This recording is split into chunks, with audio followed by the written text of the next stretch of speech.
Crome Yellow by Aldous Huxley. Imprint. This ebook is the product of many hours of hard work by volunteers for Standard eBooks, and builds on the hard work of other literature lovers made possible by the public domain. This particular ebook is based on a transcription from Project Gutenberg and on digital scans from Google Books.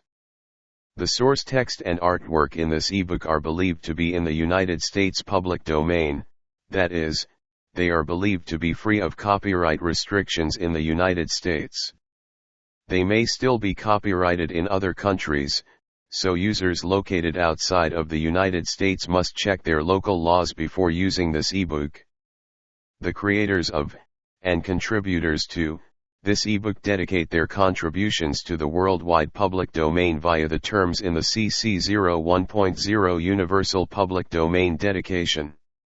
For full license information, see the uncopyright at the end of this ebook. Standard eBooks is a volunteer-driven project that produces ebook editions of public domain literature using modern typography, technology, and editorial standards, and distributes them free of cost. You can download this and other ebooks carefully produced for true book lovers at standardebooks.org.I. Along this particular stretch of line no express had ever passed. All the trains, the few that there were, stopped at all the stations. Denis knew the names of those stations by heart. Bowl, Triton, Spavin Delaware, Nipswich for Timpany, West Bowlby, and, finally, Camlet on the Water. Camlet was where he always got out, leaving the train to creep indolently onward, goodness only knew whither, into the green heart of England. They were snorting out of West Bowlby now. It was the next station, thank heaven. Denis took his chattels off the rack and piled them neatly in the corner opposite his own. A futile proceeding. But one must have something to do. When he had finished, he sank back into his seat and closed his eyes. It was extremely hot. Oh, this journey. It was 2 hours cut clean out of his life, 2 hours in which he might have done so much, written the perfect poem, for example, or read the one illuminating book. Instead of which his gorge rose at the smell of the dusty cushions against which he was leaning. 2 hours. 120 minutes. Anything might be done in that time. Anything. Nothing.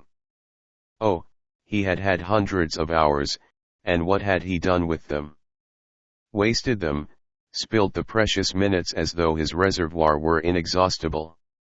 Denis groaned in the spirit, condemned himself utterly with all his works.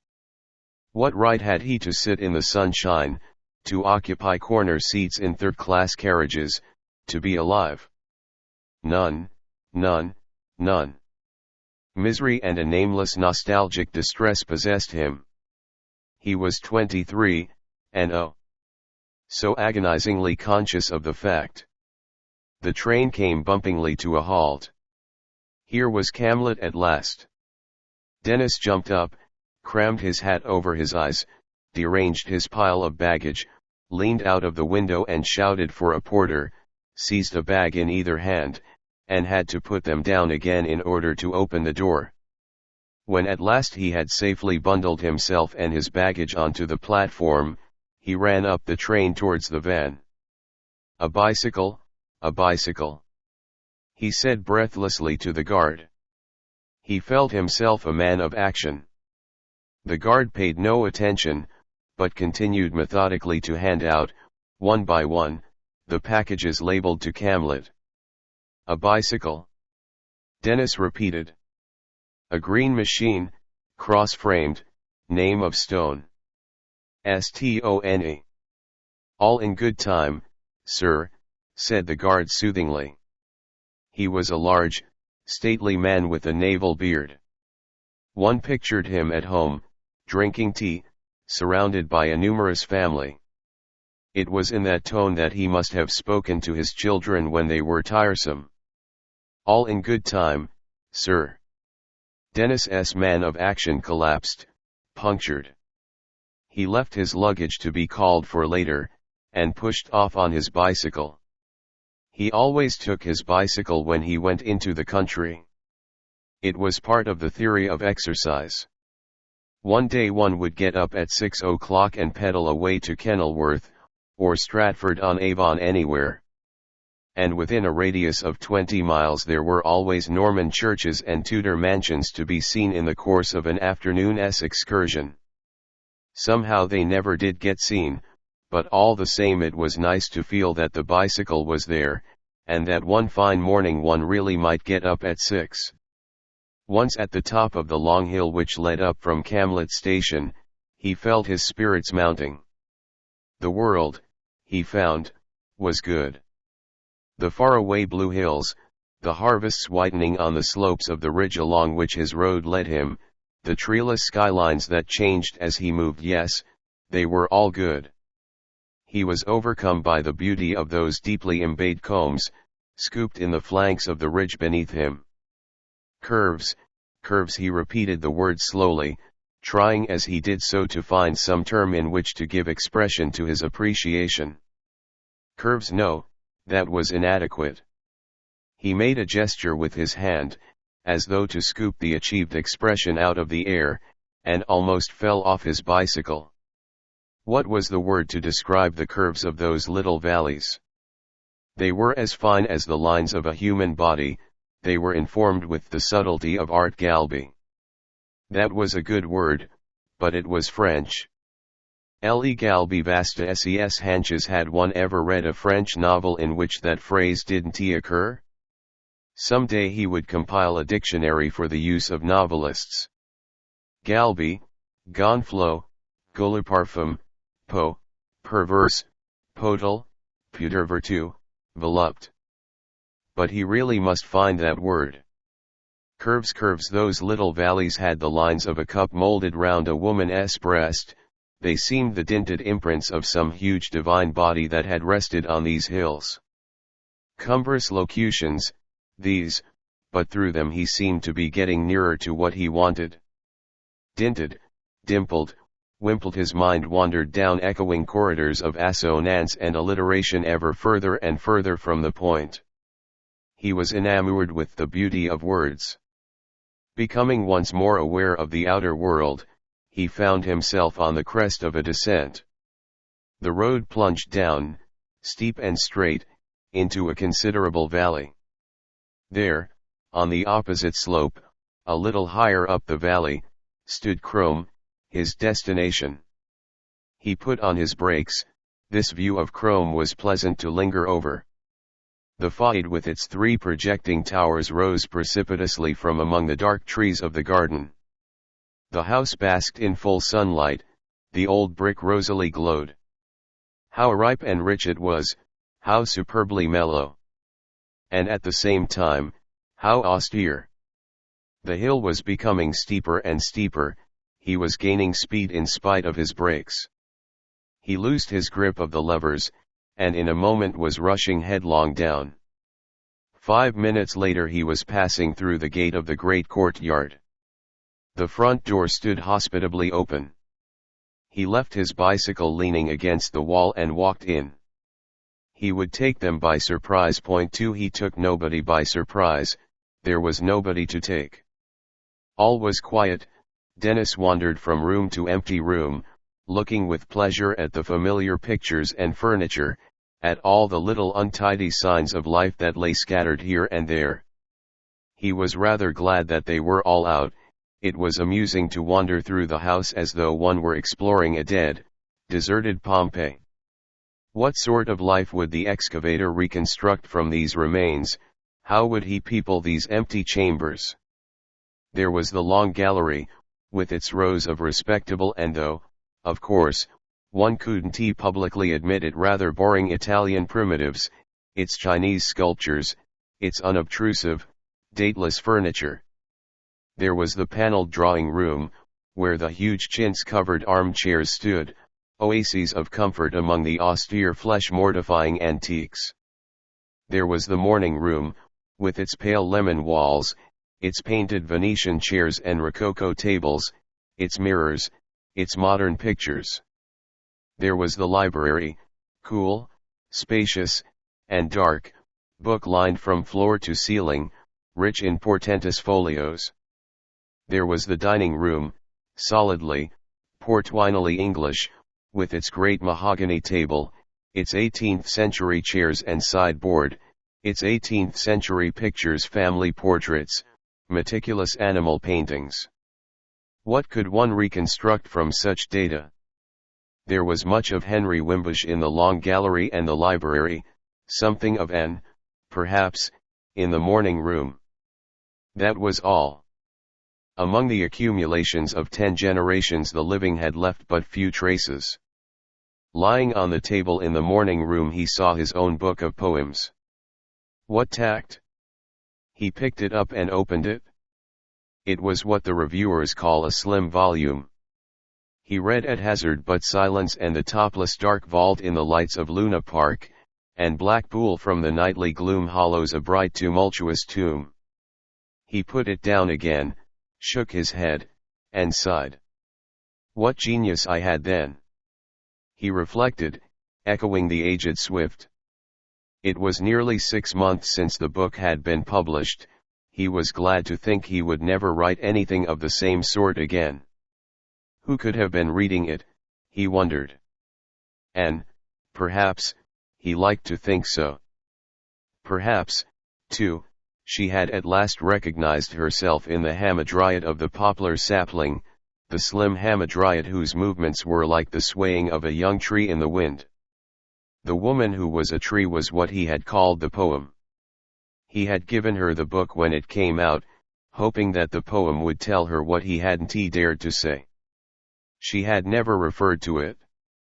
He shut his eyes and saw a vision of her in a red velvet cloak, swaying into the little restaurant where they sometimes dined together in London 3/4 of an hour late, and he at his table, haggard with anxiety, irritation, hunger. Oh, she was damnable. It occurred to him that perhaps his hostess might be in her boudoir. It was a possibility. He would go and see. Mrs. Wimbush's boudoir was in the central tower on the garden front. A little staircase corkscrewed up to it from the hall. Denis mounted, tapped at the door. Come in. Ah, she was there. He had rather hoped she wouldn't be. He opened the door. Priscilla Wimbush was lying on the sofa. A blotting pad rested on her knees and she was thoughtfully sucking the end of a silver pencil. Hello, she said, looking up. I'd forgotten you were coming. Well, here I am afraid, said Denis deprecatingly. I am awfully sorry. Mrs. Wimbush laughed. Her voice, her laughter, were deep and masculine. Everything about her was manly. She had a large, square, middle-aged face, with a massive projecting nose and little greenish eyes, the whole surmounted by a lofty and elaborate coiffure of a curiously improbable shade of orange. Looking at her, Denis always thought of Wilkie Bard as the cantatrice. That's why I am going to sing in opera, sing in opera, sing in opera. Today she was wearing a purple silk dress with a high collar and a row of pearls. The costume, so richly dowagerish, so suggestive of the royal family, made her look more than ever like something on the halls. What have you been doing all this time? She asked. Well, said Denis, and he hesitated, almost voluptuously. He had a tremendously amusing account of London and its doings all ripe and ready in his mind. It would be a pleasure to give it utterance. To begin with, he said, but he was too late. Mrs. Wimbush's question had been what the grammarians call rhetorical. It asked for no answer. It was a little conversational flourish, a gambit in the polite game. You find me busy at my horoscopes, she said, without even being aware that she had interrupted him. A little pained, Denis decided to reserve his story for more receptive ears. He contented himself, by way of revenge, with saying oh? Rather icily. Did I tell you how I won 400 on the Grand National this year? Yes, he replied, still frigid and monosyllabic. She must have told him at least 6 times. Wonderful, isn't it? Everything is in the stars. In the old days, before I had the stars to help me, I used to lose thousands. Now she paused an instant. Well, look at that 400 on the Grand National. That's the stars. Denis would have liked to hear more about the old days. But he was too discreet and, still more, too shy to ask. There had been something of a bust-up, that was all he knew. Old Priscilla, not so old then, of course, and sprightlier, had lost a great deal of money, dropped it in handfuls and hatfuls on every racecourse in the country. She had gambled too. The number of thousands varied in the different legends, but all put it high. Henry Wimbush was forced to sell some of his primitives a Taddeo da Poggibonsi, an Amico di Taddeo, and 4 or 5 nameless Sienese to the Americans. There was a crisis. For the first time in his life Henry asserted himself, and with good effect, it seemed. Priscilla's gay and gadding existence had come to an abrupt end. Nowadays she spent almost all her time at Crome, cultivating a rather ill-defined malady. For consolation she dallied with New Thought and the occult. Her passion for racing still possessed her, and Henry, who was a kind-hearted fellow at bottom, allowed her £40 a month betting money. Most of Priscilla's days were spent in casting the horoscopes of horses, and she invested her money scientifically, as the stars dictated. She bet on football too, and had a large notebook in which she registered the horoscopes of all the players in all the teams of the league. The process of balancing the horoscopes of 2 elevens one against the other was a very delicate and difficult one. A match between the Spurs and the Villa entailed a conflict in the heavens so vast and so complicated that it was not to be wondered at if she sometimes made a mistake about the outcome. Such a pity you don't believe in these things, Denis, such a pity, said Mrs. Wimbush in her deep, distinct voice. I can say I feel it so. Ah, that's because you don't know what it's like to have faith. You've no idea how amusing and exciting life becomes when you do believe. All that happens means something, nothing you do is ever insignificant. It makes life so jolly, you know. Here am I at Crome. Dull as ditch water, you'd think, but no, I don't find it so. I don't regret the old days a bit. I have the stars. She picked up the sheet of paper that was lying on the blotting pad. Inman's horoscope, she explained. I thought I'd like to have a little fling on the billiards championship this autumn.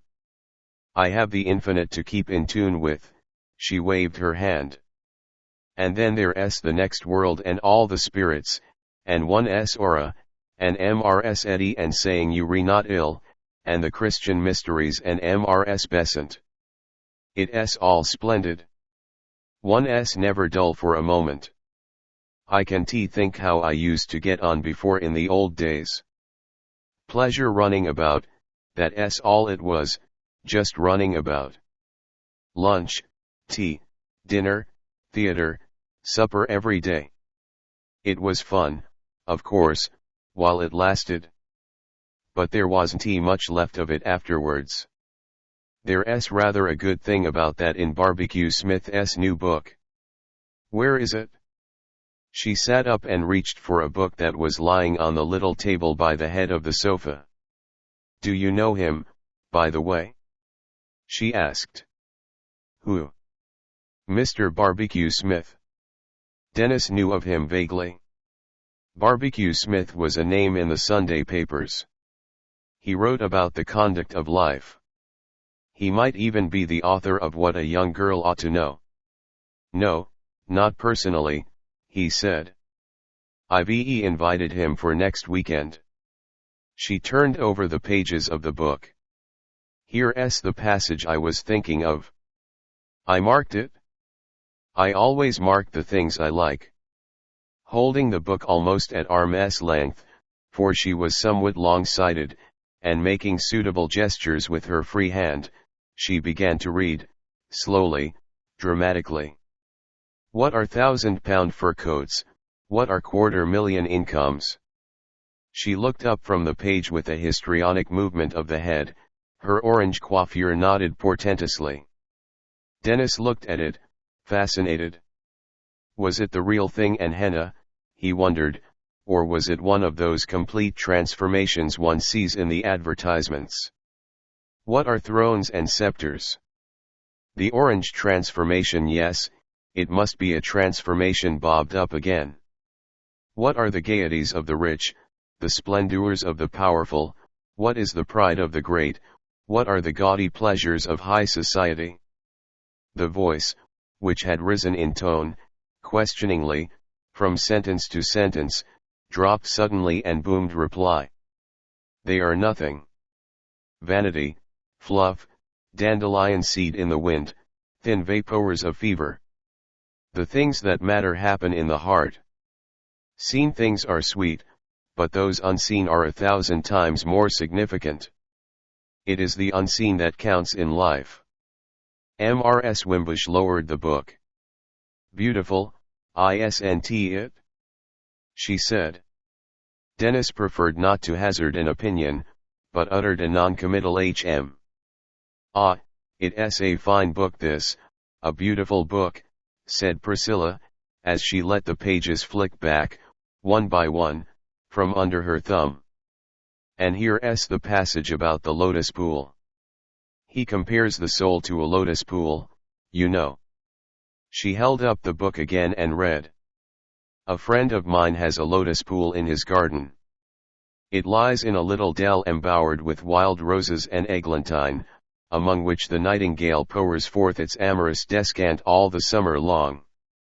Within the pool the lotuses blossom, and the birds of the air come to drink and bathe themselves in its crystal waters. Ah, and that reminds me, Priscilla exclaimed, shutting the book with a clap and uttering her big profound laugh, that reminds me of the things that have been going on in our bathing pool since you were here last.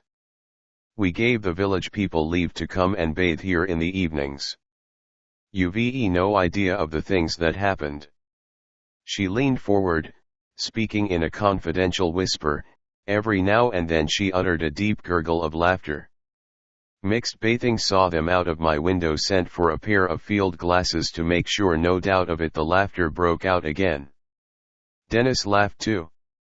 Barbecue Smith was tossed on the floor.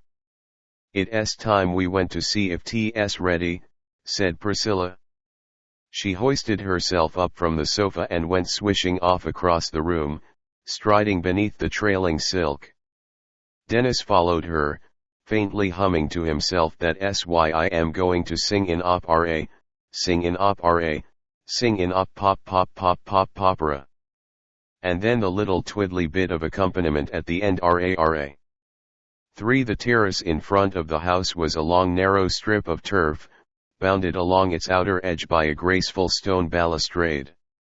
2 little summer houses of brick stood at either end. Below the house the ground sloped very steeply away, and the terrace was a remarkably high one. From the balusters to the sloping lawn beneath was a drop of 30 feet. Seen from below, the high unbroken terrace wall, built like the house itself of brick, had the almost menacing aspect of a fortification, a castle bastion, from whose parapet one looked out across airy depths to distances level with the eye. Below, in the foreground, hedged in by solid masses of sculptured yew trees, lay the stone-brimmed swimming pool. Beyond it stretched the park, with its massive elms, its green expanses of grass, and, at the bottom of the valley, the gleam of the narrow river. On the farther side of the stream the land rose again in a long slope, checkered with cultivation. Looking up the valley, to the right, one saw a line of blue, far-off hills. The tea table had been planted in the shade of one of the little summer houses, and the rest of the party was already assembled about it when Denis and Priscilla made their appearance. Henry Wimbush had begun to pour out the tea. He was one of those ageless, unchanging men on the farther side of 50, who might be 30, who might be anything. Denis had known him almost as long as he could remember. In all those years his pale, rather handsome face had never grown any older. It was like the pale grey bowler hat which he always wore, winter and summer unaging, calm, serenely without expression. Next him, but separated from him and from the rest of the world by the almost impenetrable barriers of her deafness, sat Jenny Mullion. She was perhaps 30, had a tilted nose and a pink and white complexion, and wore her brown hair plaited and coiled in two lateral buns over her ears. In the secret tower of her deafness she sat apart, looking down at the world through sharply piercing eyes. What did she think of men and women and things? That was something that Denis had never been able to discover.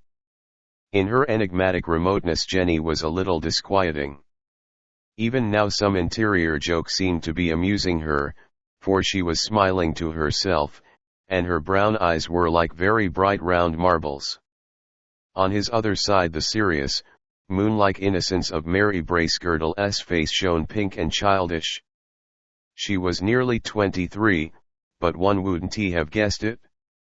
Her short hair, clipped like a page's, hung in a bell of elastic gold about her cheeks.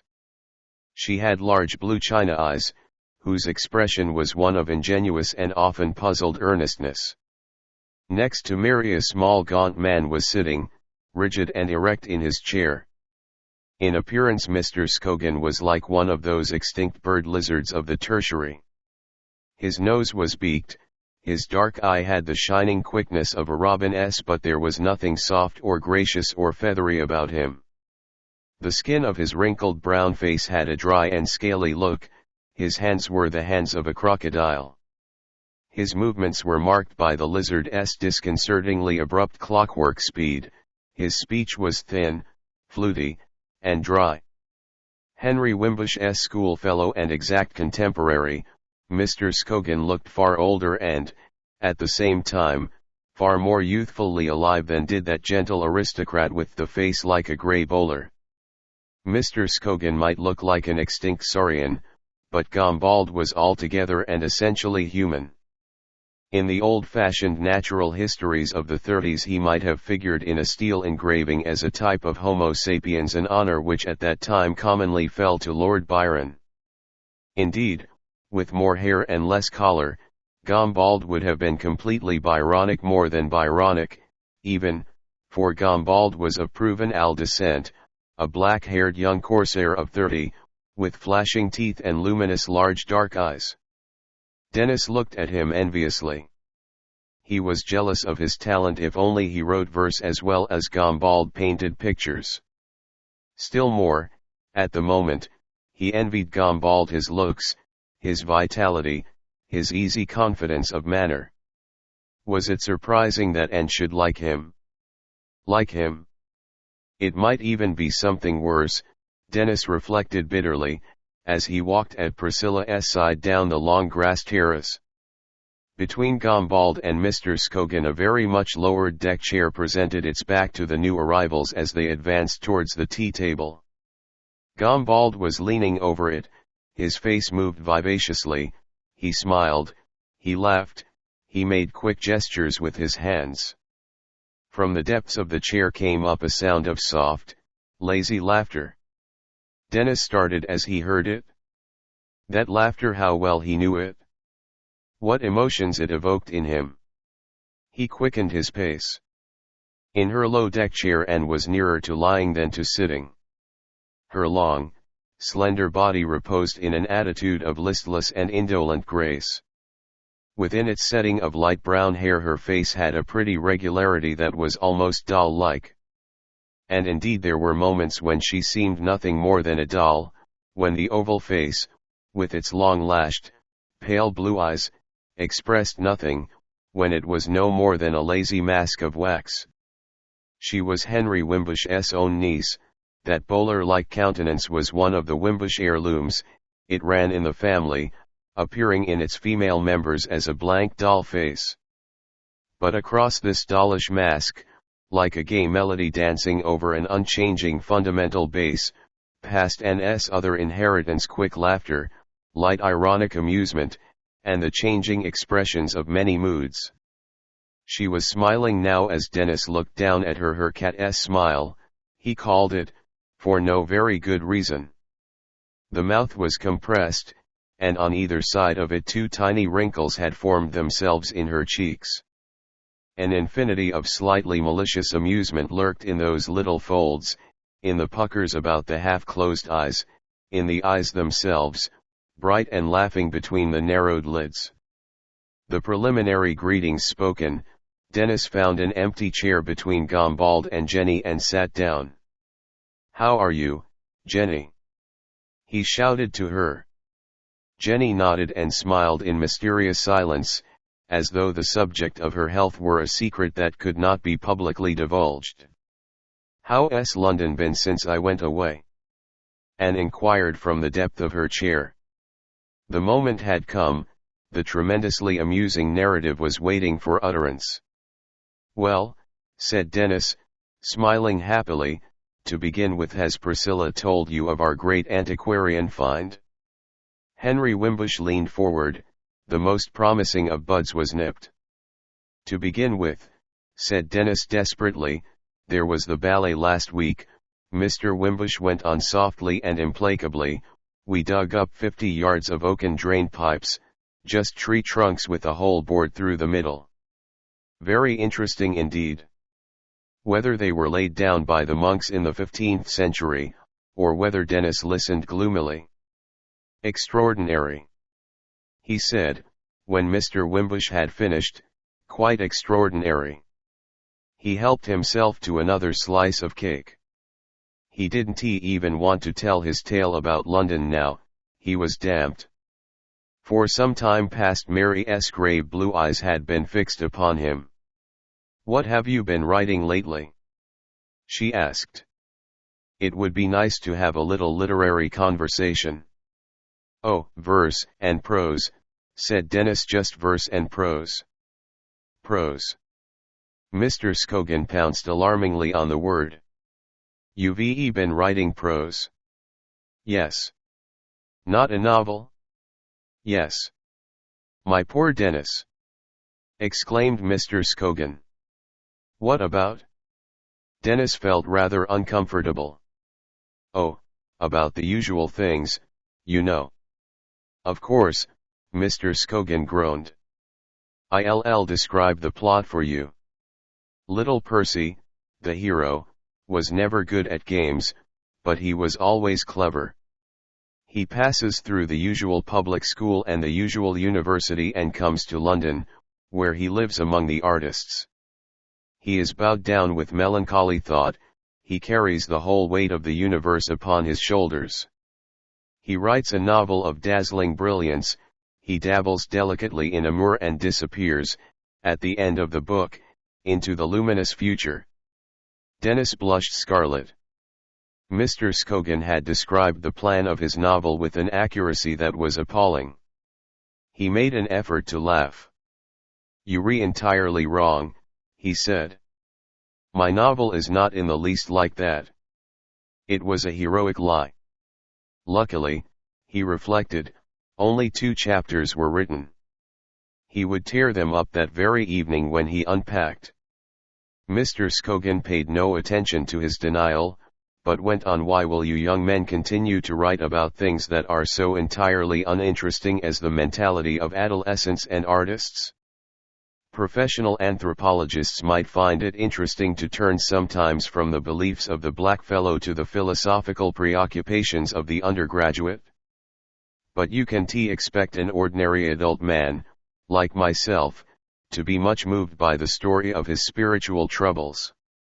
And after all, even in England, even in Germany and Russia, there are more adults than adolescents.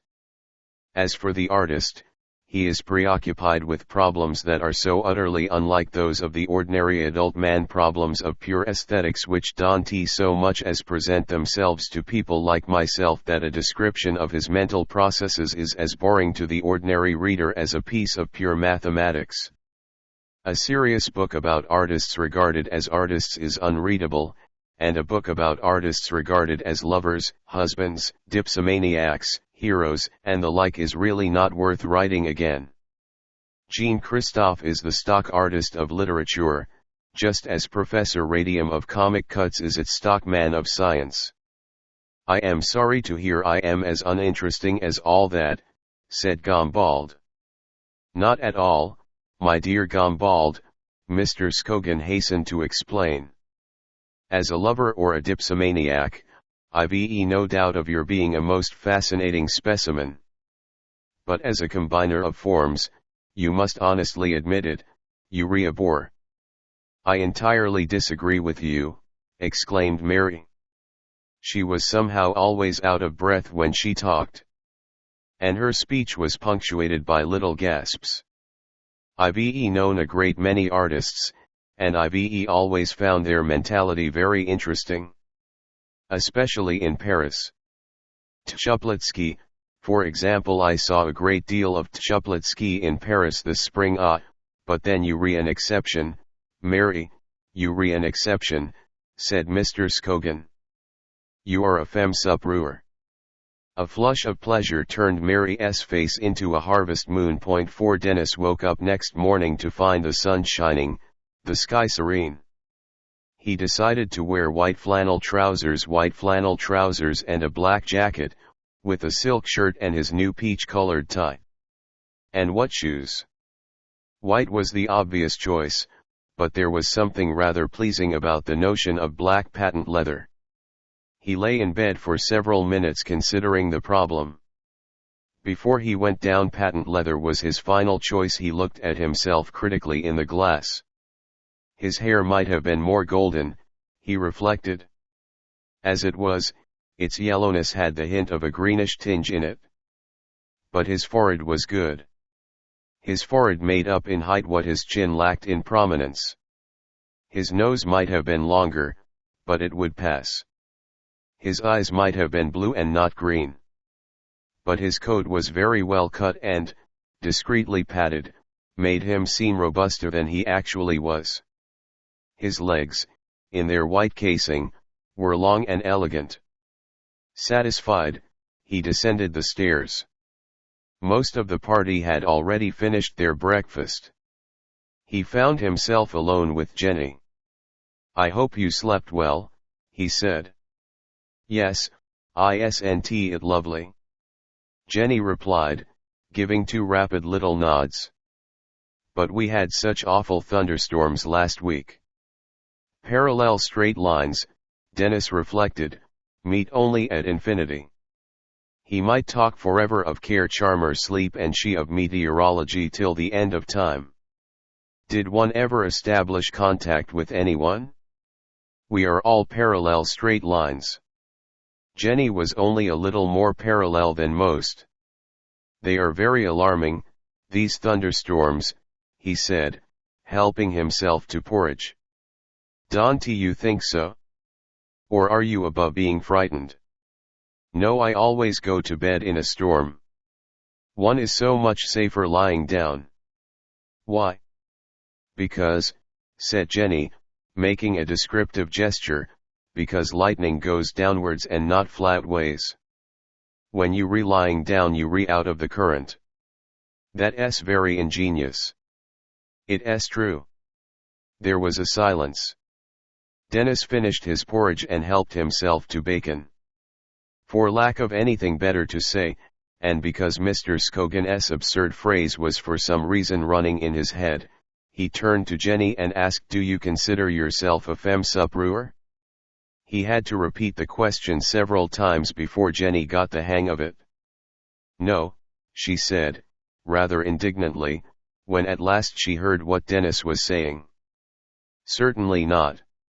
Has anyone been suggesting that I am?" "No," said Denis.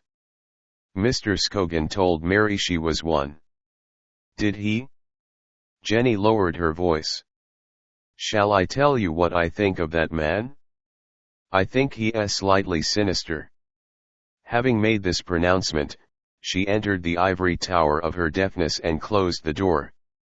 Denis could not induce her to say anything more, could not induce her even to listen. She just smiled at him, smiled and occasionally nodded. Denis went out onto the terrace to smoke his after-breakfast pipe and to read his morning paper.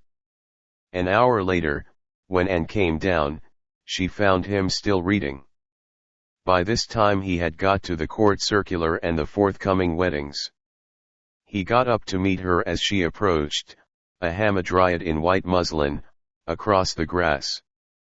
"Why, Denis," she exclaimed, "you look perfectly sweet in your white trousers." Denis was dreadfully taken aback. There was no possible retort. "You speak as though I were a child in a new frock," he said, with a show of irritation. "But that's how I feel about you, Denis dear." "Then you oughtn't to." "But I can't help it. I am so much older than you." "I like that," he said. 4 years older.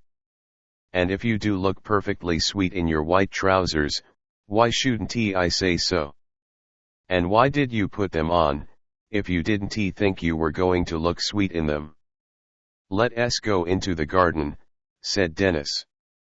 He was put out, the conversation had taken such a preposterous and unexpected turn.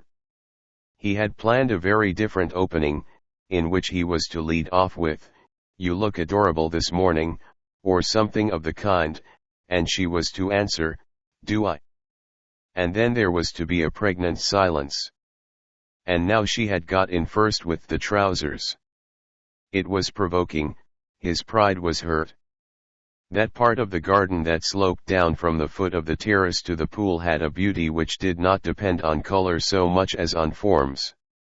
It was as beautiful by moonlight as in the sun. The silver of water, the dark shapes of yew and ilex trees remained, at all hours and seasons, the dominant features of the scene.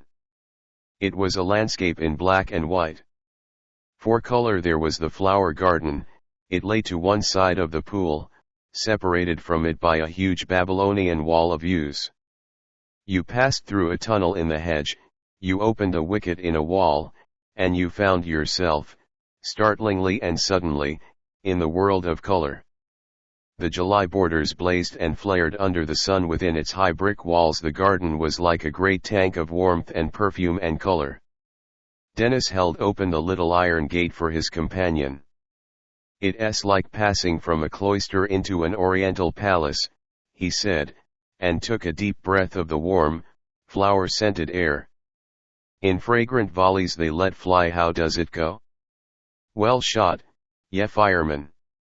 Oh, how sweet and round your equal fires do meet, whose shrill report no ear can tell, but echoes to the eye and smell." "You have a bad habit of quoting," said Anne. "As I never know the context or author, I find it humiliating." Denis apologized. "It's the fault of one's education. Things somehow seem more real and vivid when one can apply somebody else's ready-made phrase about them. And then there are lots of lovely names and words: monophysite, iamblicious, pomponazy. You bring them out triumphantly, and feel you've clinched the argument with the mere magical sound of them. That's what comes of the higher education." "You may regret your education," said Anne. "I am ashamed of my lack of it. Look at those sunflowers. Aren't they magnificent? Dark faces and golden crowns, they re kings of Ethiopia.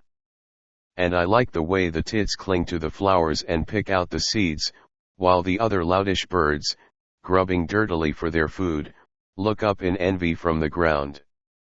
"Do they look up in envy? That's the literary touch, I am afraid. Education again. It always comes back to that." He was silent.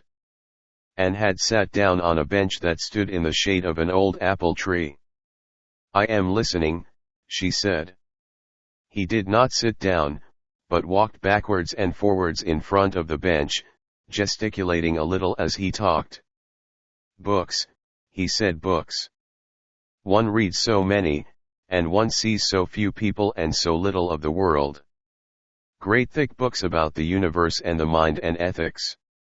You've no idea how many there are.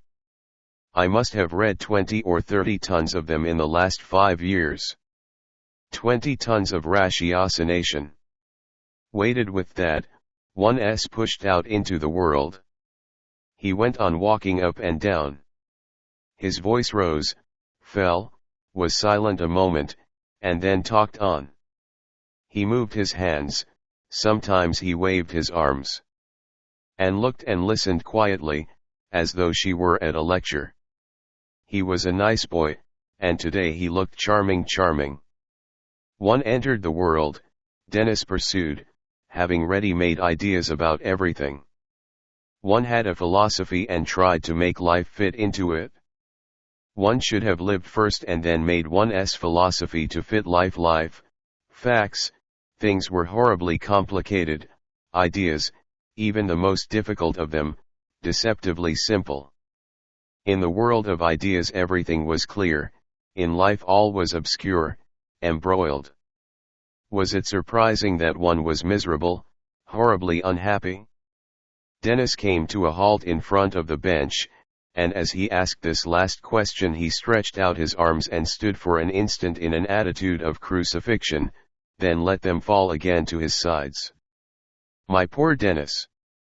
Anne was touched. He was really too pathetic as he stood there in front of her in his white flannel trousers.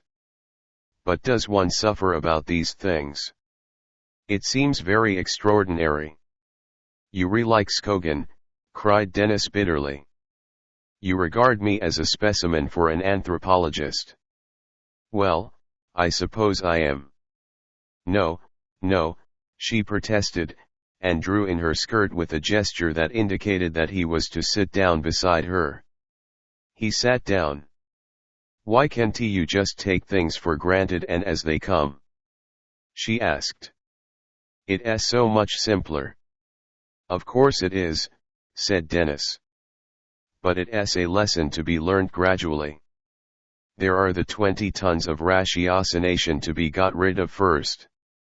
I've always taken things as they come, said Anne. It seems so obvious. One enjoys the pleasant things, avoids the nasty ones.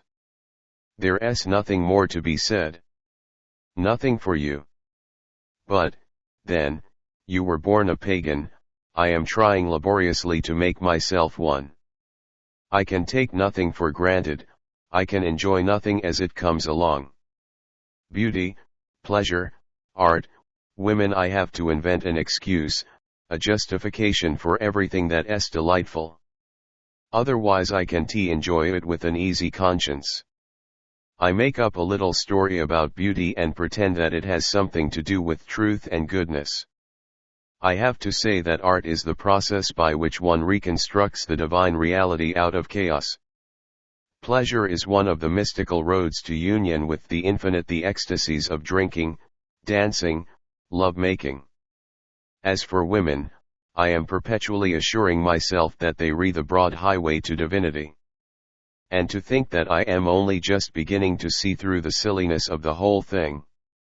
It's incredible to me that anyone should have escaped these horrors. It's still more incredible to me, said Anne, that anyone should have been a victim to them. I should like to see myself believing that men are the highway to divinity. The amused malice of her smile planted two little folds on either side of her mouth, and through their half-closed lids her eyes shone with laughter. What you need, Denis, is a nice plump young wife, a fixed income, and a little congenial but regular work. What I need is you. That was what he ought to have retorted, that was what he wanted passionately to say. He could not say it. His desire fought against his shyness. What I need is you. Mentally he shouted the words, but not a sound issued from his lips. He looked at her despairingly. Couldn't she see what was going on inside him? Couldn't she understand? What I need is you. He would say it, he would. I think I shall go and bathe, said Anne. It's so hot. The opportunity had passed. Mr. Wimbush had taken them to see the sights of the home farm, and now they were standing, all six of them, Henry Wimbush, Mr. Scogan, Denis, Gombald, Anne, and Mary, by the low wall of the piggery, looking into one of the sties. This is a good sow, said Henry Wimbush. She had a litter of 14. 14. Mary echoed incredulously. She turned astonished blue eyes towards Mr. Wimbush, then let them fall onto the seething mass of land vital that fermented in the sty. An immense sow reposed on her side in the middle of the pen. Her round, black belly, fringed with a double line of dugs, presented itself to the assault of an army of small, brownish-black swine. With a frantic greed they tugged at their mother's flank. The old sow stirred sometimes uneasily or uttered a little grunt of pain. One small pig, the runt, the weakling of the litter, had been unable to secure a place at the banquet. Squealing shrilly, he ran backwards and forwards, trying to push in among his stronger brothers or even to climb over their tight little black backs towards the maternal reservoir. There are 14, said Mary. You're quite right. I counted. It's extraordinary. The sow next door, Mr. Wimbush went on, has done very badly. She only had 5 in her litter. I shall give her another chance. If she does no better next time, I shall fat her up and kill her. There's the boar, he pointed towards a farther sty. Fine old beast, isn't he? But he's getting past his prime. He'll have to go too. How cruel! Anne exclaimed. But how practical, how eminently realistic, said Mr. Scogan. In this farm we have a model of sound paternal government. Make them breed, make them work, and when they reach past working or breeding or begetting, slaughter them. Farming seems to be mostly indecency and cruelty, said Anne. With the ferrule of his walking stick Denis began to scratch the boar's long bristly back. The animal moved a little so as to bring himself within easier range of the instrument that evoked in him such delicious sensations, then he stood stock still, softly grunting his contentment. The mud of years flaked off his sides in a grey powdery scurf. What a pleasure it is, said Denis, to do somebody a kindness. I believe I enjoy scratching this pig quite as much as he enjoys being scratched. If only one could always be kind with so little expense or trouble. A gate slammed, there was a sound of heavy footsteps. Morning, Rolly, said Henry Wimbush. Morning, sir, old Rolly answered. He was the most venerable of the laborers on the farm, a tall, solid man, still unbent, with grey side whiskers and a steep, dignified profile. Grave, weighty in his manner, splendidly respectable, Rolly had the air of a great English statesman of the mid-19th century. He halted on the outskirts of the group, and for a moment they all looked at the pigs in a silence that was only broken by the sound of grunting or the squelch of a sharp hoof in the mire. Rolly turned at last, slowly and ponderously and nobly, as he did everything, and addressed himself to Henry Wimbush. Look at them, sir, he said, with a motion of his hand towards the wallowing swine. Rightly is they called pigs. Rightly indeed, Mr. Wimbush agreed. I am abashed by that man, said Mr. Scogan, as old Rolly plodded off slowly and with dignity. What wisdom, what judgment, what a sense of values. Rightly are they called swine. Yes. And I wish I could, with as much justice, say, rightly are we called men. They walked on towards the cows' heads and the stables of the cart horses. 5 white geese, taking the air this fine morning, even as they were doing, met them in the way. They hesitated, cackled, then, converting their lifted necks into rigid, horizontal snakes, they rushed off in disorder, hissing horribly as they went. Red calves paddled in the dung and mud of a spacious yard. In another enclosure stood the bull, massive as a locomotive. He was a very calm bull, and his face wore an expression of melancholy stupidity. He gazed with reddish-brown eyes at his visitors, chewed thoughtfully at the tangible memories of an earlier meal, swallowed and regurgitated, chewed again. His tail lashed savagely from side to side, it seemed to have nothing to do with his impassive bulk. Between his short horns was a triangle of red curls, short and dense. "Splendid animal," said Henry Wimbush. "Pedigree stock. But he's getting a little old, like the boar." "Fat him up and slaughter him," Mr. Scogan pronounced, with a delicate old maidish precision of utterance. "Couldn't you give the animals a little holiday from producing children?" asked Anne. "I am so sorry for the poor things." Mr. Wimbush shook his head. "Personally," he said, "I rather like seeing 14 pigs grow where only one grew before. The spectacle of so much crude life is refreshing." "I am glad to hear you say so," Gombald broke in warmly. "Lots of life, that's what we want. I like pullulation, everything ought to increase and multiply as hard as it can." Gombald grew lyrical. "Everybody ought to have children and ought to have them, Mary ought to have them dozens and dozens." He emphasized his point by thumping with his walking stick on the bull's leather flanks. "Mr. Scogan ought to pass on his intelligence to little Scogans, and Denis to little Denises." The bull turned his head to see what was happening, regarded the drumming stick for several seconds, then turned back again satisfied, it seemed, that nothing was happening. Sterility was odious, unnatural, a sin against life. Life, life, and still more life. The ribs of the placid bull resounded. Standing with his back against the farmyard pump, a little apart, Denis examined the group.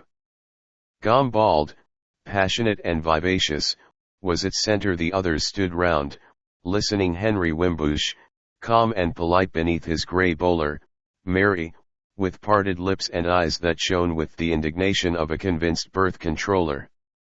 Anne looked on through half-shut eyes, smiling, and beside her stood Mr. Scogan, bolt upright in an attitude of metallic rigidity that contrasted strangely with that fluid grace of hers which even in stillness suggested a soft movement. Gombald ceased talking, and Mary, flushed and outraged, opened her mouth to refute him. But she was too slow. Before she could utter a word, Mr. Scogan's fluty voice had pronounced the opening phrases of a discourse. There was no hope of getting so much as a word in edgeways. Mary had perforce to resign herself.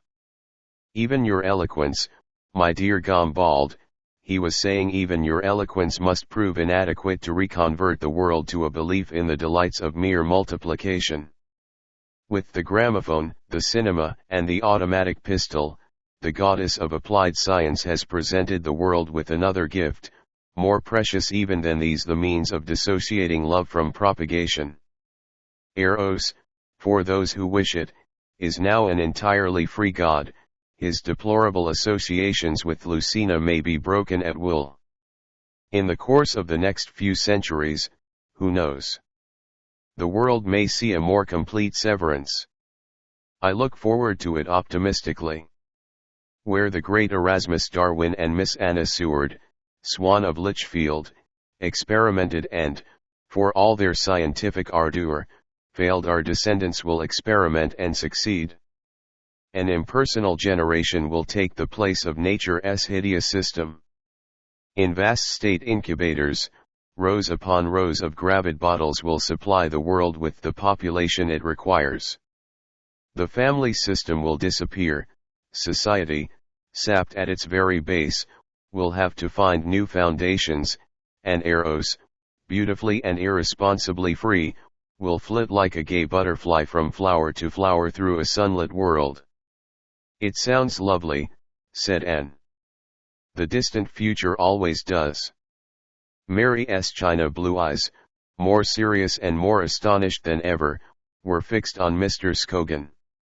Bottles, she said. Do you really think so? Bottle 6. Mr. Barbecue Smith arrived in time for tea on Saturday afternoon. He was a short and corpulent man, with a very large head and no neck. In his earlier middle age he had been distressed by this absence of neck, but was comforted by reading in Balzac's Louis Lambert that all the world's great men have been marked by the same peculiarity, and for a simple and obvious reason: greatness is nothing more nor less than the harmonious functioning of the faculties of the head and heart. The shorter the neck, the more closely these two organs approach one another. Argyle was convincing. Mr. Barbecue Smith belonged to the old school of journalists. He sported a leonine head with a grayish-black mane of oddly unappetizing hair brushed back from a broad but low forehead. And somehow he always seemed slightly, ever so slightly, soiled. In younger days he had gaily called himself a bohemian. He did so no longer. He was a teacher now, a kind of prophet. Some of his books of comfort and spiritual teaching were in their 120th,000. Priscilla received him with every mark of esteem. He had never been to Crome before. She showed him round the house. Mr. Barbecue Smith was full of admiration. So quaint, so old world, he kept repeating. He had a rich, rather unctuous voice. Priscilla praised his latest book. Splendid, I thought it was, she said in her large, jolly way. I am happy to think you found it a comfort, said Mr. Barbecue Smith. Oh, tremendously. And the bit about the lotus pool, I thought that so beautiful. I knew you would like that. It came to me, you know, from without. He waved his hand to indicate the astral world. They went out into the garden for tea. Mr. Barbecue Smith was duly introduced. Mr. Stone is a writer too, said Priscilla, as she introduced Denis. Indeed. Mr. Barbecue Smith smiled benignly, and, looking up at Denis with an expression of Olympian condescension, and what sort of things do you write? Denis was furious, and, to make matters worse, he felt himself blushing hotly. Had Priscilla no sense of proportion? She was putting them in the same category, Barbecue Smith and himself. They were both writers, they both used pen and ink. To Mr. Barbecue Smith's question he answered, "Oh, nothing much, nothing," and looked away. Mr. Stone is one of our younger poets. It was Anne's voice. He scowled at her, and she smiled back exasperatingly. Excellent, excellent, said Mr. Barbecue Smith, and he squeezed Denis's arm encouragingly. The bard's is a noble calling. As soon as tea was over, Mr. Barbecue Smith excused himself. He had to do some writing before dinner. Priscilla quite understood. The prophet retired to his chamber. Mr. Barbecue Smith came down to the drawing room at 7:50. He was in a good humor, and, as he descended the stairs, he smiled to himself and rubbed his large white hands together. In the drawing room someone was playing softly and ramblingly on the piano. He wondered who it could be. One of the young ladies, perhaps. But no, it was only Denis, who got up hurriedly and with some embarrassment as he came into the room. Do go on, said Mr. Barbecue Smith. I am very fond of music. Then I couldn't possibly go on, Denis replied. I only make noises. There was a silence. Mr. Barbecue Smith stood with his back to the hearth, warming himself at the memory of last winter's fires. He could not control his interior satisfaction, but still went on smiling to himself. At last he turned to Denis. "You write?" he asked. "Don't you?" "Well, yes, a little, you know." "How many words do you find you can write in an hour?" "I don't think I've ever counted." "Oh, you ought to, you ought to. It's most important." Denis exercised his memory. "When I am in good form," he said, "I fancy I do a 1200-word review in about 4 hours. But sometimes it takes me much longer." Mr. Barbecue Smith nodded. "Yes, 300 words an hour at your best." He walked out into the middle of the room, turned round on his heels, and confronted Denis again. "Guess how many words I wrote this evening between 5 and 7:30. "I can't imagine." "No, but you must guess." "Between 5 and 7:30, that's 2.5 hours. 1200 words, Denis hazarded. "No, no, no." Mr. Barbecue Smith's expanded face shone with gaiety. "Try again." 1500. "No. I give it up," said Denis. He found he couldn't summon up much interest in Mr. Barbecue Smith's writing. "Well, I'll tell you. 3800. Denis opened his eyes. "You must get a lot done in a day," he said. Mr. Barbecue Smith suddenly became extremely confidential. He pulled up a stool to the side of Denis's armchair, sat down in it, and began to talk softly and rapidly. "Listen to me," he said, laying his hand on Denis's sleeve. "You want to make your living by writing, you young, you inexperienced. Let me give you a little sound advice." What was the fellow going to do? Denis wondered. Give him an introduction to the editor of John O. London's Weekly, or tell him where he could sell a light middle for 7 guineas. Mr. Barbecue Smith patted his arm several times and went on. "The secret of writing," he said, breathing it into the young man's ear, "the secret of writing is inspiration."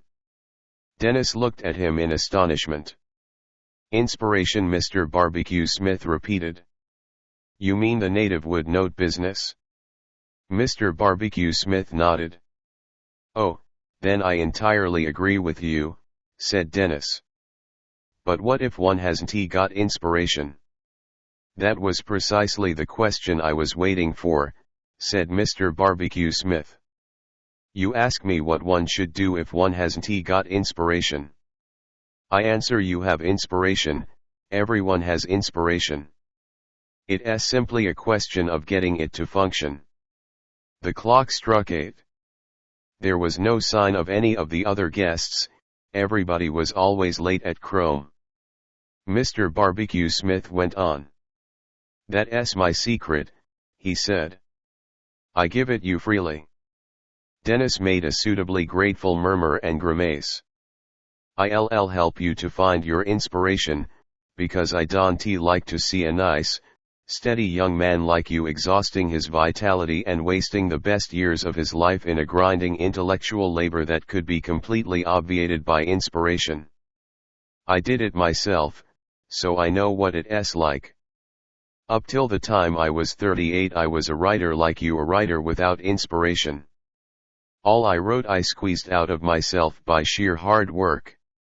Why, in those days I was never able to do more than 650 words an hour, and what's more, I often didn't sell what I wrote." He sighed. "We artists," he said parenthetically, "we intellectuals aren't much appreciated here in England." Denis wondered if there was any method, consistent, of course, with politeness, by which he could dissociate himself from Mr. Barbecue Smith's we. There was none, and besides, it was too late now, for Mr. Barbecue Smith was once more pursuing the tenor of his discourse. "At 38 I was a poor, struggling, tired, overworked, unknown journalist. Now, At 50 he paused modestly and made a little gesture, moving his fat hands outwards, away from one another, and expanding his fingers as though in demonstration. He was exhibiting himself. Denis thought of that advertisement of Nestlé's milk, the two cats on the wall, under the moon, one black and thin, the other white, sleek, and fat. Before inspiration and after. Inspiration has made the difference, said Mr. Barbecue Smith solemnly. It came quite suddenly like a gentle dew from heaven. He lifted his hand and let it fall back onto his knee to indicate the descent of the dew. It was one evening.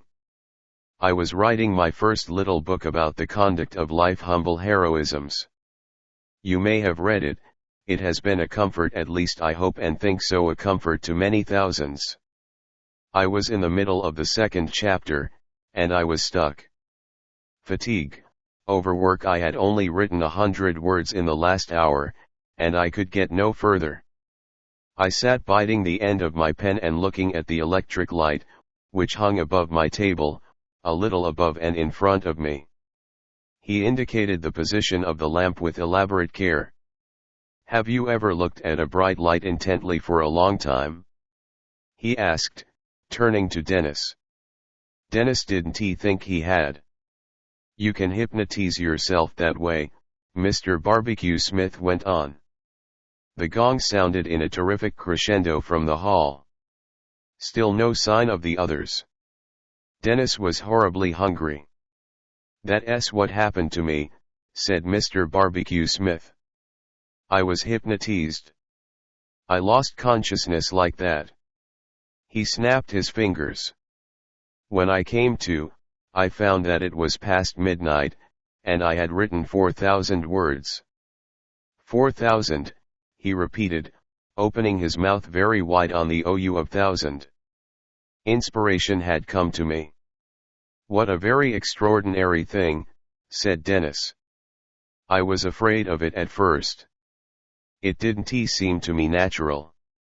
I didn't feel, somehow, that it was quite right, quite fair, I might almost say, to produce a literary composition unconsciously. Besides, I was afraid I might have written nonsense. And had you written nonsense? Denis asked. Certainly not, Mr. Barbecue Smith replied, with a trace of annoyance. Certainly not. It was admirable. Just a few spelling mistakes and slips, such as there generally are in automatic writing.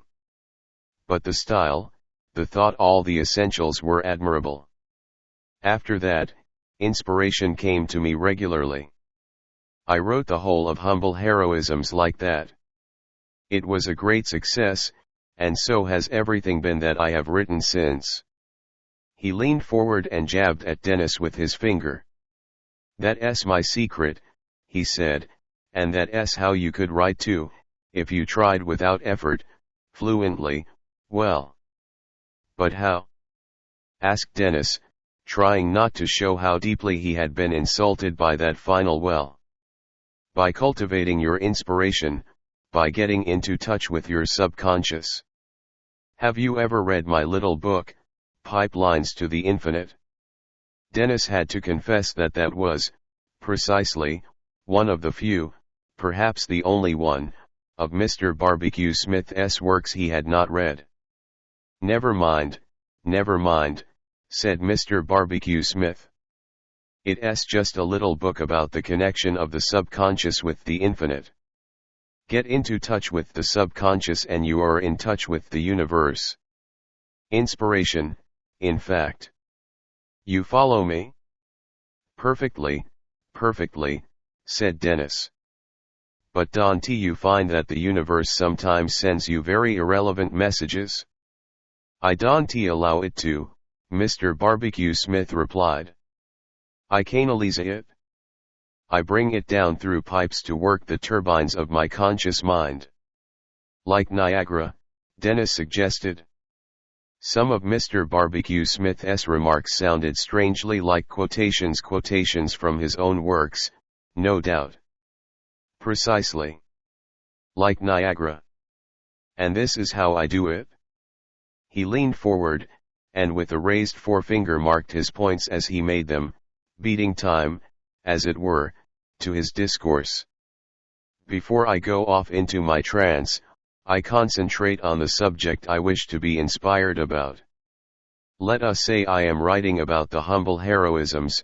For 10 minutes before I go into the trance I think of nothing but orphans supporting their little brothers and sisters, of dull work well and patiently done, and I focus my mind on such great philosophical truths as the purification and uplifting of the soul by suffering, and the alchemical transformation of leaden evil into golden good.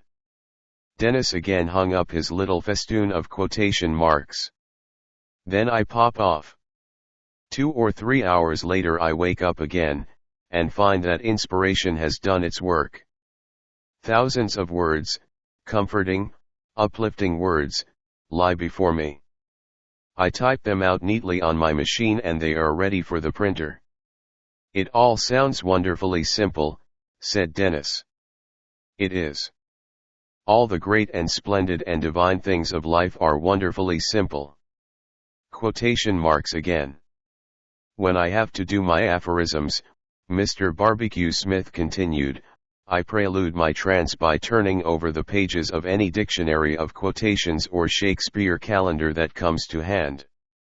That sets the key, so to speak, that ensures that the universe shall come flowing in, not in a continuous rush, but in aphorismic drops. You see the idea? Denis nodded. Mr. Barbecue Smith put his hand in his pocket and pulled out a notebook. I did a few in the train today, he said, turning over the pages. Just dropped off into a trance in the corner of my carriage. I find the train very conducive to good work. Here they are. He cleared his throat and read the mountain road may be steep, but the air is pure up there, and it is from the summit that one gets the view. The things that really matter happen in the heart. It was curious, Denis reflected, the way the infinite sometimes repeated itself. Seeing is believing. Yes, but believing is also seeing. If I believe in God, I see God, even in the things that seem to be evil. Mr. Barbecue Smith looked up from his notebook. That last one, he said, is particularly subtle and beautiful, don't you think? Without inspiration I could never have hit on that. He reread the apophthegm with a slower and more solemn utterance. Straight from the infinite, he commented reflectively, then addressed himself to the next aphorism. The flame of a candle gives light, but it also burns. Puzzled wrinkles appeared on Mr. Barbecue Smith's forehead. I don't exactly know what that means, he said. It's very gnomic. One could apply it, of course, to the higher education illuminating, but provoking the lower classes to discontent and revolution. Yes, I suppose that's what it is. But it's gnomic, it's gnomic. He rubbed his chin thoughtfully. The gong sounded again, clamorously. It seemed imploringly dinner was growing cold. It roused Mr. Barbecue Smith from meditation.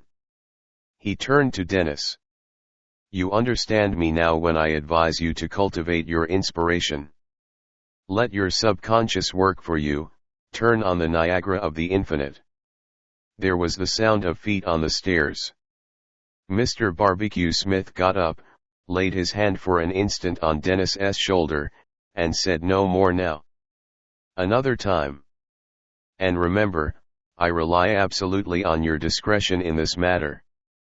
There are intimate, sacred things that one doesn't wish to be generally known. Of course, said Denis. I quite understand. 7 at Crome. All the beds were ancient hereditary pieces of furniture. Huge beds, like 4-mast ships, with furled sails of shining colored stuff. Beds carved and inlaid, beds painted and gilded. Beds of walnut and oak, of rare exotic woods. Beds of every date and fashion from the time of Sir Ferdinando, who built the house, to the time of his namesake in the late 18th century, the last of the family, but all of them grandiose, magnificent. The finest of all was now an S-bed. Sir Julius, son to Sir Ferdinando, had had it made in Venice against his wife's first lying in. Early Seicento Venice had expended all its extravagant art in the making of it. The body of the bed was like a great square sarcophagus. Clustering roses were carved in high relief on its wooden panels, and luscious putty wallowed among the roses. On the black groundwork of the panels the carved reliefs were gilded and burnished. The golden roses twined in spirals up the four pillar-like posts, and cherubs, seated at the top of each column, supported a wooden canopy fretted with the same carved flowers. Anne was reading in bed. 2 candles stood on the little table beside her. In their rich light her face, her bare arm and shoulder took on warm hues and a sort of peach-like quality of surface. Here and there in the canopy above her carved golden petals shone brightly among profound shadows, and the soft light, falling on the sculptured panel of the bed, broke restlessly among the intricate roses, lingered in a broad caress on the blown cheeks, the dimpled bellies, the tight, absurd little posteriors of the sprawling putty. There was a discreet tap at the door. She looked up. "Come in, come in." A face, round and childish, within its sleek bell of golden hair, peered round the opening door. More childish looking still, a suit of mauve pajamas made its entrance. It was Mary. "I thought I'd just look in for a moment to say good night," she said, and sat down on the edge of the bed. And closed her book. "That was very sweet of you. What are you reading?" She looked at the book. "Rather second-rate, isn't it?" The tone in which Mary pronounced the word second-rate implied an almost infinite denigration. She was accustomed in London to associate only with first-rate people who liked first-rate things, and she knew that there were very, very few first-rate things in the world, and that those were mostly French. "Well, I am afraid I like it," said Anne. There was nothing more to be said. The silence that followed was a rather uncomfortable one. Mary fiddled uneasily with the bottom button of her pajama jacket. Leaning back on her mound of heaped-up pillows, Anne waited, and wondered what was coming. "I am so awfully afraid of repressions," said Mary at last, bursting suddenly and surprisingly into speech. She pronounced the words on the tail end of an expiring breath, and had to gasp for new air almost before the phrase was finished. "What's there to be depressed about?" "I said repressions, not depressions." "Oh, repressions, I see," said Anne. "But repressions of what?" Mary had to explain. "The natural instincts of sex," she began didactically. But Anne cut her short. "Yes, yes. Perfectly. I understand. Repressions. Old maids and all the rest. But what about them?" "That's just it," said Mary. "I am afraid of them. It's always dangerous to repress one's instincts. I am beginning to detect in myself symptoms like the ones you read of in the books.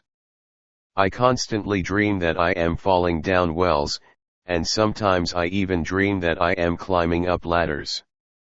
It's most disquieting. The symptoms are only too clear." "Are they?" "One may become a nymphomaniac if one's not careful. You've no idea how serious these repressions are if you don't get rid of them in time." "It sounds too awful," said Anne.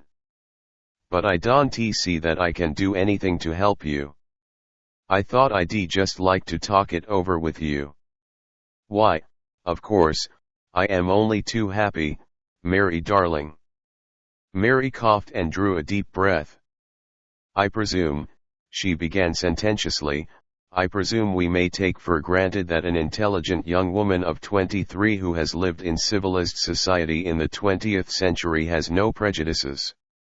Well, I confess I still have a few. But not about repressions. No, not many about repressions, that's true. Or, rather, about getting rid of repressions. Exactly. So much for our fundamental postulate, said Mary. Solemnity was expressed in every feature of her round young face, radiated from her large blue eyes. We come next to the desirability of possessing experience. I hope we are agreed that knowledge is desirable and that ignorance is undesirable. Obedient as one of those complacent disciples from whom Socrates could get whatever answer he chose, and gave her assent to this proposition. And we are equally agreed, I hope, that marriage is what it is. It is. Good. Said Mary. And repressions being what they are exactly. There would therefore seem to be only one conclusion. But I knew that, Anne exclaimed, before you began. Yes, but now it's been proved, said Mary. One must do things logically.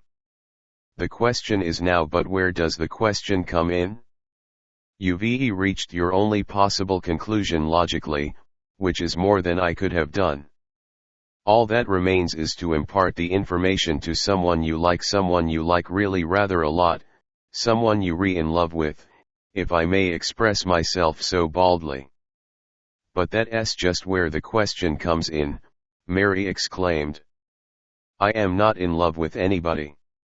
Then, if I were you, I should wait till you are. But I can't go on dreaming night after night that I am falling down a well. It's too dangerous. Well, if it really is too dangerous, then of course you must do something about it, you must find somebody else. But who? A thoughtful frown puckered Mary's brow. It must be somebody intelligent, somebody with intellectual interests that I can share. And it must be somebody with a proper respect for women, somebody who is prepared to talk seriously about his work and his ideas and about my work and my ideas. It isn't, as you see, at all easy to find the right person. Well, said Anne, there are 3 unattached and intelligent men in the house at the present time. There's Mr. Scogan, to begin with, but perhaps he's rather too much of a genuine antique. And there are Gombald and Denis. Shall we say that the choice is limited to the last 2? Mary nodded. I think we had better, she said, and then hesitated, with a certain air of embarrassment. What is it? I was wondering, said Mary, with a gasp, whether they really were unattached. I thought that perhaps you might. It was very nice of you to think of me, Mary darling, said Anne, smiling the tight cat's smile. But as far as I am concerned, they are both entirely unattached. I am very glad of that, said Mary, looking relieved. We are now confronted with the question, which of the 2? I can give no advice. It's a matter for your taste. It's not a matter of my taste, Mary pronounced, but of their merits. We must weigh them and consider them carefully and dispassionately. You must do the weighing yourself, said Anne.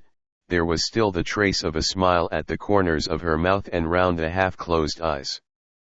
I won't run the risk of advising you wrongly. Gombald has more talent, Mary began, but he is less civilized than Denis.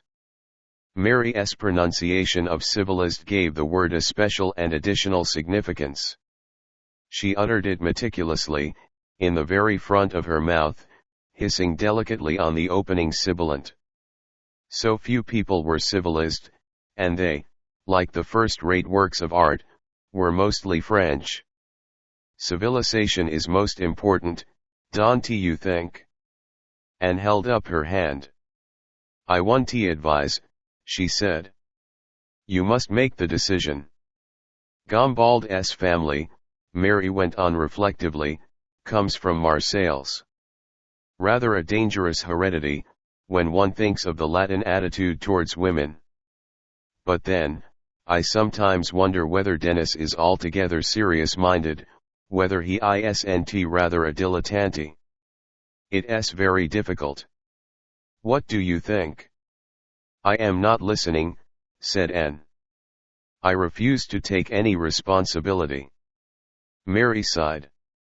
Well, she said, I think I had better go to bed and think about it. Carefully and dispassionately, said Anne. At the door Mary turned round. Good night, she said, and wondered as she said the words why Anne was smiling in that curious way. It was probably nothing, she reflected. Anne often smiled for no apparent reason, it was probably just a habit. I hope I shan't dream of falling down wells again tonight, she added. Ladders are worse, said Anne. Mary nodded. Yes, ladders are much graver. Ate breakfast on Sunday morning was an hour later than on weekdays, and Priscilla, who usually made no public appearance before luncheon, honored it by her presence.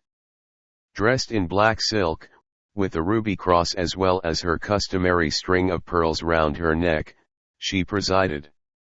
An enormous Sunday paper concealed all but the extreme pinnacle of her coiffure from the outer world.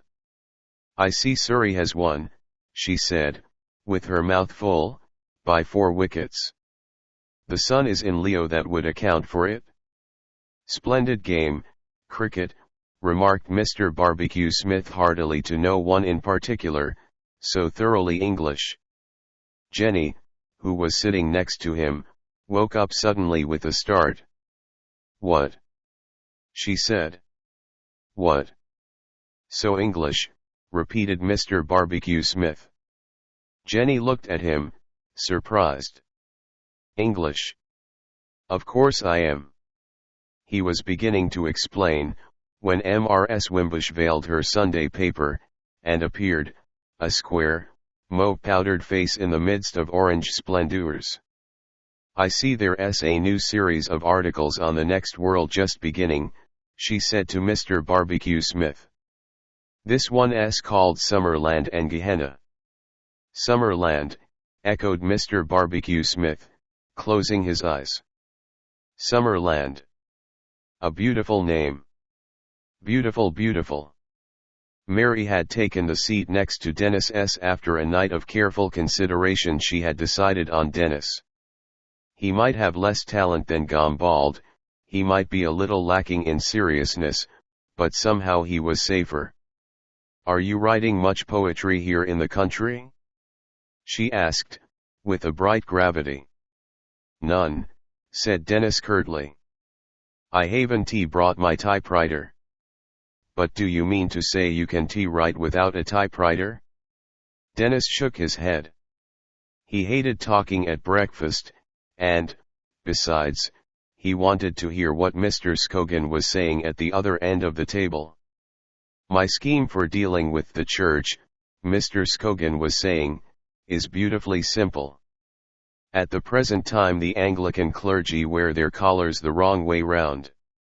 I would compel them to wear, not only their collars, but all their clothes, turned back to frantic coat, waistcoat, trousers, boots, so that every clergyman should present to the world a smooth fade, unbroken by stud, button, or lace. The enforcement of such a livery would act as a wholesome deterrent to those intending to enter the church. At the same time it would enormously enhance, what Archbishop Laud so rightly insisted on, the beauty of holiness in the few incorrigibles who could not be deterred. In hell, it seems, said Priscilla, reading in her Sunday paper, the children amuse themselves by flaying lambs alive. Ah, but, dear lady, that's only a symbol, exclaimed Mr. Barbecue Smith, a material symbol of spiritual truth. Lambs signify then there are military uniforms, Mr. Scogan went on. When scarlet and pipe clay were abandoned for khaki, there were some who trembled for the future of war. but then, finding how elegant the new tunic was, how closely it clipped the waist, how voluptuously, with the lateral bustles of the pockets, it exaggerated the hips, when they realized the brilliant potentialities of breeches and top boots, they were reassured. Abolish these military elegances, standardize a uniform of sackcloth and mackintosh, you will very soon find that. Is anyone coming to church with me this morning? Asked Henry Wimbush. No one responded. He baited his bare invitation. I read the lessons, you know. And there's Mr. Bodyham. His sermons are sometimes worth hearing. Thank you, said Mr. Barbecue Smith. I for one prefer to worship in the infinite church of nature. How does our Shakespeare put it? Sermons in books, stones in the running brooks. He waved his arm in a fine gesture towards the window, and even as he did so he became vaguely, but none the less insistently, none the less uncomfortably aware that something had gone wrong with the quotation. Something. What could it be? Sermons. Stones. Books. 9. Mr. Bodyham was sitting in his study at the rectory. The 19th century Gothic windows, narrow and pointed, admitted the light grudgingly. In spite of the brilliant July weather, the room was somber. Brown varnished bookshelves lined the walls, filled with row upon row of those thick, heavy theological works which the second-hand booksellers generally sell by weight. The mantelpiece, the overmantel, a towering structure of spindly pillars and little shelves, were brown and varnished. The writing desk was brown and varnished. So were the chairs, so was the door. A dark red-brown carpet with patterns covered the floor. Everything was brown in the room, and there was a curious brownish smell. In the midst of this brown gloom Mr. Bodyham sat at his desk. He was the man in the iron mask. A grey metallic face with iron cheekbones and a narrow iron brow, iron folds, hard and unchanging, ran perpendicularly down his cheeks. His nose was the iron beak of some thin, delicate bird of rapine. He had brown eyes, set in sockets rimmed with iron, round them the skin was dark, as though it had been charred. Dense wiry hair covered his skull, it had been black, it was turning grey. His ears were very small and fine. His jaws, his chin, his upper lip were dark, iron dark, where he had shaved. His voice, when he spoke and especially when he raised it in preaching, was harsh, like the grating of iron hinges when a seldom used door is opened. It was nearly 12:30. He had just come back from church, hoarse and weary with preaching. He preached with fury, with passion, an iron man beating with a flail upon the souls of his congregation. But the souls of the faithful at Crome were made of india rubber, solid rubber. The flail rebounded. They were used to Mr. Bodyham at Crome. The flail thumped on india rubber, and as often as not the rubber slept. That morning he had preached, as he had often preached before, on the nature of God. He had tried to make them understand about God, what a fearful thing it was to fall into his hands. God they thought of something soft and merciful. They blinded themselves to facts, still more, they blinded themselves to the Bible. The passengers on the Titanic sang "Nearer My God to Thee" as the ship was going down. Did they realize what they were asking to be brought nearer to? A white fire of righteousness, an angry fire. When Savonarola preached, men sobbed and groaned aloud. Nothing broke the polite silence with which Crome listened to Mr. Bodyham, only an occasional cough and sometimes the sound of heavy breathing. In the front pew sat Henry Wimbush, calm, well-bred, beautifully dressed. There were times when Mr. Bodyham wanted to jump down from the pulpit and shake him into life, times when he would have liked to beat and kill his whole congregation. He sat at his desk dejectedly. Outside the Gothic windows the earth was warm and marvelously calm. Everything was as it had always been. And yet it was nearly 4 years now since he had preached that sermon on Matthew 24:7, for nation shall rise up against nation, and kingdom against kingdom, and there shall be famines, and pestilences, and earthquakes, in diverse places. It was nearly 4 years. He had had the sermon printed. It was so terribly, so vitally important that all the world should know what he had to say. A copy of the little pamphlet lay on his desk, 8 small grey pages, printed by a fount of type that had grown blunt, like an old dog's teeth, by the endless champing and champing of the press. He opened it and began to read it yet once again. For nation shall rise up against nation, and kingdom against kingdom, and there shall be famines, and pestilences, and earthquakes, in diverse places. 19 centuries have elapsed since our Lord gave utterance to those words, and not a single one of them has been without wars, plagues, famines, and earthquakes. Mighty empires have crashed in ruin to the ground, diseases have unpeopled half the globe, there have been vast natural cataclysms in which thousands have been overwhelmed by flood and fire and whirlwind. Time and again, in the course of these 19 centuries, such things have happened, but they have not brought Christ back to earth. They were signs of the times inasmuch as they were signs of God's wrath against the chronic wickedness of mankind, but they were not signs of the times in connection with the second coming. If earnest Christians have regarded the present war as a true sign of the Lord's approaching return, it is not merely because it happens to be a great war involving the lives of millions of people, not merely because famine is tightening its grip on every country in Europe, not merely because disease of every kind, from syphilis to spotted fever, is rife among the warring nations. No, it is not for these reasons that we regard this war as a true sign of the times, but because in its origin and its progress it is marked by certain characteristics which seem to connect it almost beyond a doubt with the predictions in Christian prophecy relating to the second coming of the Lord. Let me enumerate the features of the present war which most clearly suggest that it is a sign foretelling the near approach of the second advent. Our Lord said that this gospel of the kingdom shall be preached in all the world for a witness unto all nations, and then shall the end come. Although it would be presumptuous for us to say what degree of evangelization will be regarded by God as sufficient, we may at least confidently hope that a century of unflagging missionary work has brought the fulfillment of this condition at any rate near. True, the larger number of the world's inhabitants have remained deaf to the preaching of the true religion, but that does not vitiate the fact that the gospel has been preached for a witness to all unbelievers from the papist to the Zulu. The responsibility for the continued prevalence of unbelief lies, not with the preachers, but with those preached to.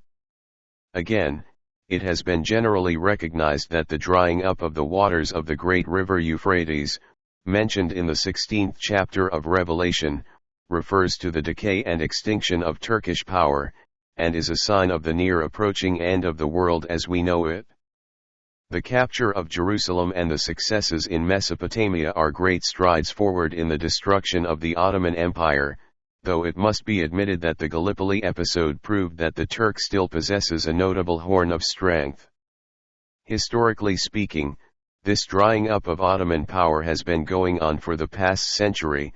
The last 2 years have witnessed a great acceleration of the process, and there can be no doubt that complete desiccation is within sight.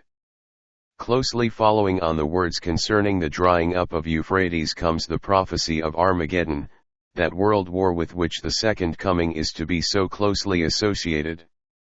Once begun, the world war can end only with the return of Christ, and his coming will be sudden and unexpected, like that of a thief in the night. Let us examine the facts. In history, exactly as in St. John's Gospel, the world war is immediately preceded by the drying up of Euphrates, or the decay of Turkish power. This fact alone would be enough to connect the present conflict with the Armageddon of Revelation and therefore to point to the near approach of the second advent. but further evidence of an even more solid and convincing nature can be adduced. Armageddon is brought about by the activities of three unclean spirits, as it were toads, which come out of the mouths of the dragon, the beast, and the false prophet. If we can identify these three powers of evil, much light will clearly be thrown on the whole question. The dragon, the beast, and the false prophet can all be identified in history. Satan, who can only work through human agency, has used these three powers in the long war against Christ which has filled the last 19 centuries with religious strife.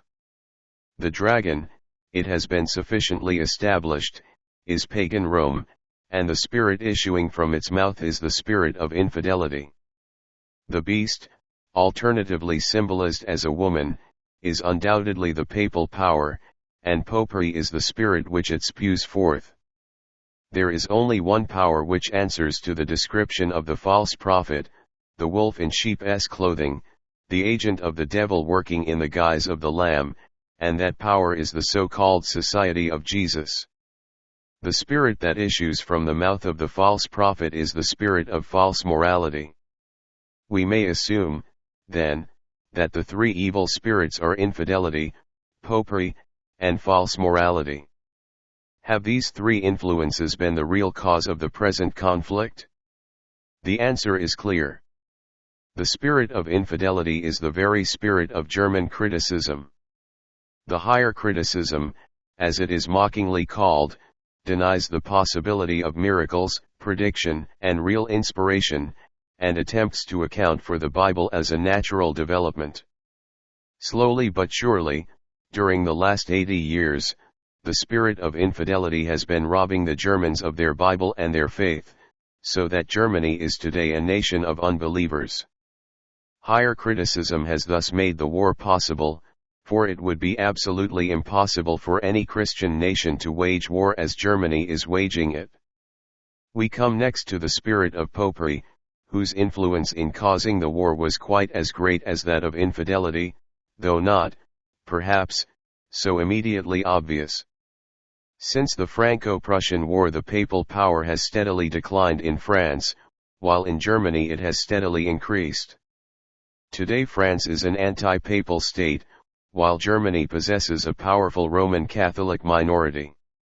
Two papally controlled states, Germany and Austria, are at war with six anti-papal states: England, France, Italy, Russia, Serbia, and Portugal.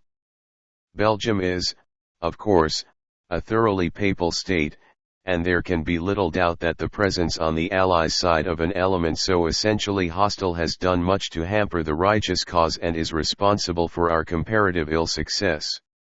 That the spirit of popery is behind the war is thus seen clearly enough in the grouping of the opposed powers, while the rebellion in the Roman Catholic parts of Ireland has merely confirmed a conclusion already obvious to any unbiased mind. The spirit of false morality has played as great a part in this war as the two other evil spirits.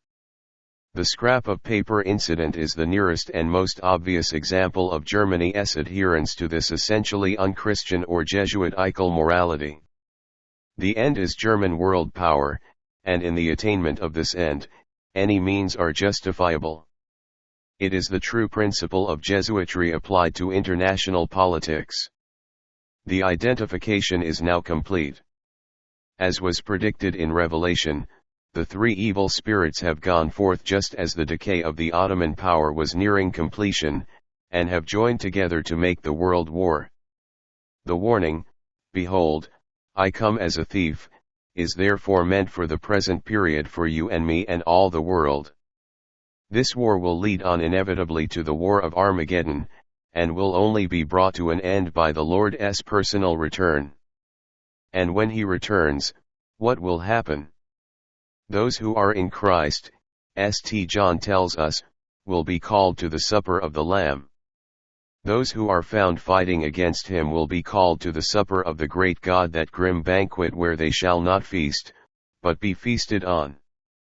For, as St. John says, I saw an angel standing in the sun, and he cried in a loud voice, saying to all the fowls that fly in the midst of heaven, Come and gather yourselves together unto the supper of the great God, that ye may eat the flesh of kings, and the flesh of captains, and the flesh of mighty men, and the flesh of horses, and of them that sit on them, and the flesh of all men, both free and bond, both small and great. All the enemies of Christ will be slain with the sword of him that sits upon the horse, and all the fowls will be filled with their flesh. That is the supper of the great God. It may be soon or it may, as men reckon time, be long, but sooner or later, inevitably, the Lord will come and deliver the world from its present troubles. And woe unto them who are called, not to the supper of the Lamb, but to the supper of the great God. They will realize then, but too late, that God is a God of wrath as well as a God of forgiveness. The God who sent bears to devour the mockers of Elisha, the God who smote the Egyptians for their stubborn wickedness, will assuredly smite them too, unless they make haste to repent. But perhaps it is already too late. Who knows but that tomorrow, in a moment even, Christ may be upon us unawares, like a thief. In a little while, who knows? The angel standing in the sun may be summoning the ravens and vultures from their crannies in the rocks to feed upon the putrefying flesh of the millions of unrighteous whom God's wrath has destroyed. Be ready, then, the coming of the Lord is at hand. May it be for all of you an object of hope, not a moment to look forward to with terror and trembling. Mr. Bodyham closed the little pamphlet and leaned back in his chair.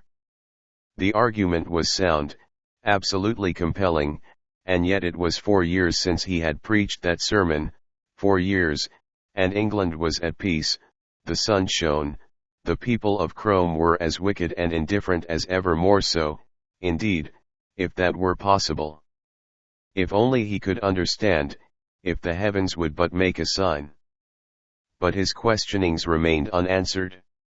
Seated there in his brown varnished chair under the Ruskinian window, he could have screamed aloud. He gripped the arms of his chair, gripping for control. The knuckles of his hands whitened, he bit his lip. In a few seconds he was able to relax the tension, he began to rebuke himself for his rebellious impatience. 4 years, he reflected, what were 4 years, after all? It must inevitably take a long time for Armageddon to ripen to yeast itself up. The episode of 1914 had been a preliminary skirmish.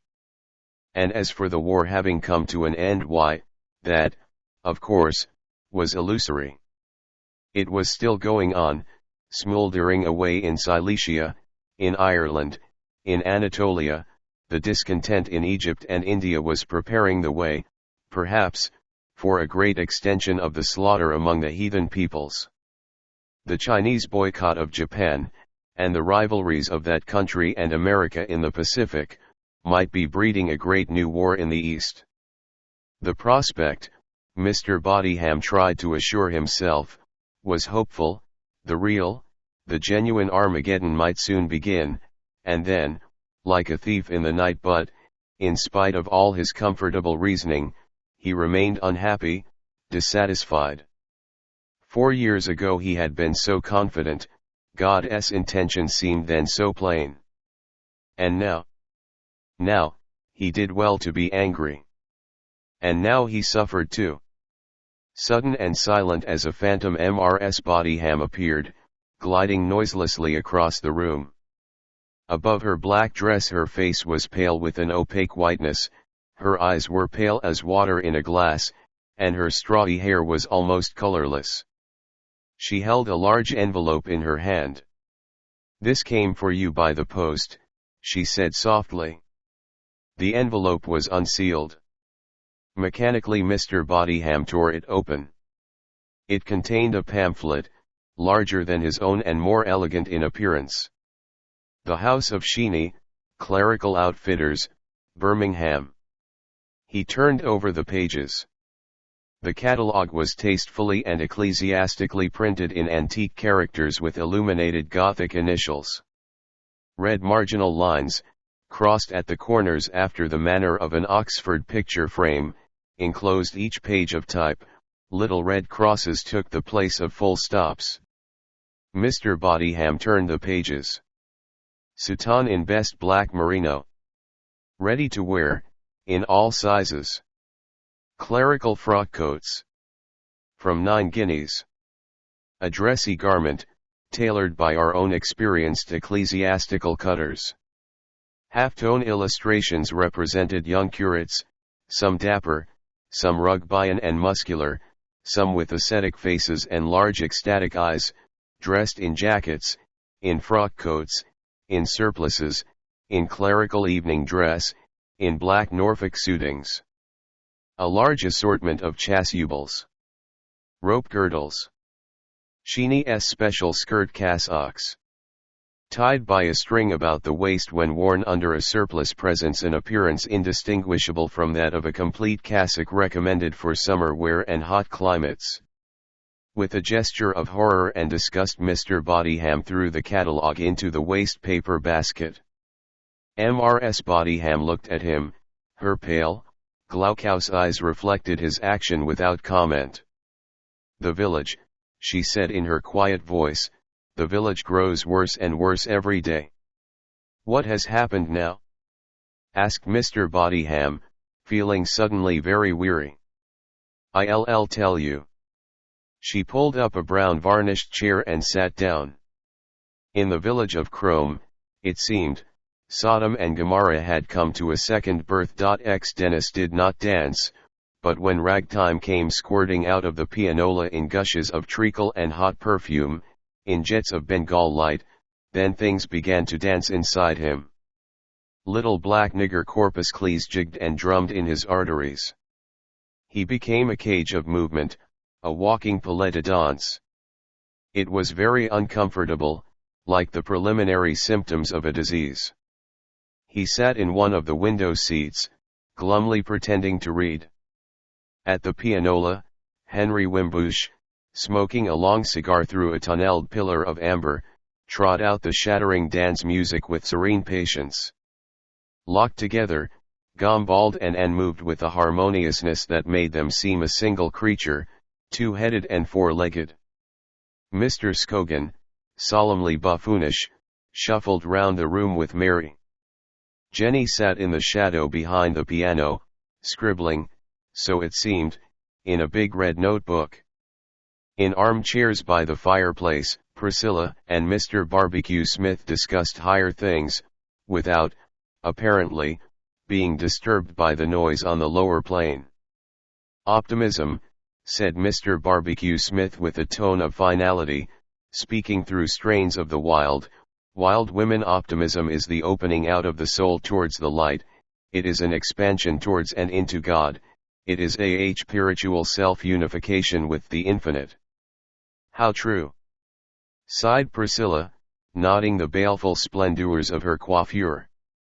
"Pessimism, on the other hand, is the contraction of the soul towards darkness, it is a focusing of the self upon a point in the lower plane, it is a spiritual slavery to mere facts, to gross physical phenomena. They remaking a wild man of me." The refrain sang itself over in Denis's mind. Yes, they were, damn them. A wild man, but not wild enough, that was the trouble. Wild inside, raging, writhing. Yes, writhing was the word, writhing with desire.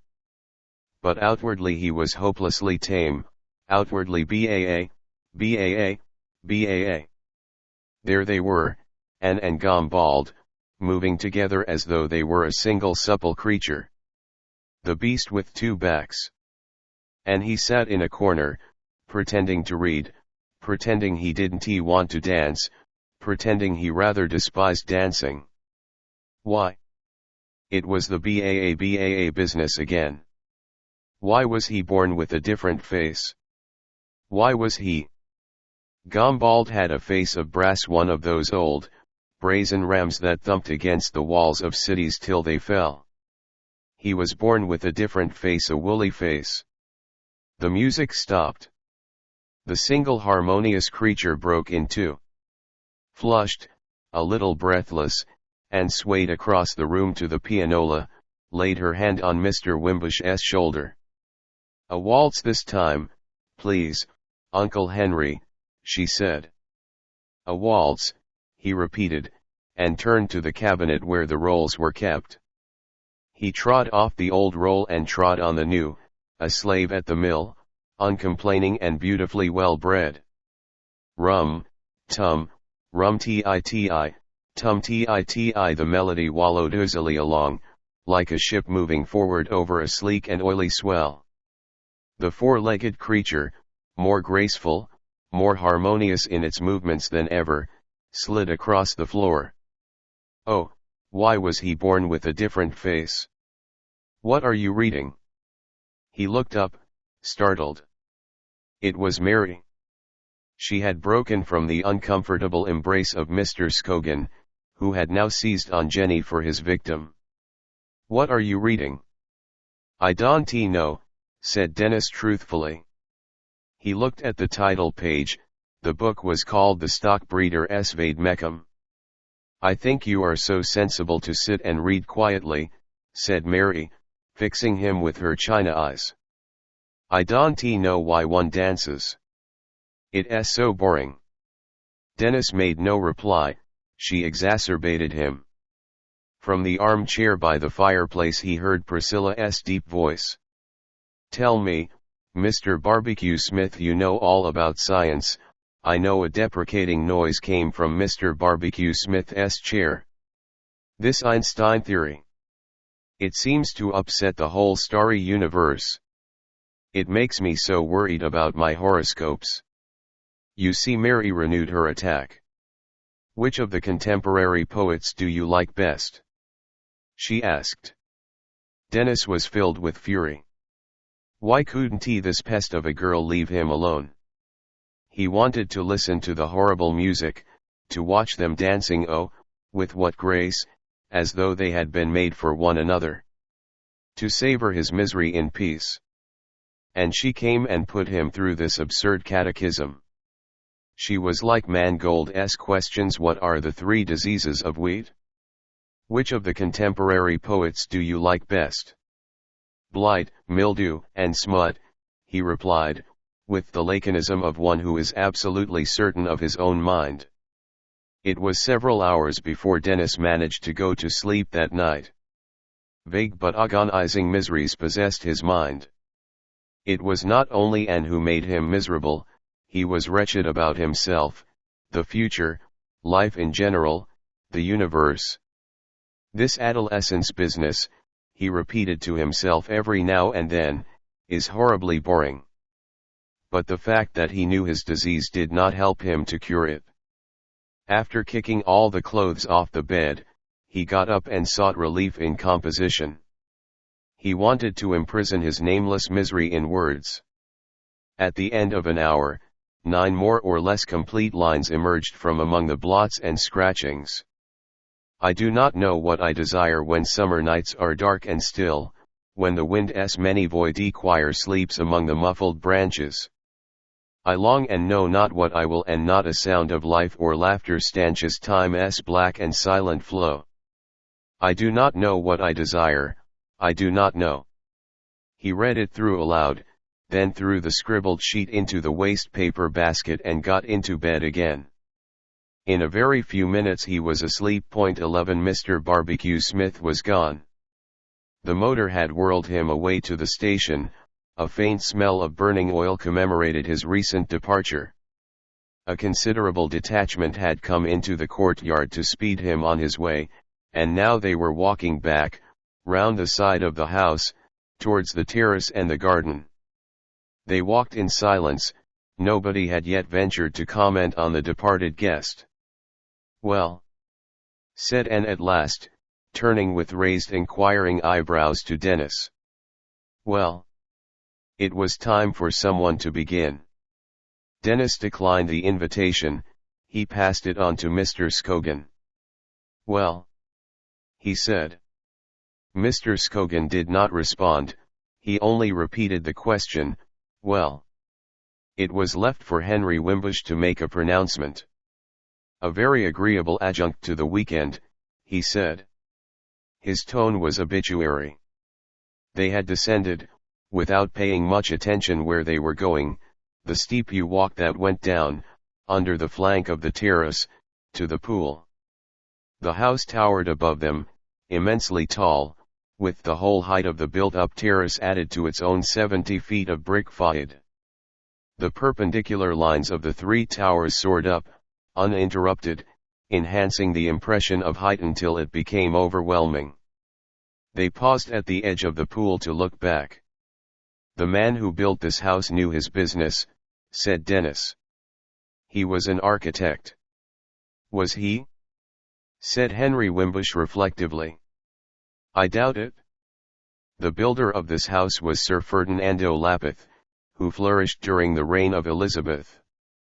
He inherited the estate from his father, to whom it had been granted at the time of the dissolution of the monasteries, for Crome was originally a cloister of monks and this swimming pool their fish pond. Sir Ferdinando was not content merely to adapt the old monastic buildings to his own purposes, but using them as a stone quarry for his barns and byres and outhouses, he built for himself a grand new house of brick, the house you see now." He waved his hand in the direction of the house and was silent. Severe, imposing, almost menacing, Crome loomed down on them. "The great thing about Crome," said Mr. Scogan, seizing the opportunity to speak, "is the fact that it is so unmistakably and aggressively a work of art. It makes no compromise with nature, but affronts it and rebels against it. It has no likeness to Shelley's Tower, in the Epipsychodion, which, if I remember rightly, seems not now a work of human art, but as it were titanic, in the heart of earth, having assumed its form and grown out of the mountain, from the living stone, lifting itself in caverns light and high. No, no, there isn't any nonsense of that sort about Crome. That the hovels of the peasantry should look as though they had grown out of the earth, to which their inmates are attached, is right, no doubt, and suitable. But the house of an intelligent, civilized, and sophisticated man should never seem to have sprouted from the clods. It should rather be an expression of his grand unnatural remoteness from the cloddish life. Since the days of William Morris that's a fact which we in England have been unable to comprehend. Civilized and sophisticated men have solemnly played at being peasants. Hence quaintness, arts and crafts, cottage architecture, and all the rest of it. In the suburbs of our cities you may see, reduplicated in endless rows, studiedly quaint imitations and adaptations of the village hovel. Poverty, ignorance, and a limited range of materials produce the hovel, which possesses undoubtedly, in suitable surroundings, its own as it were titanic charm. We now employ our wealth, our technical knowledge, our rich variety of materials for the purpose of building millions of imitation hovels in totally unsuitable surroundings. Could imbecility go further? Henry Wimbush took up the thread of his interrupted discourse. "All that you say, my dear Scogan," he began, "is certainly very just, very true. But whether Sir Ferdinando shared your views about architecture, or if, indeed, he had any views about architecture at all, I very much doubt. In building this house, Sir Ferdinando was, as a matter of fact, preoccupied by only one thought: the proper placing of his privies. Sanitation was the one great interest of his life. In 1573 he even published, on this subject, a little book now extremely scarce called, Certain Proconsuls, by one of Her Majesty's most honourable Proconsuls, F.L. Knight, in which the whole matter is treated with great learning and elegance. His guiding principle in arranging the sanitation of a house was to secure that the greatest possible distance should separate the privy from the sewage arrangements. Hence it followed inevitably that the privies were to be placed at the top of the house, being connected by vertical shafts with pits or channels in the ground. It must not be thought that Sir Ferdinando was moved only by material and merely sanitary considerations. For the placing of his privies in an exalted position he had also certain excellent spiritual reasons. For, he argues in the 3rd chapter of his Proconsuls, the necessities of nature are so base and brutish that in obeying them we are apt to forget that we are the noblest creatures of the universe. To counteract these degrading effects he advised that the privy should be in every house the room nearest to heaven, that it should be well provided with windows commanding an extensive and noble prospect, and that the walls of the chamber should be lined with bookshelves containing all the ripest products of human wisdom, such as the Proverbs of Solomon, Boethius's Consolations of Philosophy, the Apophthegms of Epictetus and Marcus Aurelius, the Enchiridion of Erasmus, and all other works, ancient or modern, which testify to the nobility of the human soul. In Crome he was able to put his theories into practice. At the top of each of the 3 projecting towers he placed a privy. From these a shaft went down the whole height of the house, that is to say, more than 70 feet, through the cellars, and into a series of conduits provided with flowing water tunneled in the ground on a level with the base of the raised terrace. These conduits emptied themselves into the stream several hundred yards below the fish pond. The total depth of the shafts from the top of the towers to their subterranean conduits was 102 feet. The 18th century, with its passion for modernization, swept away these monuments of sanitary ingenuity. Were it not for tradition and the explicit account of them left by Sir Ferdinando, we should be unaware that these noble privies had ever existed. We should even suppose that Sir Ferdinando built his house after this strange and splendid model for merely aesthetic reasons. The contemplation of the glories of the past always evoked in Henry Wimbush a certain enthusiasm. Under the grey bowler his face worked and glowed as he spoke. The thought of these vanished privies moved him profoundly.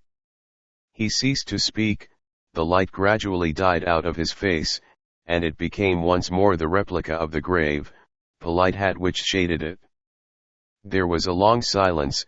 The same gently melancholy thought seemed to possess the mind of each of them. Permanence, transience. Sir Ferdinando and his privies were gone, Crome still stood. How brightly the sun shone and how inevitable was death. The ways of God were strange, the ways of man were stranger still. It does one's heart good, exclaimed Mr. Scogan at last, to hear of these fantastic English aristocrats. To have a theory about privies and to build an immense and splendid house in order to put it into practice, it's magnificent, beautiful. I like to think of them all, the eccentric milords rolling across Europe in ponderous carriages, bound on extraordinary errands. One is going to Venice to buy La Bianchi's larynx, he won't get it till she's dead, of course, but no matter, he's prepared to wait. He has a collection, pickled in glass bottles, of the throats of famous opera singers. And the instruments of renowned virtuosi, he goes in for them too. He will try to bribe Paganini to part with his little Guarnerio, but he has small hope of success. Paganini won't sell his fiddle, but perhaps he might sacrifice one of his guitars.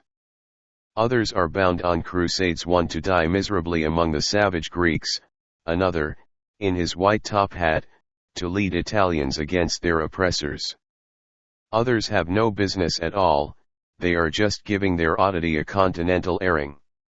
At home they cultivate themselves at leisure and with greater elaboration. Beckford builds towers, Portland digs holes in the ground, Cavendish, the millionaire, lives in a stable, eats nothing but mutton, and amuses himself solely for his private delectation by anticipating the electrical discoveries of half a century. Glorious eccentrics. Every age is enlivened by their presence. Some day, my dear Denis, said Mr. Scogan, turning a beady bright regard in his direction, some day you must become their biographer, the lives of queer men. What a subject! I should like to undertake it myself. Mr. Scogan paused, looked up once more at the towering house, then murmured the word eccentricity, 2 or 3 times. Eccentricity is the justification of all aristocracies. It justifies leisured classes and inherited wealth and privilege and endowments and all the other injustices of that sort. If you to do anything reasonable in this world, you must have a class of people who are secure, safe from public opinion, safe from poverty, leisured, not compelled to waste their time in the imbecile routines that go by the name of honest work. You must have a class of which the members can think and, within the obvious limits, do what they please. You must have a class in which people who have eccentricities can indulge them and in which eccentricity in general will be tolerated and understood. That's the important thing about an aristocracy. Not only is it eccentric itself, often grandiosely so, it also tolerates and even encourages eccentricity in others. The eccentricities of the artist and the newfangled thinker Dante inspire it with that fear, loathing, and disgust which the burgesses instinctively feel towards them. It is a sort of Red Indian reservation planted in the midst of a vast horde of poor whites, colonials at that. Within its boundaries wild men disport themselves often, it must be admitted, a little grossly, a little too flamboyantly, and when kindred spirits are born outside the pale it offers them some sort of refuge from the hatred which the poor whites, and bones bourgeois, lavish on anything that is wild or out of the ordinary. After the social revolution there will be no reservations, the redskins will be drowned in the great sea of poor whites. What then? Will they suffer you to go on writing villanelles, my good Denis? Will you, unhappy Henry, be allowed to live in this house of the splendid privies, to continue your quiet delving in the mines of feudal knowledge? Will and you, said Anne, interrupting him, will you be allowed to go on talking? You may rest assured, Mr. Scogan replied, that I shall not.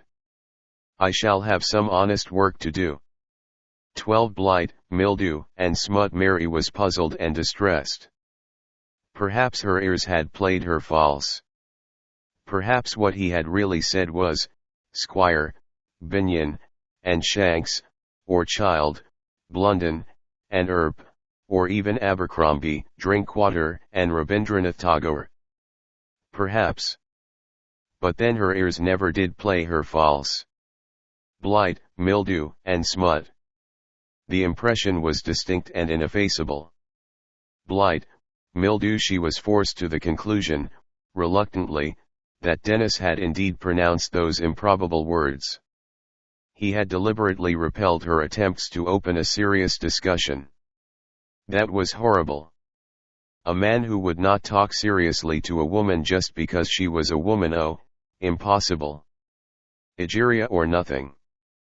Perhaps Gombald would be more satisfactory. True, his meridional heredity was a little disquieting, but at least he was a serious worker, and it was with his work that she would associate herself. And Denis? After all, what was Denis? A dilettante, an amateur. Gombald had annexed for his painting room a little disused granary that stood by itself in a green close beyond the farmyard. It was a square brick building with a peaked roof and little windows set high up in each of its walls. A ladder of 4 rungs led up to the door, for the granary was perched above the ground, and out of reach of the rats, on 4 massive toadstools of grey stone. Within, there lingered a faint smell of dust and cobwebs, and the narrow shaft of sunlight that came slanting in at every hour of the day through one of the little windows was always alive with silvery motes. Here Gombald worked, with a kind of concentrated ferocity, during 6 or 7 hours of each day. He was pursuing something new, something terrific, if only he could catch it. During the last 8 years, nearly half of which had been spent in the process of winning the war, he had worked his way industriously through Cubism. Now he had come out on the other side. He had begun by painting a formalist nature, then, little by little, he had risen from nature into the world of pure form, till in the end he was painting nothing but his own thoughts, externalized in the abstract geometrical forms of the mind's devising. He found the process arduous and exhilarating. And then, quite suddenly, he grew dissatisfied. He felt himself cramped and confined within intolerably narrow limitations. He was humiliated to find how few and crude and uninteresting were the forms he could invent. The inventions of nature were without number, inconceivably subtle and elaborate. He had done with cubism. He was out on the other side. But the cubist discipline preserved him from falling into excesses of nature worship.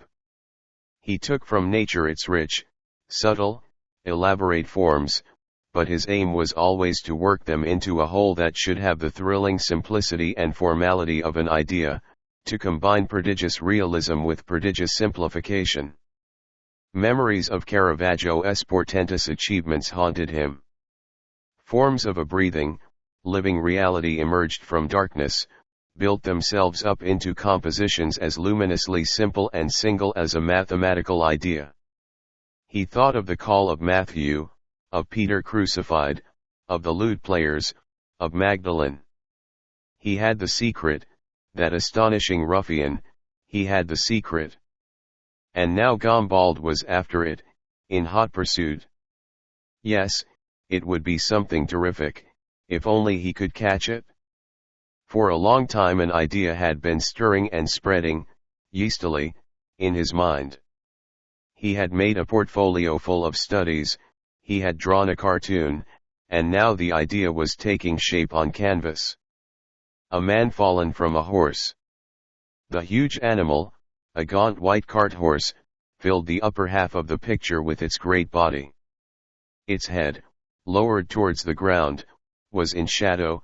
The immense bony body was what arrested the eye. The body and the legs, which came down on either side of the picture like the pillars of an arch on the ground, between the legs of the towering beast, lay the foreshortened figure of a man, the head in the extreme foreground, the arms flung wide to right and left. A white, relentless light poured down from a point in the right foreground. The beast, the fallen man, were sharply illuminated. Round them, beyond and behind them, was the night. They were alone in the darkness, a universe in themselves. The horse's body filled the upper part of the picture, the legs, the great hoofs, frozen to stillness in the midst of their trampling, limited it on either side.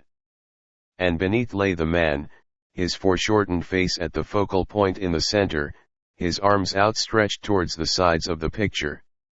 Under the arch of the horse's belly, between his legs, the eye looked through into an intense darkness. Below, the space was closed in by the figure of the prostrate man. A central gulf of darkness surrounded by luminous forms. The picture was more than half finished. Gombald had been at work all the morning on the figure of the man, and now he was taking a rest, the time to smoke a cigarette.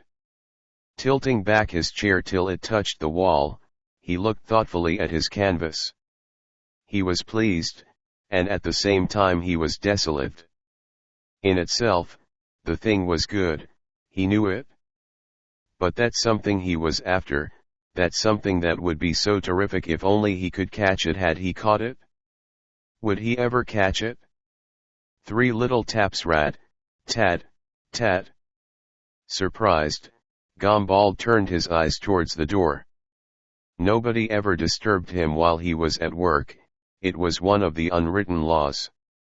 Come in, he called. The door, which was ajar, swung open, revealing, from the waist upwards, the form of Mary. She had only dared to mount halfway up the ladder. If he didn't want her, retreat would be easier and more dignified than if she climbed to the top. May I come in? She asked. Certainly. She skipped up the remaining 2 rungs and was over the threshold in an instant. A letter came for you by the second post, she said. I thought it might be important, so I brought it out to you. Her eyes, Her childish face were luminously candid as she handed him the letter. There had never been a flimsier pretext. Gombald looked at the envelope and put it in his pocket unopened. Luckily, he said, it isn't at all important. Thanks very much all the same. There was a silence. Mary felt a little uncomfortable. May I have a look at what you've been painting? She had the courage to say at last. Gombald had only half smoked his cigarette. In any case he wouldn't begin work again till he had finished.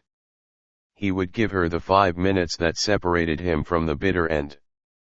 This is the best place to see it from, he said. Mary looked at the picture for some time without saying anything. Indeed, she didn't know what to say. She was taken aback, she was at a loss. She had expected a cubist masterpiece, and here was a picture of a man and a horse, not only recognizable as such, but even aggressively in drawing. Trompe-l'œil, there was no other word to describe the delineation of that foreshortened figure under the trampling feet of the horse. What was she to think? What was she to say? Her orientations were gone. One could admire representationalism in the old masters. Obviously. But in a modern? At 18 she might have done so.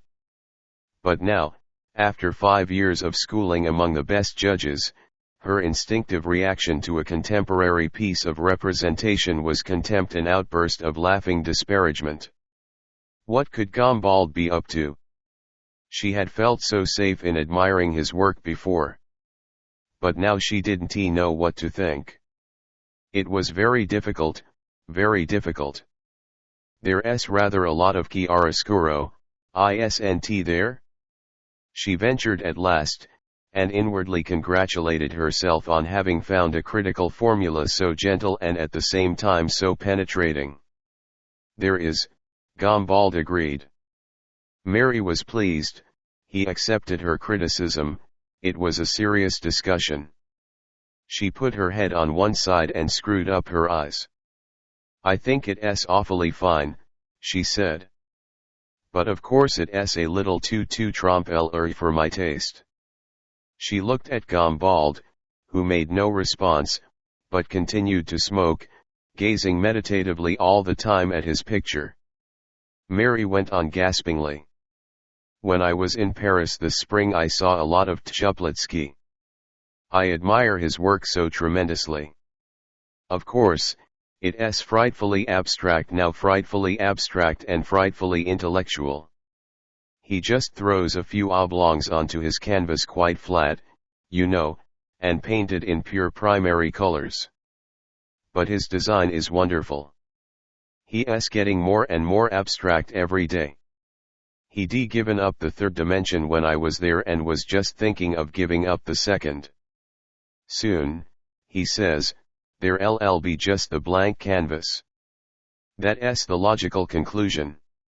Complete abstraction. Painting's finished, he's finishing it. When he's reached pure abstraction he's going to take up architecture. He says it's more intellectual than painting. Do you agree? She asked, with a final gasp. Gombald dropped his cigarette end and trod on it. Tchoupletski's finished painting, he said. I've finished my cigarette. But I am going on painting. And, advancing towards her, he put his arm round her shoulders and turned her round, away from the picture. Mary looked up at him, her hair swung back, a soundless bell of gold. Her eyes were serene, she smiled. So the moment had come. His arm was round her. He moved slowly, almost imperceptibly, and she moved with him. It was a peripatetic embracement. Do you agree with him? She repeated. The moment might have come, but she would not cease to be intellectual, serious. I don't know. I shall have to think about it. Gombald loosened his embrace, his hand dropped from her shoulder. Be careful going down the ladder, he added solicitously. Mary looked round, startled.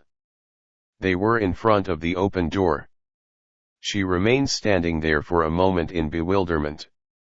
The hand that had rested on her shoulder made itself felt lower down her back. It administered 3 or 4 kindly little smacks.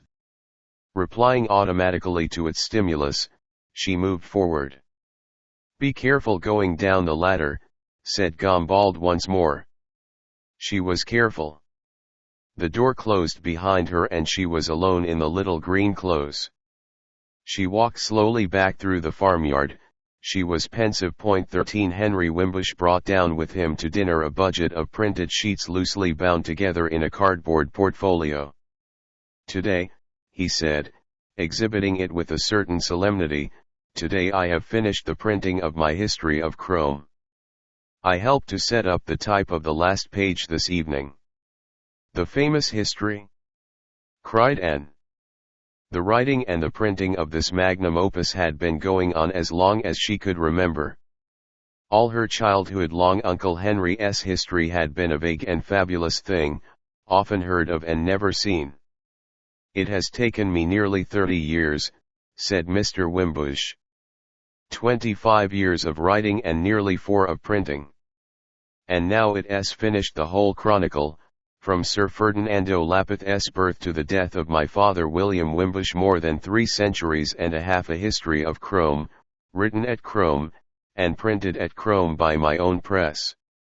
Shall we be allowed to read it now it's finished?" asked Denis. Mr. Wimbush nodded. "Certainly," he said. "And I hope you will not find it uninteresting," he added modestly. "Our muniment room is particularly rich in ancient records, and I have some genuinely new light to throw on the introduction of the 3-pronged fork." "And the people?" asked Gombald. "Sir Ferdinando and the rest of them, were they amusing? Were there any crimes or tragedies in the family?" "Let me see." Henry Wimbush rubbed his chin thoughtfully. "I can only think of 2 suicides, 1 violent death, 4 or perhaps 5 broken hearts, and half a dozen little blots on the scutcheon in the way of misalliances, seductions, natural children, and the like. No, on the whole, it's a placid and uneventful record. The Wimbushes and the Lapiths were always an unadventurous, respectable crew," said Priscilla, with a note of scorn in her voice. "If I were to write my family history now, why, it would be one long continuous blot from beginning to end." She laughed jovially, and helped herself to another glass of wine. "If I were to write mine," Mr. Scogan remarked, "it wouldn't exist. After the 2nd generation we Scogans are lost in the mists of antiquity." "After dinner," said Henry Wimbush, a little piqued by his wife's disparaging comment on the masters of Crome, "I'll read you an episode from my history that will make you admit that even the Lapiths, in their own respectable way, had their tragedies and strange adventures." "I am glad to hear it," said Priscilla. "Glad to hear what?" asked Jenny, emerging suddenly from her private interior world like a cuckoo from a clock. She received an explanation, smiled, nodded, "Cuckooed at last, I see," and popped back, clapping shut the door behind her. Dinner was eaten, the party had adjourned to the drawing room. "Now," said Henry Wimbush, pulling up a chair to the lamp. He put on his round pince-nez, rimmed with tortoise shell, and began cautiously to turn over the pages of his loose and still fragmentary book. He found his place at last. "Shall I begin?" he asked, looking up. "Do," said Priscilla, yawning. In the midst of an attentive silence Mr. Wimbush gave a little preliminary cough and started to read. The infant who was destined to become the 4th baronet of the name of Lapith was born in the year 1740. He was a very small baby, weighing not more than 3 pounds at birth, but from the first he was sturdy and healthy. In honor of his maternal grandfather, Sir Hercules Acam of Bishop S. Acam, he was christened Hercules. His mother, like many other mothers, kept a notebook, in which his progress from month to month was recorded. He walked at 10 months, and before his second year was out he had learned to speak a number of words. At 3 years he weighed but 24 pounds, and at 6, though he could read and write perfectly and showed a remarkable aptitude for music, he was no larger and heavier than a well-grown child of 2. Meanwhile, his mother had borne 2 other children, a boy and a girl, one of whom died of croup during infancy, while the other was carried off by smallpox before it reached the age of 5. Hercules remained the only surviving child.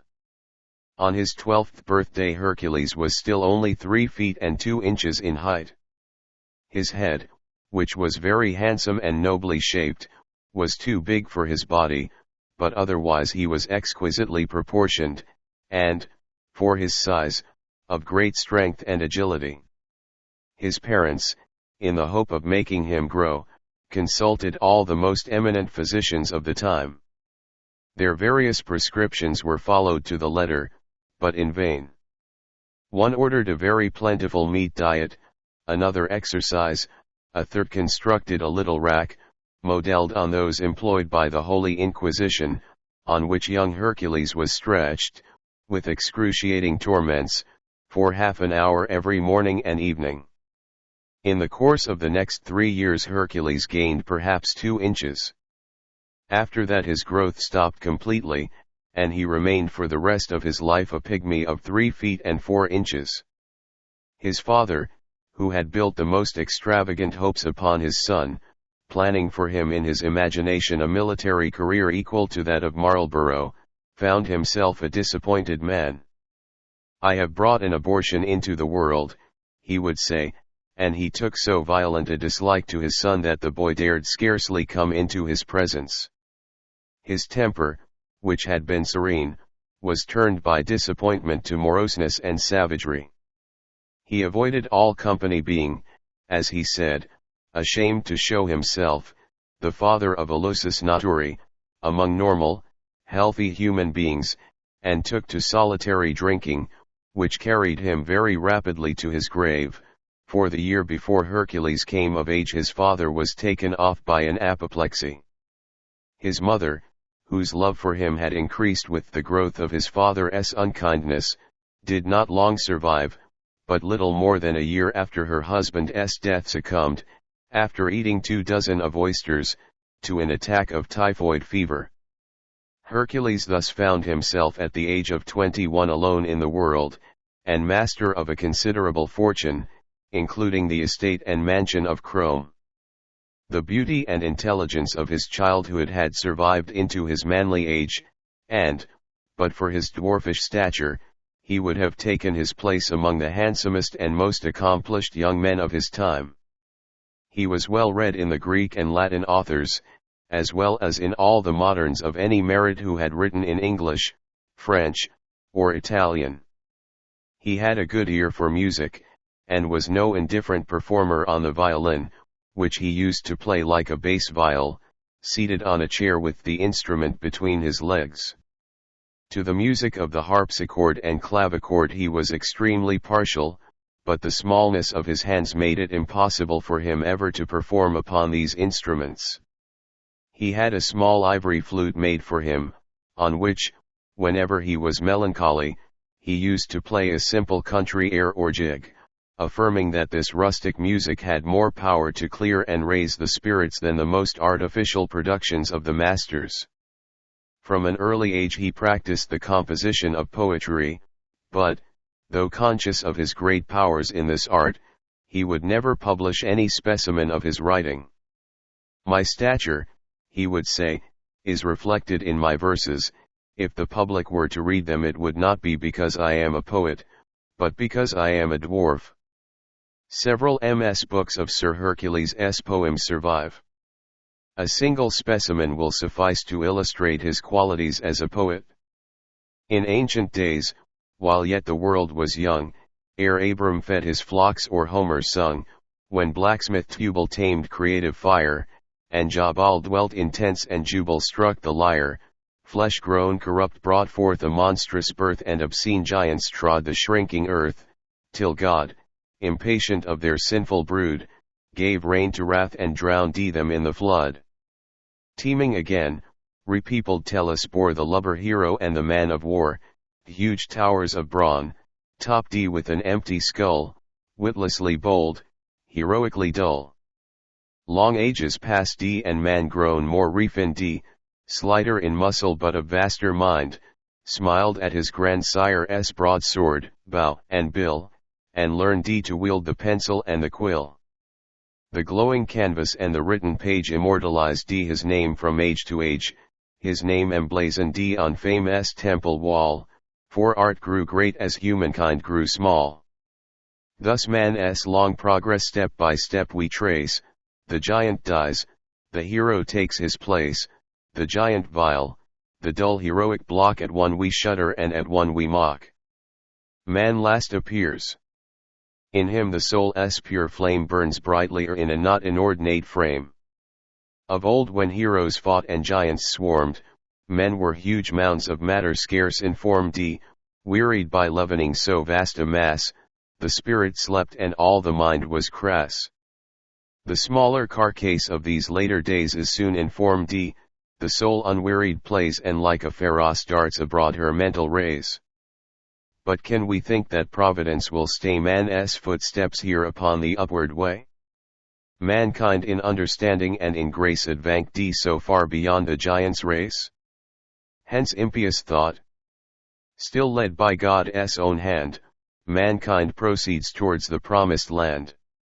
A time will come prophetic, I descry remoter dawns along the gloomy sky, when happy mortals of a golden age will backward turn the dark historic page, and in our vaunted race of men behold a form as gross, a mind as dead and cold, as we in giants see, in warriors of old. A time will come, wherein the soul shall be from all superfluous matter wholly free, when the light body, agile as a fawn's, shall sport with grace along the velvet lawns. Nature's most delicate and final birth, mankind perfected shall possess the earth. But not yet. For still the giant's race, huge, though diminished, tramps the earth's fair face, gross and repulsive, yet perversely proud, men of their imperfections boast aloud. Vain of their bulk, of all they still retain of giant ugliness absurdly vain, at all that's small they point their stupid scorn and, monsters, think themselves divinely born. Sad is the fate of those, sad indeed, the rare precursors of the nobler breed, who come man's golden glory to foretell, but pointing heavenwards live themselves in hell. As soon as he came into the estate, Sir Hercules set about remodeling his household. For though by no means ashamed of his deformity indeed, if we may judge from the poem quoted above, he regarded himself as being in many ways superior to the ordinary race of man. He found the presence of full-grown men and women embarrassing. Realizing, too, that he must abandon all ambitions in the great world, he determined to retire absolutely from it and to create, as it were, at Crome a private world of his own, in which all should be proportionable to himself. Accordingly, he discharged all the old servants of the house and replaced them gradually, as he was able to find suitable successors, by others of dwarfish stature. In the course of a few years he had assembled about himself a numerous household, no member of which was above 4 feet high and the smallest among them scarcely 2 feet and 6 inches. His father's dogs, such as setters, mastiffs, greyhounds, and a pack of beagles, he sold or gave away as too large and too boisterous for his house, replacing them by pugs and King Charles spaniels and whatever other breeds of dog were the smallest. His father's stable was also sold. For his own use, whether riding or driving, he had 6 black Shetland ponies, with 4 very choice piebald animals of New Forest breed. Having thus settled his household entirely to his own satisfaction, it only remained for him to find some suitable companion with whom to share his paradise. Sir Hercules had a susceptible heart, and had more than once, between the ages of 16 and 20, felt what it was to love. But here his deformity had been a source of the most bitter humiliation, for, having once dared to declare himself to a young lady of his choice, he had been received with laughter. On his persisting, she had picked him up and shaken him like an importunate child, telling him to run away and plague her no more. The story soon got about indeed. The young lady herself used to tell it as a particularly pleasant anecdote, and the taunts and mockery it occasioned were a source of the most acute distress to Hercules. From the poems written at this period we gather that he meditated taking his own life. In course of time, however, he lived down this humiliation, but never again, though he often fell in love, and that very passionately, did he dare to make any advances to those in whom he was interested. After coming to the estate and finding that he was in a position to create his own world as he desired it, he saw that, if he was to have a wife which he very much desired, being of an affectionate and, indeed, amorous temper, he must choose her as he had chosen his servants from among the race of dwarfs. But to find a suitable wife was, he found, a matter of some difficulty, for he would marry none who was not distinguished by beauty and gentle birth. The dwarfish daughter of Lord Bimbura he refused on the ground that besides being a pygmy she was hunchbacked, while another young lady, an orphan belonging to a very good family in Hampshire, was rejected by him because her face, like that of so many dwarfs, was wizened and repulsive. Finally, when he was almost despairing of success, he heard from a reliable source that Count T. Mallow, a Venetian nobleman, possessed a daughter of exquisite beauty and great accomplishments, who was by 3 feet in height. Setting out at once for Venice, he went immediately on his arrival to pay his respects to the Count, whom he found living with his wife and 5 children in a very mean apartment in one of the poorer quarters of the town.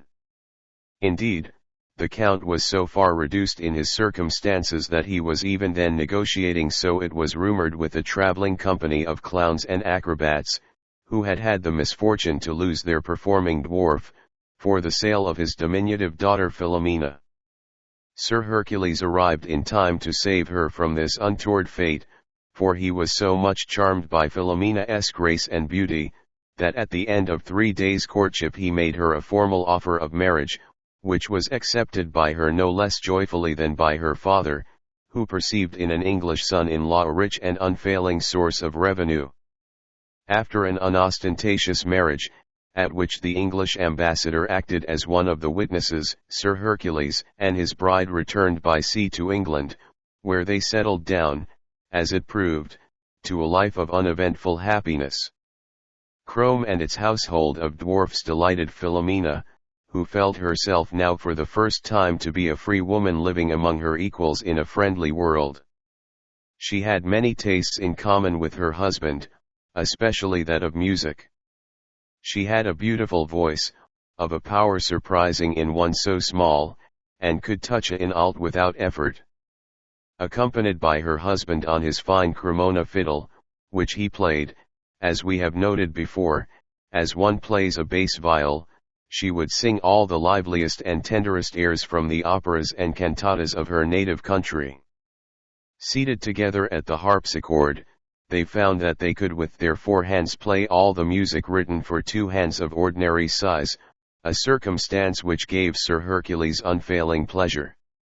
When they were not making music or reading together, which they often did, both in English and Italian, they spent their time in healthful outdoor exercises, sometimes rowing in a little boat on the lake, but more often riding or driving, occupations in which, because they were entirely new to her, Philomena especially delighted. When she had become a perfectly proficient rider, Philomena and her husband used often to go hunting in the park, at that time very much more extensive than it is now. They hunted not foxes nor hares, but rabbits, using a pack of about 30 black and fawn-colored pugs, a kind of dog which, when not overfed, can course a rabbit as well as any of the smaller breeds. 4 dwarf grooms, dressed in scarlet liveries and mounted on white Exmoor ponies, hunted the pack, while their master and mistress, in green habits, followed either on the black Shetlands or on the piebald New Forest ponies. A picture of the whole hunt, dogs, horses, grooms, and masters, was painted by William Stubbs, whose work Sir Hercules admired so much that he invited him, though a man of ordinary stature, to come and stay at the mansion for the purpose of executing this picture. Stubbs likewise painted a portrait of Sir Hercules and his lady driving in their green enamelled calash drawn by 4 black Shetlands. Sir Hercules wears a plum-coloured velvet coat and white breeches. Philomena is dressed in flowered muslin and a very large hat with pink feathers. The 2 figures in their gay carriage stand out sharply against a dark background of trees, but to the left of the picture the trees fall away and disappear, so that the 4 black ponies are seen against a pale and strangely lurid sky that has the golden-brown color of thunderclouds lighted up by the sun. In this way 4 years passed happily by. At the end of that time Philomena found herself great with child. Sir Hercules was overjoyed. "If God is good," he wrote in his daybook, "the name of Lapith will be preserved and our rarer and more delicate race transmitted through the generations until in the fullness of time the world shall recognize the superiority of those beings whom now it uses to make mock of." On his wife's being brought to bed of a son he wrote a poem to the same effect. The child was christened Ferdinando in memory of the builder of the house. With the passage of the months a certain sense of disquiet began to invade the minds of Sir Hercules and his lady. For the child was growing with an extraordinary rapidity. At a year he weighed as much as Hercules had weighed when he was 3. "Ferdinando goes crescendo," wrote Philomena in her diary. "It seems not natural." At 18 months the baby was almost as tall as their smallest jockey, who was a man of 36. Could it be that Ferdinando was destined to become a man of the normal, gigantic dimensions? It was a thought to which neither of his parents dared yet give open utterance, but in the secrecy of their respective diaries they brooded over it in terror and dismay. On his 3rd birthday Ferdinando was taller than his mother and not more than a couple of inches short of his father's height. "Today for the first time," wrote Sir Hercules, "we discussed the situation. The hideous truth can be concealed no longer. Ferdinando is not one of us." On this, his 3rd birthday, a day when we should have been rejoicing at the health, the strength, and beauty of our child, we wept together over the ruin of our happiness. God give us strength to bear this cross. At the age of 8 Ferdinando was so large and so exuberantly healthy that his parents decided, though reluctantly, to send him to school. He was packed off to Eton at the beginning of the next half. A profound peace settled upon the house. Ferdinando returned for the summer holidays larger and stronger than ever. One day he knocked down the butler and broke his arm. "He is rough, inconsiderate, unamenable to persuasion," wrote his father. "The only thing that will teach him manners is corporal chastisement." Ferdinando, who at this age was already 17 inches taller than his father, received no corporal chastisement. One summer holidays about 3 years later Ferdinando returned to Crome accompanied by a very large mastiff dog. He had bought it from an old man at Windsor who had found the beast too expensive to feed. It was a savage, unreliable animal. Hardly had it entered the house when it attacked one of Sir Hercules' favorite pugs, seizing the creature in its jaws and shaking it till it was nearly dead. Extremely put out by this occurrence, Sir Hercules ordered that the beast should be chained up in the stable yard. Ferdinando sullenly answered that the dog was his, and he would keep it where he pleased. His father, growing angry, bade him take the animal out of the house at once, on pain of his utmost displeasure. Ferdinando refused to move. His mother at this moment coming into the room, the dog flew at her, knocked her down, and in a twinkling had very severely mauled her arm and shoulder. In another instant it must infallibly have had her by the throat, had not Sir Hercules drawn his sword and stabbed the animal to the heart. Turning on his son, he ordered him to leave the room immediately, as being unfit to remain in the same place with the mother whom he had nearly murdered. So awe-inspiring was the spectacle of Sir Hercules standing with one foot on the carcase of the gigantic dog, his sword drawn and still bloody, so commanding were his voice, his gestures, and the expression of his face that Ferdinando slunk out of the room in terror and behaved himself for all the rest of the vacation in an entirely exemplary fashion. His mother soon recovered from the bites of the mastiff, but the effect on her mind of this adventure was ineradicable. From that time forth she lived always among imaginary terrors. The 2 years which Ferdinando spent on the continent, making the grand tour, were a period of happy repose for his parents. But even now the thought of the future haunted them, nor were they able to solace themselves with all the diversions of their younger days. The Lady Philomena had lost her voice and Sir Hercules was grown too rheumatical to play the violin. He, it is true, still rode after his pugs, but his wife felt herself too old and, since the episode of the mastiff, too nervous for such sports. At most, to please her husband, she would follow the hunt at a distance in a little gig drawn by the safest and oldest of the Shetlands. The day fixed for Ferdinando's return came round. Philomena, sick with vague dreads and presentiments, retired to her chamber and her bed. Sir Hercules received his son alone. A giant in a brown travelling suit entered the room. "Welcome home, my son," said Sir Hercules in a voice that trembled a little. "I hope I see you well, sir." Ferdinando bent down to shake hands, then straightened himself up again.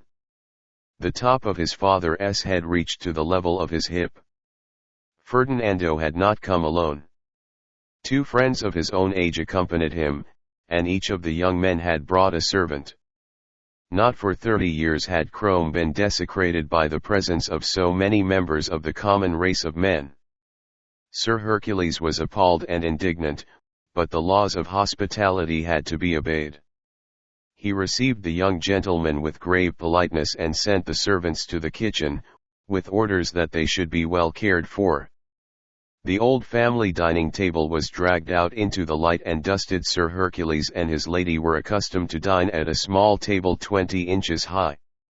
Simon, the aged butler, who could only just look over the edge of the big table, was helped at supper by the 3 servants brought by Ferdinando and his guests.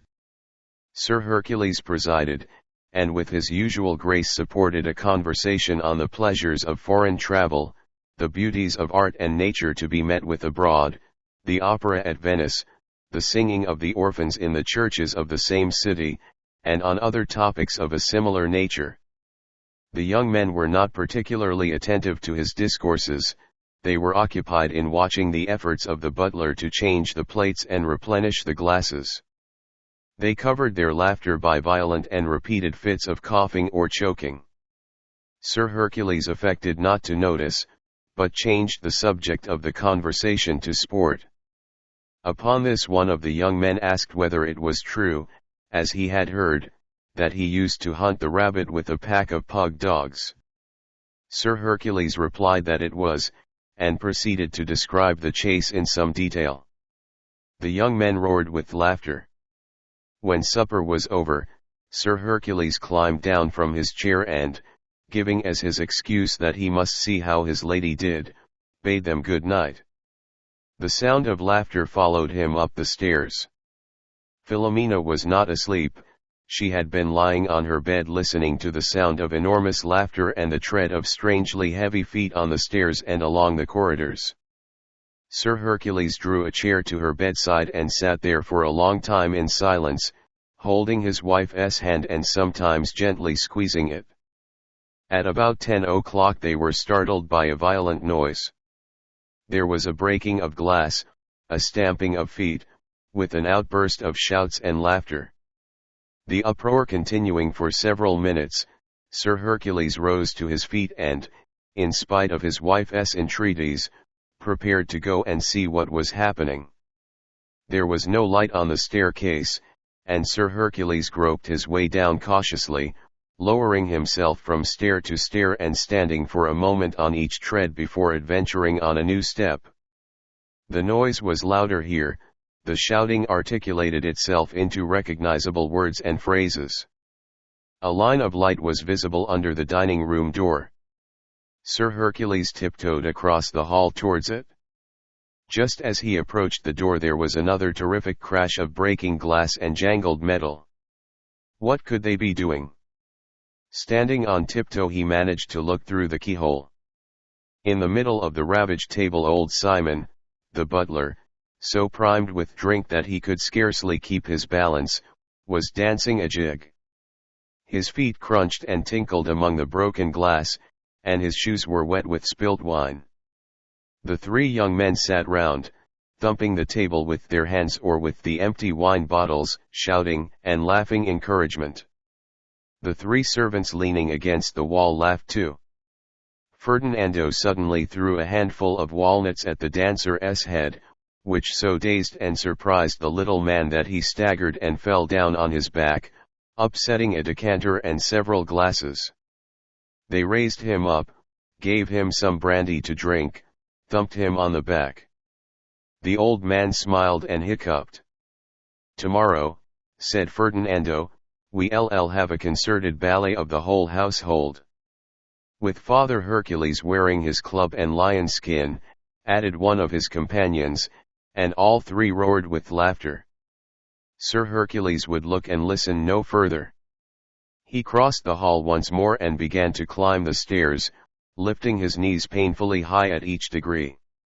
This was the end, there was no place for him now in the world, no place for him and Ferdinando together. His wife was still awake. To her questioning glance he answered, "They are making mock of old Simon. Tomorrow it will be our turn." They were silent for a time. At last Philomena said, "I do not want to see tomorrow." "It is better not," said Sir Hercules. Going into his closet he wrote in his daybook a full and particular account of all the events of the evening. While he was still engaged in this task he rang for a servant and ordered hot water and a bath to be made ready for him at 11 o'clock. When he had finished writing he went into his wife's room, and preparing a dose of opium 20 times as strong as that which she was accustomed to take when she could not sleep, he brought it to her, saying, "Here is your sleeping draught." Philomena took the glass and lay for a little time, but did not drink immediately. The tears came into her eyes. "Do you remember the songs we used to sing, sitting out there sola terrazza in the summertime?"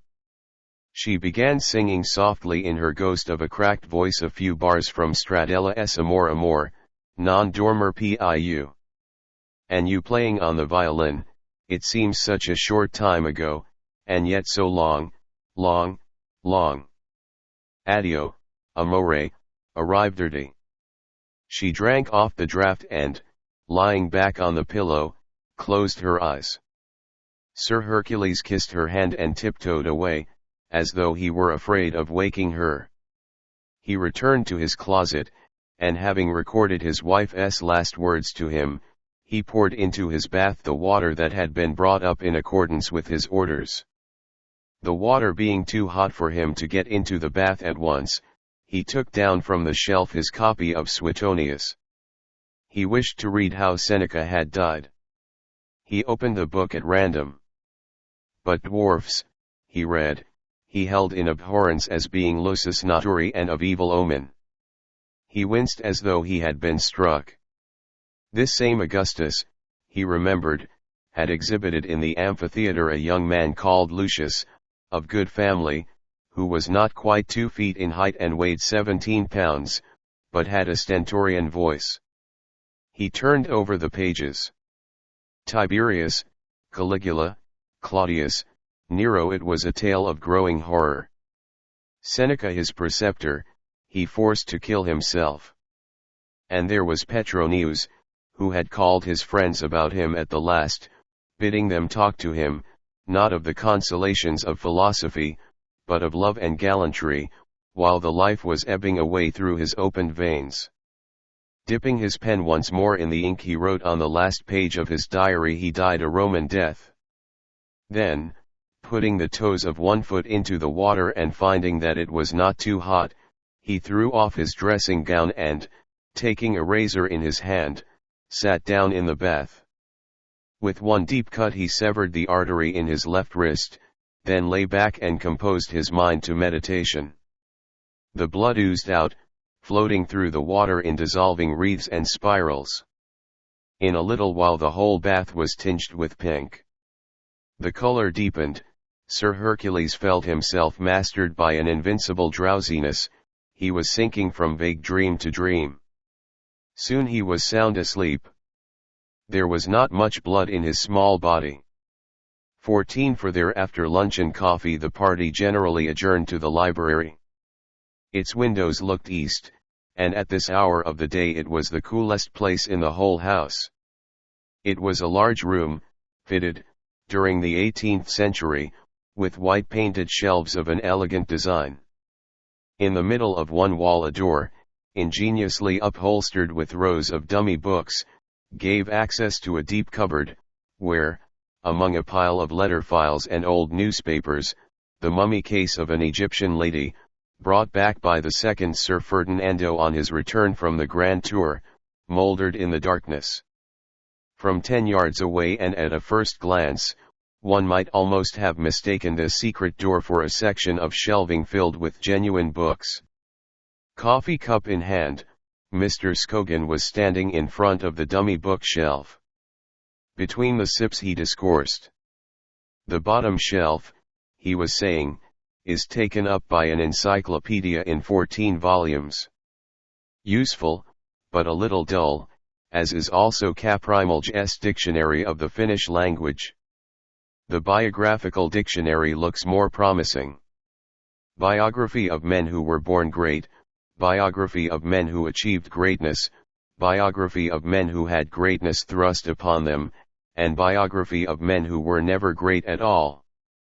Then there are 10 volumes of Tom's works and wanderings, while The Wild Goose Chase, a novel, by an anonymous author, fills no less than 6. But what's this? What's this? Mr. Scogan stood on tiptoe and peered up. 7 volumes of the Tales of Knockespotch. The Tales of Knockespotch, he repeated.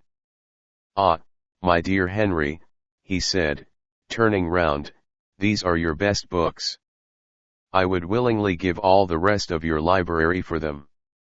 The happy possessor of a multitude of first editions, Mr. Wimbush could afford to smile indulgently. Is it possible, Mr. Scogan went on, that they possess nothing more than a back and a title? He opened the cupboard door and peeped inside, as though he hoped to find the rest of the books behind it. Phew! He said, and shut the door again. It smells of dust and mildew. How symbolical. One comes to the great masterpieces of the past, expecting some miraculous illumination, and one finds, on opening them, only darkness and dust and a faint smell of decay. After all, what is reading but a vice, like drink, or venery or any other form of excessive self-indulgence? One reads to tickle and amuse one's mind, one reads, above all, to prevent oneself thinking. Still the Tales of Knockespotch he paused, and thoughtfully drummed with his fingers on the backs of the non-existent, unattainable books. But I disagree with you about reading, said Mary. About serious reading, I mean. Quite right, Mary, quite right, Mr. Scogan answered. I had forgotten there were any serious people in the room. I like the idea of the biographies, said Denis. There's room for us all within the scheme, it's comprehensive. Yes, the biographies are good, The biographies are excellent, Mr. Scogan agreed. I imagine them written in a very elegant Regency-style Brighton pavilion in words perhaps by the great Dr. Lempriere himself. You know his classical dictionary? Ah. Mr. Scogan raised his hand and let it limply fall again in a gesture which implied that words failed him. Read his biography of Helen, read how Jupiter, disguised as a swan, was enabled to avail himself of his situation vis-vis to Leda. And to think that he must have written these biographies of the great. What a work, Henry! And, owing to the idiotic arrangement of your library, it can't be read. I prefer The Wild Goose Chase, said Anne. A novel in 6 volumes, it must be restful. Restful, Mr. Scogan repeated. You've hit on the right word. A Wild Goose Chase is sound, but a bit old-fashioned. Pictures of clerical life in the 50s, you know, specimens of the landed gentry, peasants for pathos and comedy, and in the background, always the picturesque beauties of nature soberly described. All very good and solid, but, like certain puddings, just a little dull. Personally, I like much better the notion of Tom S. Works and Wanderings. The eccentric Mr. Tom of Tom S. Hill. Old Tom, as his intimates used to call him. He spent 10 years in Tibet organizing the clarified butter industry on modern European lines, and was able to retire at 36 with a handsome fortune. The rest of his life he devoted to travel and ratiocination. Here is the result. Mr. Scogan tapped the dummy books. And now we come to the Tales of Knockespotch. What a masterpiece and what a great man. Knockespotch knew how to write fiction. Ah, Denis, if you could only read Knockespotch you wouldn't be writing a novel about the wearisome development of a young man's character, you wouldn't be describing in endless, fastidious detail, cultured life in Chelsea and Bloomsbury and Hampstead. You would be trying to write a readable book. But then, alas! Owing to the peculiar arrangement of our host's library, you never will read Knockespotch. Nobody could regret the fact more than I do, said Denis. It was Knockespotch, Mr. Scogan continued, the great Knockespotch, who delivered us from the dreary tyranny of the realistic novel. My life, Knockespotch said, is not so long that I can afford to spend precious hours writing or reading descriptions of middle-class interiors. He said again, I am tired of seeing the human mind bogged in a social plenum, I prefer to paint it in a vacuum, freely and sportively bombinating. I say, said Gombald, Knockespotch was a little obscure sometimes, wasn't he? He was, Mr. Scogan replied, and with intention. It made him seem even profounder than he actually was. But it was only in his aphorisms that he was so dark and oracular. In his tales he was always luminous. Oh, those tales! How shall I describe them? Fabulous characters shoot across his pages like gaily dressed performers on the trapeze. There are extraordinary adventures and still more extraordinary speculations. Intelligences and emotions, relieved of all the imbecile preoccupations of civilized life, move in intricate and subtle dances, crossing and recrossing, advancing, retreating, impinging. An immense erudition and an immense fancy go hand in hand. All the ideas of the present and of the past, on every possible subject, bob up among the tales, smile gravely or grimace a caricature of themselves, then disappear to make place for something new. The verbal surface of his writing is rich and fantastically diversified. The wit is incessant. But couldn't you give us a specimen? Denis broke in a concrete example. Alas! Mr. Scogan replied, Knockespotch's great book is like the sword Excalibur. It remains struck fast in the store, awaiting the coming of a writer with genius enough to draw it forth. I am not even a writer, I am not so much as qualified to attempt the task. The extraction of Nakaspach from his wooden prison I leave, my dear Denis, to you.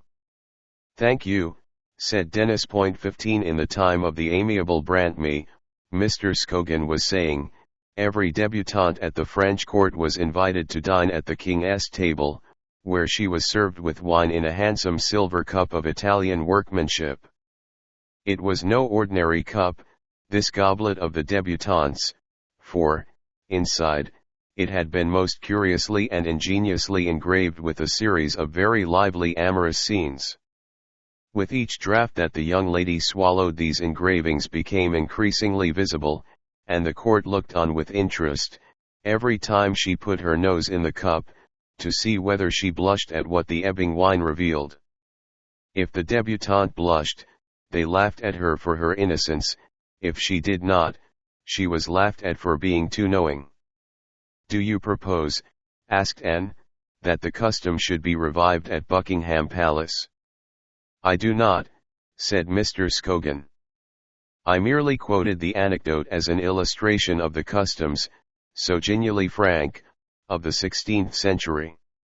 I might have quoted other anecdotes to show that the customs of the 17th and 18th, of the 15th and 14th centuries, and indeed of every other century, from the time of Hammurabi onward, were equally genial and equally frank.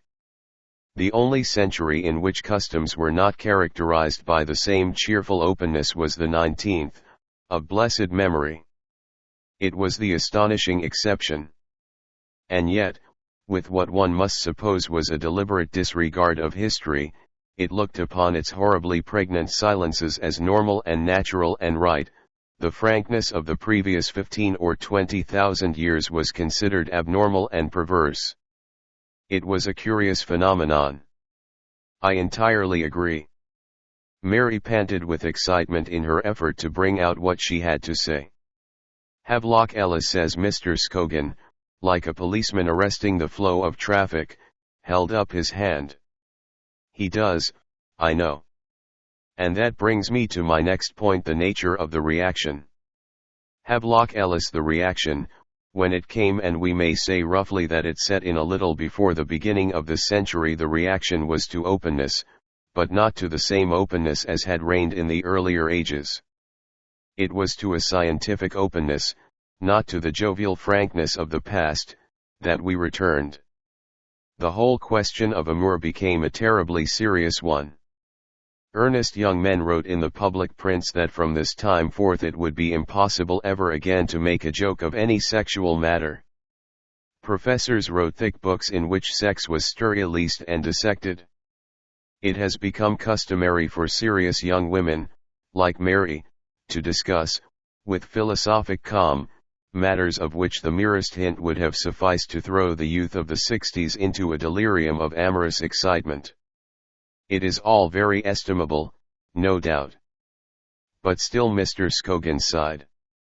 I for one should like to see, mingled with this scientific ardor, a little more of the jovial spirit of Rabelais and Chaucer. I entirely disagree with you, said Mary.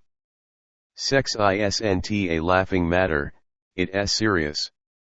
Perhaps, answered Mr. Scogan, perhaps I am an obscene old man.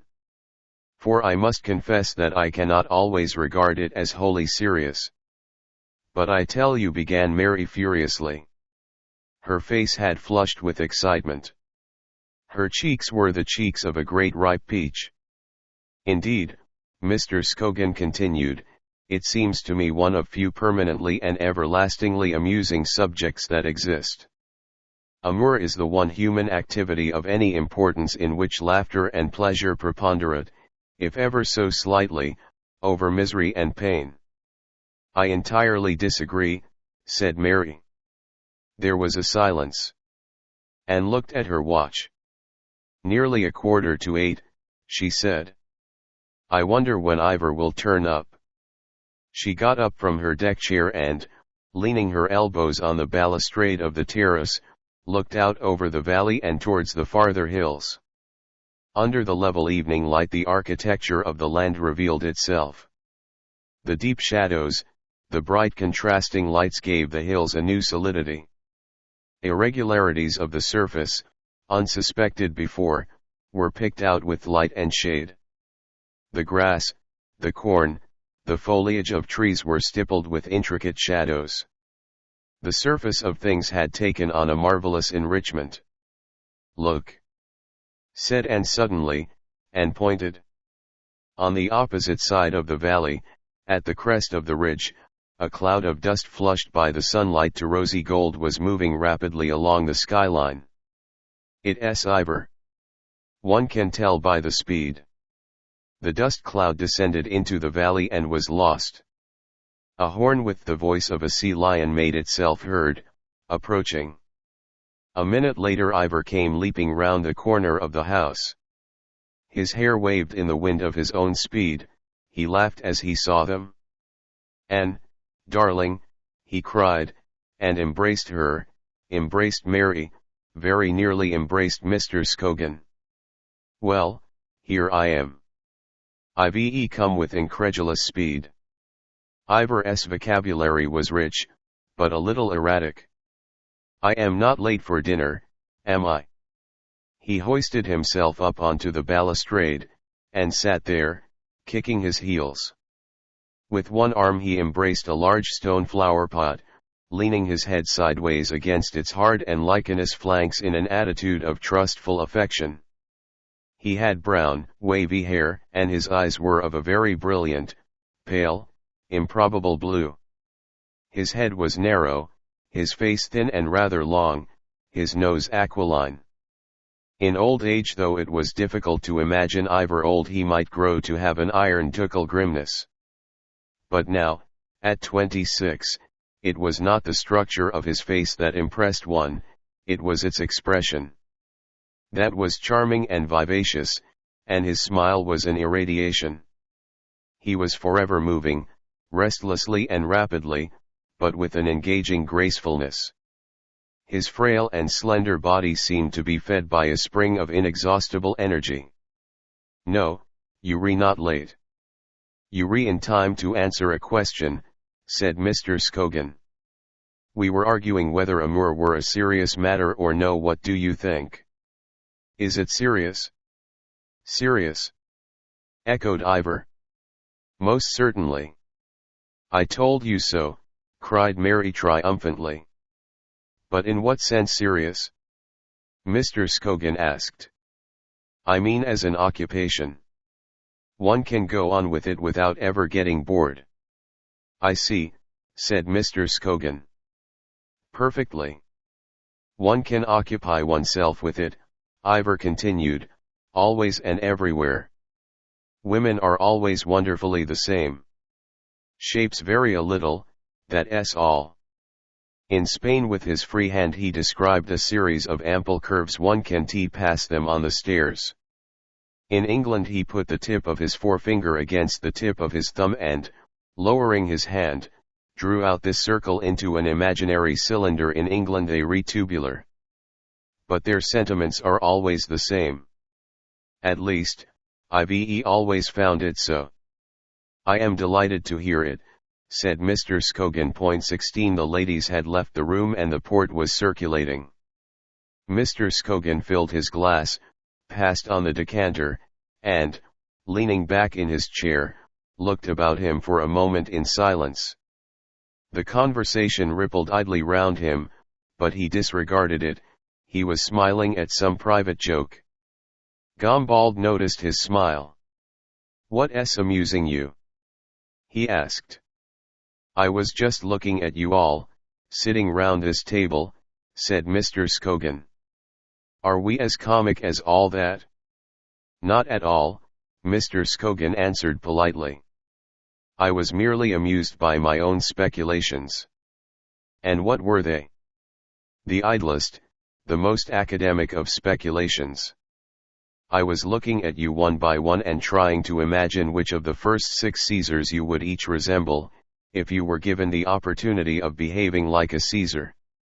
The Caesars are one of my touchstones," Mr. Scogan explained. "They are characters functioning, so to speak, in the void. they are human beings developed to their logical conclusions.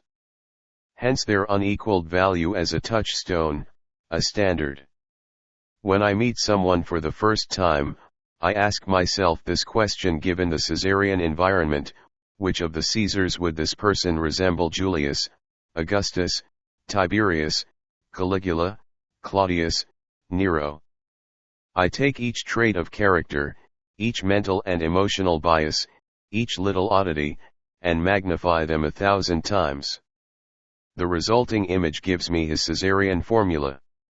And which of the Caesars do you resemble? Asked Gombald. I am potentially all of them, Mr. Scogan replied, all with the possible exception of Claudius, who was much too stupid to be a development of anything in my character. The seeds of Julius's courage and compelling energy, of Augustus's prudence, of the libidinousness and cruelty of Tiberius, of Caligula's folly, of Nero's artistic genius and enormous vanity, are all within me. Given the opportunities, I might have been something fabulous. But circumstances were against me. I was born and brought up in a country rectory. I passed my youth doing a great deal of utterly senseless hard work for a very little money. The result is that now, in middle age, I am the poor thing that I am. But perhaps it is as well. Perhaps, too, it is as well that Denis hasn't been permitted to flower into a little Nero, and that Ivor remains only potentially a Caligula. Yes, it is better so, no doubt. But it would have been more amusing, as a spectacle, if they had had the chance to develop, untrammeled, the full horror of their potentialities. It would have been pleasant and interesting to watch their tics and foibles and little vices swelling and burgeoning and blossoming into enormous and fantastic flowers of cruelty and pride and lewdness and avarice. The Caesarian environment makes the Caesar, as the special food and the queenly cell make the queen bee. We differ from the bees in so far that, given the proper food, they can be sure of making a queen every time. With us there is no such certainty. Out of every 10 men placed in the Caesarian environment, one will be temperamentally good, or intelligent, or great. The rest will blossom into Caesars, he will not. 70 and 80 years ago simple-minded people, reading of the exploits of the Bourbons in South Italy, cried out in amazement to think that such things should be happening in the 19th century. And a few years since we too were astonished to find that in our still more astonishing 20th century, unhappy black Comores on the Congo and the Amazon were being treated as English serfs were treated in the time of Stephen. Today we are no longer surprised at these things. The black and tans harry Ireland, the Poles maltreat the Silesians, the bold fascisti slaughter their poorer countrymen. We take it all for granted. Since the war we wonder at nothing. We have created a Caesarian environment and a host of little Caesars has sprung up. What could be more natural? Mr. Scogan drank off what was left of his port and refilled the glass. At this very moment, he went on, the most frightful horrors are taking place in every corner of the world. People are being crushed, slashed, disemboweled, mangled, their dead bodies rot and their eyes decay with the rest. Screams of pain and fear go pulsing through the air at the rate of 1100 feet per second. After traveling for 3 seconds they are perfectly inaudible. These are distressing facts, but do we enjoy life any the less because of them? Most certainly we do not. We feel sympathy, no doubt. We represent to ourselves imaginatively the sufferings of nations and individuals and we deplore them. But, after all, what are sympathy and imagination?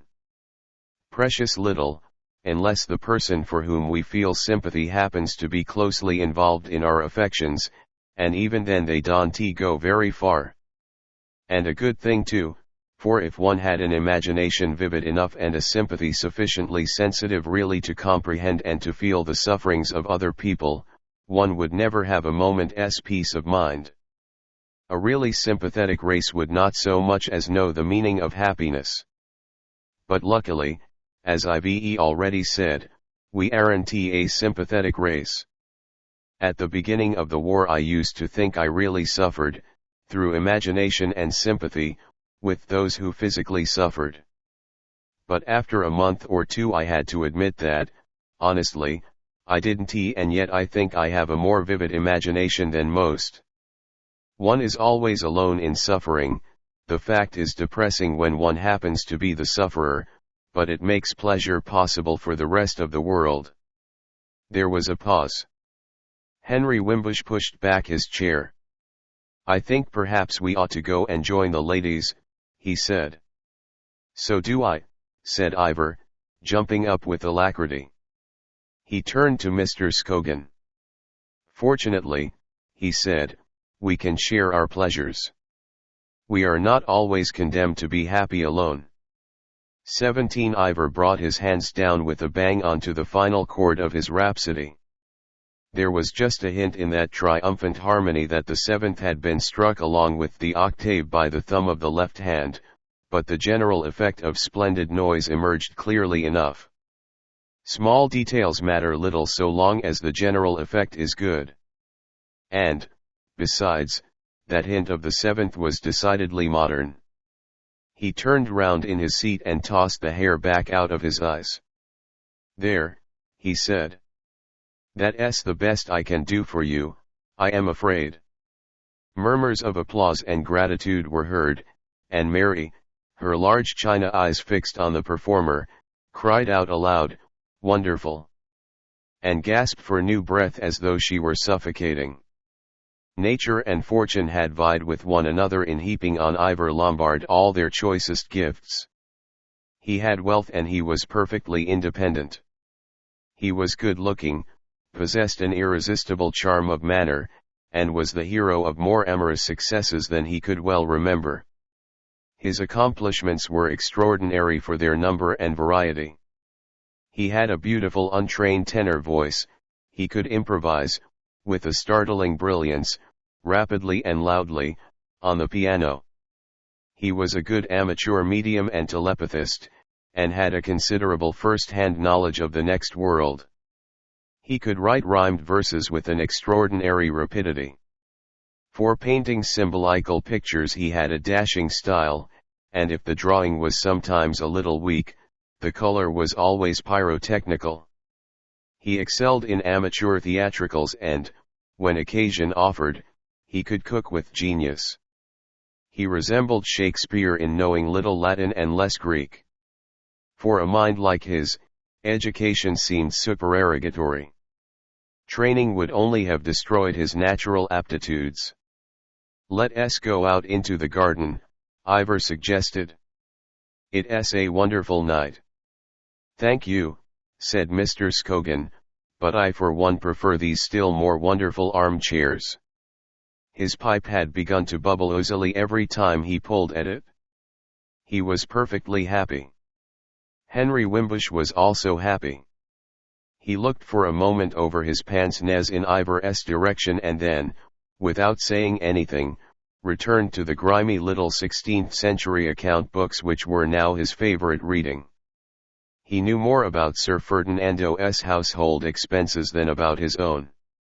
The outdoor party, enrolled under Ivor's banner, consisted of Anne, Mary, Denis, and, rather unexpectedly, Jenny. Outside it was warm and dark, there was no moon. They walked up and down the terrace, and Ivor sang a Neapolitan song steady, close, close with something about the little Spanish girl to follow.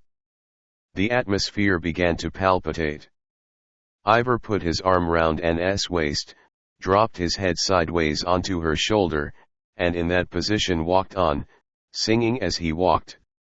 It seemed the easiest, the most natural, thing in the world. Denis wondered why he had never done it. He hated Ivor. Let us go down to the pool, said Ivor. He disengaged his embrace and turned round to shepherd his little flock. They made their way along the side of the house to the entrance of the yew tree walk that led down to the lower garden. Between the blank precipitous wall of the house and the tall yew trees the path was a chasm of impenetrable gloom. Somewhere there were steps down to the right, a gap in the yew hedge.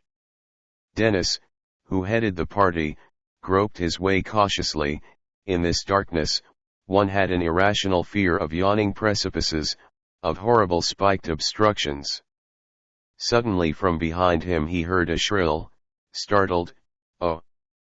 and then a sharp, dry concussion that might have been the sound of a slap.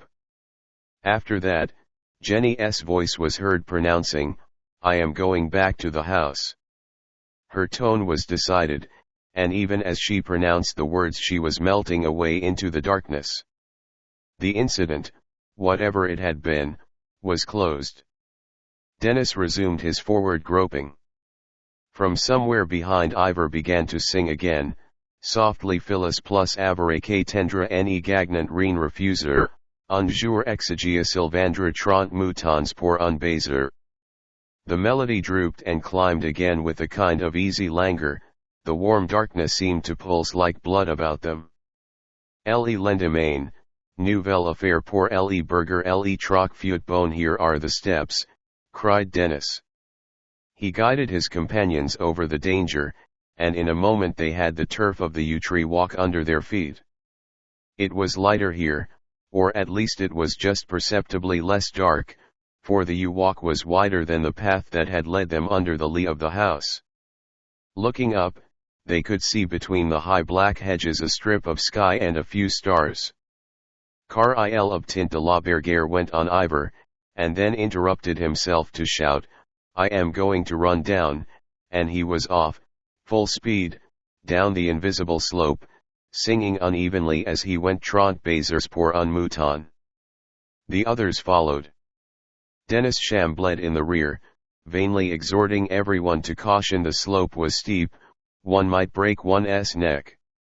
What was wrong with these people, he wondered. They had become like young kittens after a dose of catnip. He himself felt a certain kittenishness sporting within him, but it was, like all his emotions, rather a theoretical feeling. It did not overmasteringly seek to express itself in a practical demonstration of kittenishness. "Be careful," he shouted once more, and hardly were the words out of his mouth when, thump! There was the sound of a heavy fall in front of him, followed by the long ff of a breath indrawn with pain, and afterwards by a very sincere, "Oh oh oh." Denis was almost pleased. He had told them so, the idiots, and they wouldn't listen. He trotted down the slope towards the unseen sufferer. Mary came down the hill like a runaway steam engine. It was tremendously exciting, this blind rush through the dark. She felt she would never stop. But the ground grew level beneath her feet, her speed insensibly slackened, and suddenly she was caught by an extended arm and brought to an abrupt halt. "Well," said Ivor as he tightened his embrace, "you recaught now, Anne." She made an effort to release herself. "It's not Anne. It's Mary." Ivor burst into a peal of amused laughter. "So it is," he exclaimed. "I seem to be making nothing but floaters this evening. I've already made one with Jenny." He laughed again, and there was something so jolly about his laughter that Mary could not help laughing too. He did not remove his encircling arm, and somehow it was all so amusing and natural that Mary made no further attempt to escape from it. They walked along by the side of the pool, interlaced. Mary was too short for him to be able, with any comfort, to lay his head on her shoulder. He rubbed his cheek, caressed and caressing, against the thick, sleek mass of her hair. In a little while he began to sing again. The night trembled amorously to the sound of his voice. When he had finished he kissed her. "Anne or Mary, Mary or Anne?" It didn't seem to make much difference which it was. There were differences in detail, of course, but the general effect was the same, and, after all, the general effect was the important thing. Denis made his way down the hill. "Any damage done?" he called out. "Is that you, Denis? I've hurt my ankle so and my knee, and my hand. I am all in pieces." "My poor Anne," he said. But then, he couldn't help adding, it was silly to start running downhill in the dark. "Ass," she retorted in a tone of tearful irritation. "Of course it was." He sat down beside her on the grass, and found himself breathing the faint, delicious atmosphere of perfume that she carried always with her. "Light a match," she commanded. "I want to look at my wounds." He felt in his pockets for the matchbox. The light spurted and then grew steady. Magically, a little universe had been created, a world of colors and forms. Anne's face, the shimmering orange of her dress, her white, bare arms, a patch of green turf, and round about a darkness that had become solid and utterly blind. Anne held out her hands, both were green and earthy with her fall, and the left exhibited 2 or 3 red abrasions. "Not so bad," she said. But Denis was terribly distressed, and his emotion was intensified when, looking up at her face, he saw that the trace of tears, involuntary tears of pain, lingered on her eyelashes. He pulled out his handkerchief and began to wipe away the dirt from the wounded hand. The match went out. It was not worthwhile to light another. Anne allowed herself to be attended to, meekly and gratefully. "Thank you," she said, when he had finished cleaning and bandaging her hand, and there was something in her tone that made him feel that she had lost her superiority over him, that she was younger than he, had become, suddenly, almost a child. He felt tremendously large and protective. The feeling was so strong that instinctively he put his arm about her. She drew closer, leaned against him, and so they sat in silence. Then, from below, soft but wonderfully clear through the still darkness, they heard the sound of Ivor's singing.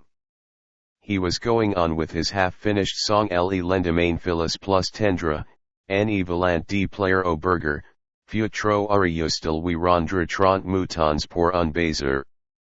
There was a rather prolonged pause. It was as though time were being allowed for the giving and receiving of a few of those 30 kisses. Then the voice sang on Le lendemain Phyllis poussage aurait don moutons etgn pour un baiser que le volagilazet donned pour rien. The last note died away into an uninterrupted silence. "Are you better?" Denis whispered. "Are you comfortable like this?" She nodded a yes to both questions.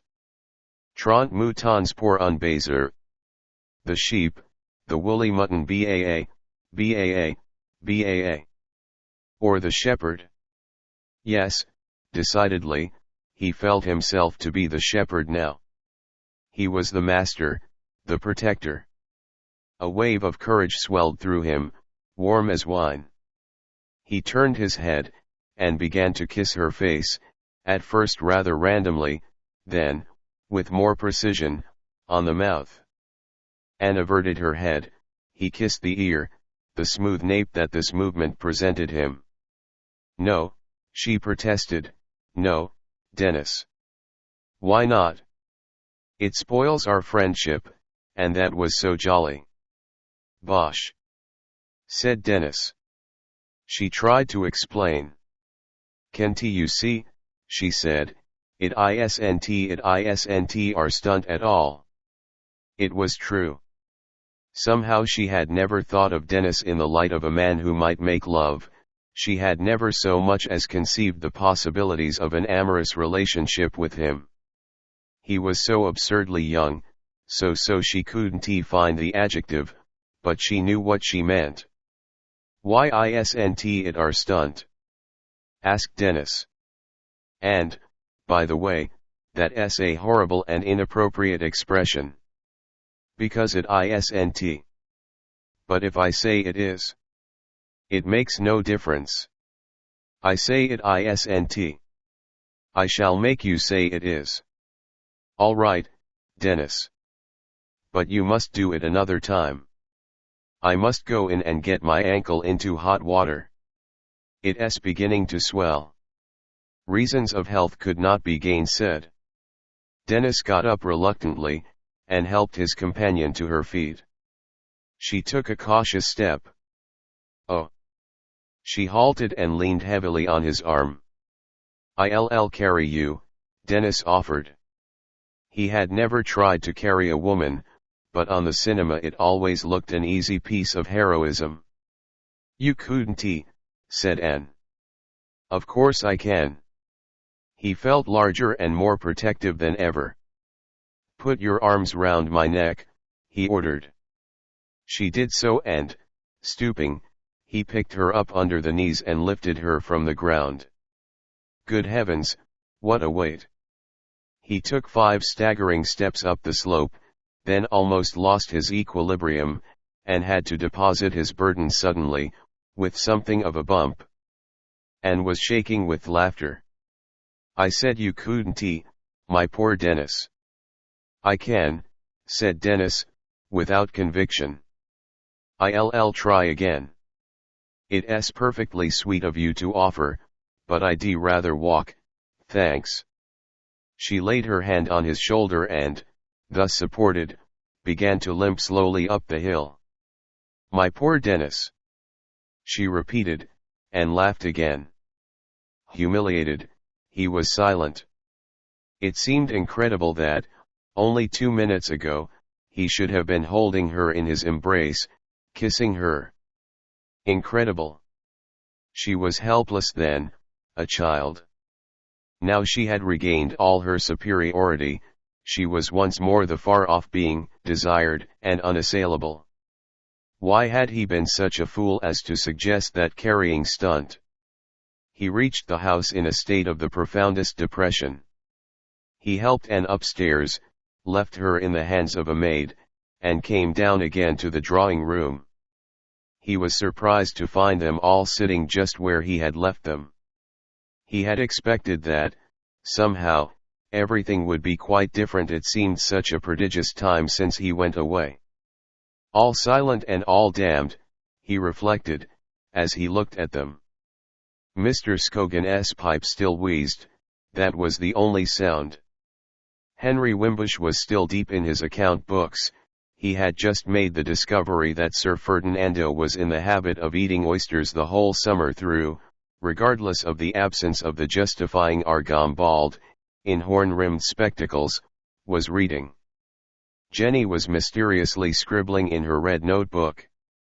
And, seated in her favorite armchair at the corner of the hearth, Priscilla was looking through a pile of drawings. One by one she held them out at arm's length and, throwing back her mountainous orange head, looked long and attentively through half-closed eyelids. She wore a pale sea-green dress, on the slope of her mauve-powdered décolletage diamonds twinkled.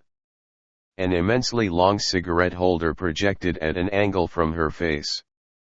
Diamonds were embedded in her high-piled coiffure, they glittered every time she moved. It was a batch of Ivor's drawing sketches of spirit life, made in the course of trance tours through the other world.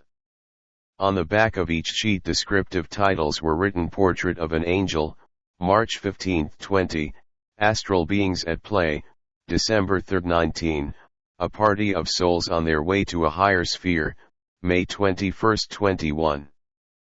Before examining the drawing on the obverse of each sheet, she turned it over to read the title. Try as she could, and she tried hard, Priscilla had never seen a vision or succeeded in establishing any communication with the spirit world.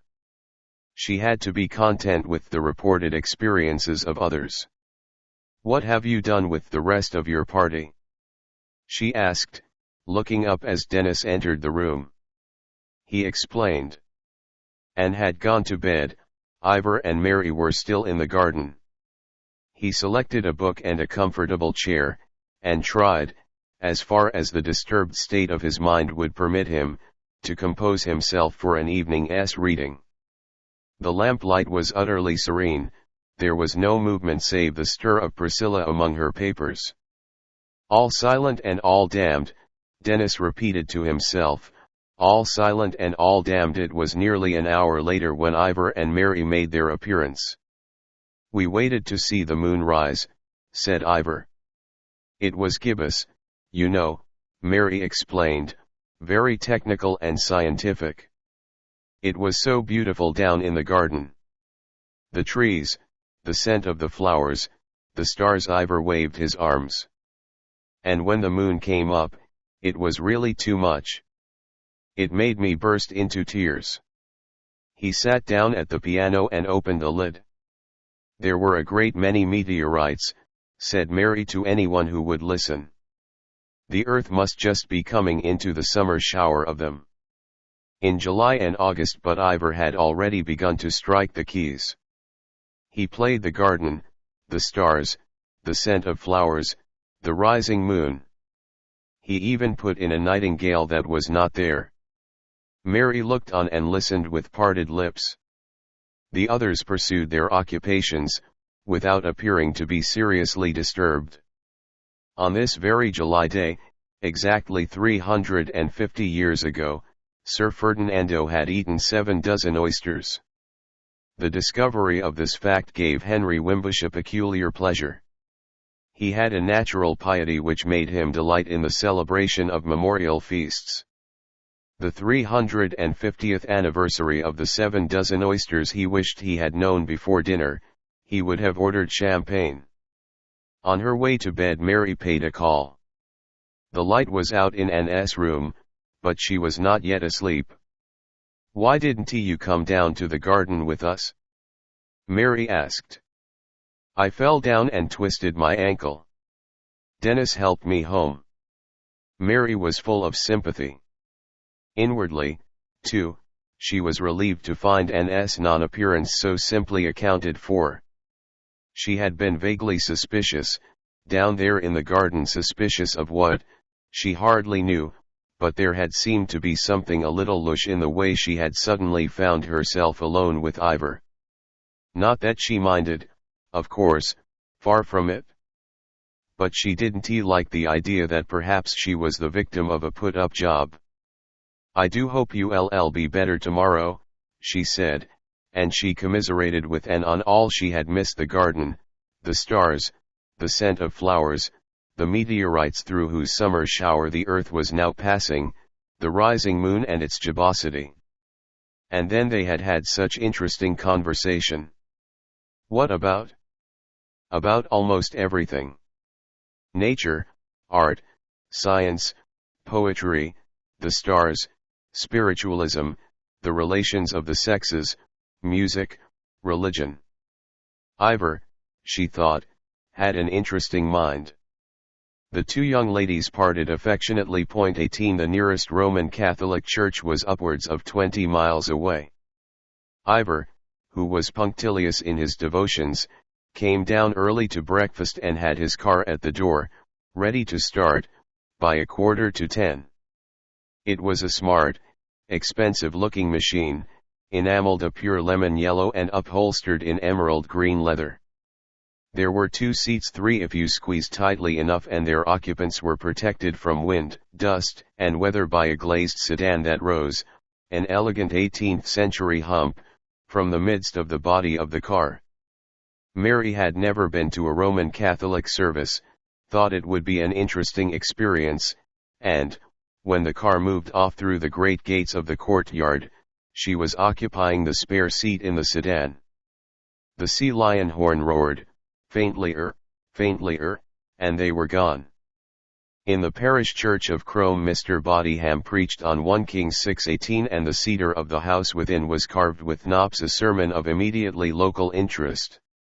For the past 2 years the problem of the war memorial had exercised the minds of all those in Crome who had enough leisure, or mental energy, or party spirit to think of such things.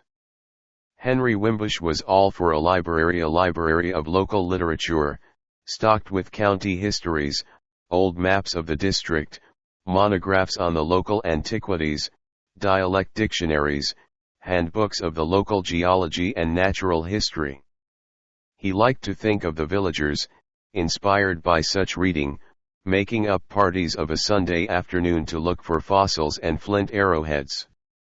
The villagers themselves favored the idea of a memorial reservoir and water supply. But the busiest and most articulate party followed Mr. Bodyham in demanding something religious in character: a second lich gate, for example, a stained glass window, a monument of marble, or, if possible, all three. So far, however, nothing had been done, partly because the memorial committee had never been able to agree, partly for the more cogent reason that too little money had been subscribed to carry out any of the proposed schemes. Every 3 or 4 months Mr. Bodyham preached a sermon on the subject. His last had been delivered in March. It was high time that his congregation had a fresh reminder. And the cedar of the house within was carved with knops. Mr. Bodyham touched lightly on Solomon's temple. From thence he passed to temples and churches in general. What were the characteristics of these buildings dedicated to God? Obviously, the fact of their, from a human point of view, complete uselessness. They were unpractical buildings carved with knops. Solomon might have built a library indeed. What could be more to the taste of the world's wisest man? He might have dug a reservoir. What more useful in a parched city like Jerusalem? He did neither. He built a house all carved with knops, useless and unpractical. Why? Because he was dedicating the work to God. There had been much talk in Crome about the proposed war memorial. A war memorial was, in its very nature, a work dedicated to God. It was a token of thankfulness that the first stage in the culminating world war had been crowned by the triumph of righteousness. It was at the same time a visibly embodied supplication that God might not long delay the advent which alone could bring the final peace. A library, a reservoir? Mr. Bodyham scornfully and indignantly condemned the idea. These were works dedicated to man, not to God. As a war memorial they were totally unsuitable. A lich gate had been suggested. This was an object which answered perfectly to the definition of a war memorial: a useless work dedicated to God and carved with knops. One lich gate, it was true, already existed. But nothing would be easier than to make a second entrance into the churchyard, and a second entrance would need a second gate. Other suggestions had been made. Stained glass windows, a monument of marble. Both these were admirable, especially the latter. It was high time that the war memorial was erected. It might soon be too late. At any moment, like a thief in the night, God might come. Meanwhile a difficulty stood in the way. Funds were inadequate. All should subscribe according to their means. Those who had lost relations in the war might reasonably be expected to subscribe a sum equal to that which they would have had to pay in funeral expenses if the relative had died while at home. Further delay was disastrous. The war memorial must be built at once. He appealed to the patriotism and the Christian sentiments of all his hearers. Henry Wimbush walked home thinking of the books he would present to the War Memorial Library, if ever it came into existence. He took the path through the fields. It was pleasanter than the road. At the first stile a group of village boys, loutish young fellows all dressed in the hideous ill-fitting black which makes a funeral of every English Sunday and holiday, were assembled, drearily guffawing as they smoked their cigarettes. They made way for Henry Wimbush, touching their caps as he passed. He returned their salute. His bowler and face were one in their unruffled gravity. In Sir Ferdinando's time, he reflected, in the time of his son, Sir Julius, these young men would have had their Sunday diversions even at Crome, remote and rustic Crome. There would have been archery, skittles, dancing, social amusements in which they would have partaken as members of a conscious community. Now they had nothing except Mr. Bodyham's forbidding boys' club and the rare dances and concerts organized by himself. Boredom or the urban pleasures of the county metropolis were the alternatives that presented themselves to these poor youths. Country pleasures were no more, they had been stamped out by the Puritans. In Manningham's diary for 1600 there was a queer passage, he remembered, a very queer passage. Certain magistrates in Berkshire, Puritan magistrates, had wind of a scandal. One moonlit summer night they had ridden out with their posse, and there, among the hills, they had come upon a company of men and women, dancing, stark naked, among the sheepcotes. The magistrates and their men had ridden their horses into the crowd. How self-conscious the poor people must suddenly have felt, how helpless without their clothes against armed and booted horsemen. The dancers were arrested, whipped, jailed, set in the stocks. The moonlight dance is never danced again. What old, earthy, panic rite came to extinction here? He wondered. Who knows? Perhaps their ancestors had danced like this in the moonlight ages before Adam and Eve were so much as thought of. He liked to think so. And now it was no more. These weary young men, if they wanted to dance, would have to bicycle 6 miles to the town. The country was desolate, without life of its own, without indigenous pleasures. The pious magistrates had snuffed out forever a little happy flame that had burned from the beginning of time. And as on Tullia's tomb one lamp burned clear, unchanged for 1500 years, he repeated the lines to himself, and was desolate to think of all the murdered past. 19 Henry Wimbush's long cigar burned aromatically. The history of Crome lay on his knee. Slowly he turned over the pages. I can't decide what episode to read you tonight, he said thoughtfully. Sir Ferdinando's voyages are not without interest. Then, of course, there's his son, Sir Julius. It was he who suffered from the delusion that his perspiration engendered flies. It drove him finally to suicide. Or there's Sir Cyprian. He turned the pages more rapidly. Or Sir Henry. Or Sir George. No, I am inclined to think I won't read about any of these. But you must read something, insisted Mr. Scogan, taking his pipe out of his mouth. I think I shall read about my grandfather, said Henry Wimbush, and the events that led up to his marriage with the eldest daughter of the last Sir Ferdinando. Good, said Mr. Scogan. We are listening. Before I begin reading, said Henry Wimbush, looking up from the book and taking off the pince-nez which he had just fitted to his nose, before I begin, I must say a few preliminary words about Sir Ferdinando, the last of the Lapiths.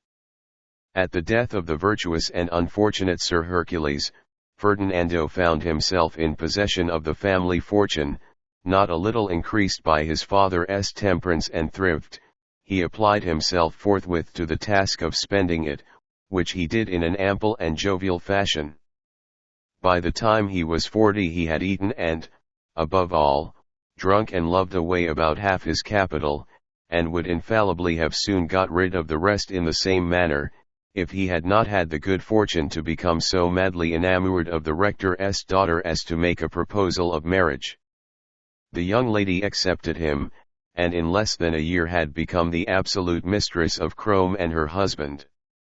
An extraordinary reformation made itself apparent in Sir Ferdinando's character. He grew regular and economical in his habits. He even became temperate, rarely drinking more than a bottle and a half of port at a sitting. The waning fortune of the Lapiths began once more to wax, and that in despite of the hard times, for Sir Ferdinando married in 1809 in the height of the Napoleonic Wars.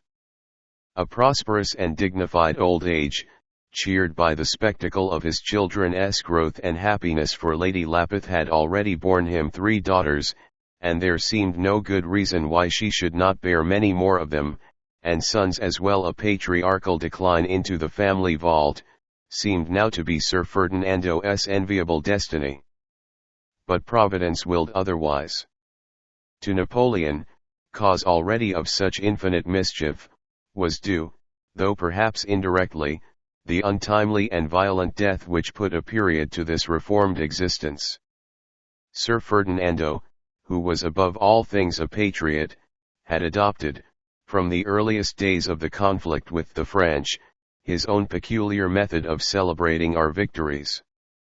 When the happy news reached London, it was his custom to purchase immediately a large store of liquor and, taking a place on whichever of the outgoing coaches he happened to light on first, to drive through the country proclaiming the good news to all he met on the road and dispensing it, along with the liquor, at every stopping place to all who cared to listen or drink. Thus, after the Nile, he had driven as far as Edinburgh, and later, when the coaches, wreathed with laurel for triumph, with cypress for mourning, were setting out with the news of Nelson's victory and death, he sat through all a chilly October night on the box of the Norwich Meteor with a nautical keg of rum on his knees and 2 cases of old brandy under the seat. This genial custom was one of the many habits which he abandoned on his marriage. The victories in the peninsula, the retreat from Moscow, Leipzig, and the abdication of the tyrant all went uncelebrated. It so happened, however, that in the summer of 1815 Sir Ferdinando was staying for a few weeks in the capital. There had been a succession of anxious, doubtful days, then came the glorious news of Waterloo. It was too much for Sir Ferdinando, his joyous youth awoke again within him. He hurried to his wine merchant and bought a dozen bottles of 1760 brandy. The Bath coach was on the point of starting. He bribed his way onto the box and, seated in glory beside the driver, proclaimed aloud the downfall of the Corsican bandit and passed about the warm liquid joint. They clattered through Uxbridge, Slough, Maidenhead. Sleeping Reading was awakened by the great news.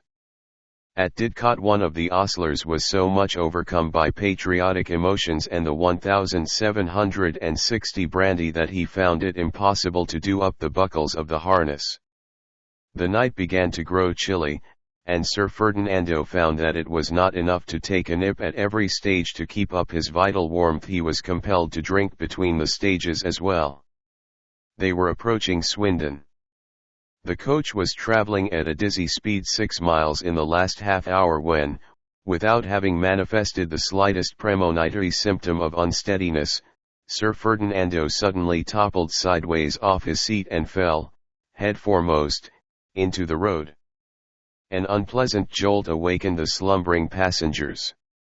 The coach was brought to a standstill. The guard ran back with a light. He found Sir Ferdinando still alive, but unconscious. Blood was oozing from his mouth. The back wheels of the coach had passed over his body, breaking most of his ribs and both arms. His skull was fractured in 2 places. They picked him up, but he was dead before they reached the next stage. So perished Sir Ferdinando, a victim to his own patriotism. Lady Lapith did not marry again, but determined to devote the rest of her life to the well-being of her 3 children, Georgiana, now 5 years old, and Emmeline and Caroline, twins of 2. Henry Wimbush paused, and once more put on his pince-nez. "So much by way of introduction," he said. "Now I can begin to read about my grandfather." "One moment," said Mr. Scogan, "till I've refilled my pipe." Mr. Wimbush waited. Seated apart in a corner of the room, Ivor was showing Mary his sketches of spirit life. They spoke together in whispers. Mr. Scogan had lighted his pipe again. "Fire away," he said. Henry Wimbush fired away. "It was in the spring of 1833 that my grandfather, George Wimbush, first made the acquaintance of the 3 lovely Lapiths, as they were always called. He was then a young man of 22, with curly yellow hair and a smooth pink face that was the mirror of his youthful and ingenuous mind. He had been educated at Harrow and Christ Church. He enjoyed hunting and all other field sports, and, though his circumstances were comfortable to the verge of affluence, his pleasures were temperate and innocent. His father, an East Indian merchant, had destined him for a political career, and had gone to considerable expense in acquiring a pleasant little Cornish borough as a 21st birthday gift for his son. He was justly indignant when, on the very eve of George's majority, the Reform Bill of 1832 swept the borough out of existence. The inauguration of George's political career had to be postponed. At the time he got to know the lovely Lapiths he was waiting, he was not at all impatient. The lovely Lapiths did not fail to impress him.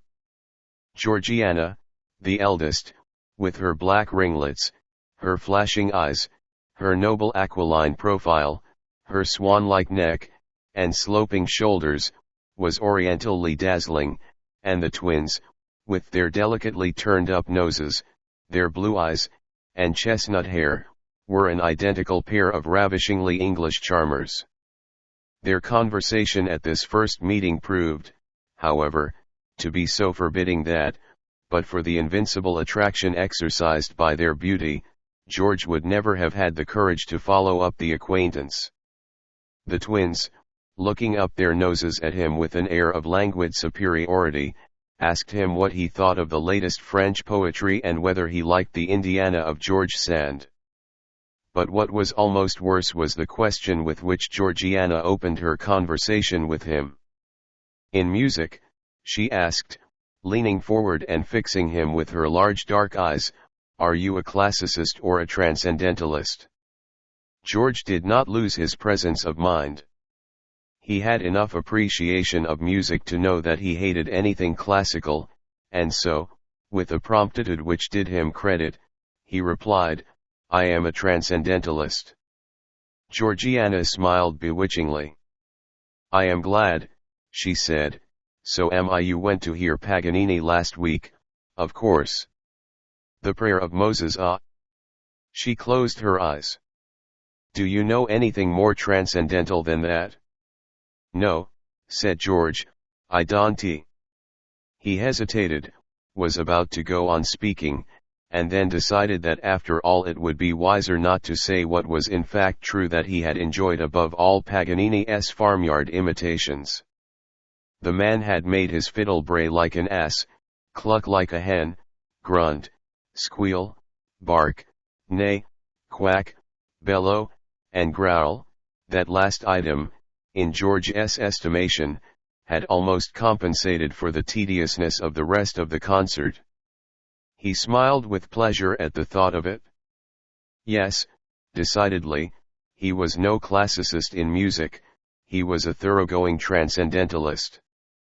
George followed up this first introduction by paying a call on the young ladies and their mother, who occupied, during the season, a small but elegant house in the neighborhood of Berkeley Square. Lady Lapith made a few discreet inquiries, and having found that George's financial position, character, and family were all passably good, she asked him to dine. She hoped and expected that her daughters would all marry into the peerage, but, being a prudent woman, she knew it was advisable to prepare for all contingencies.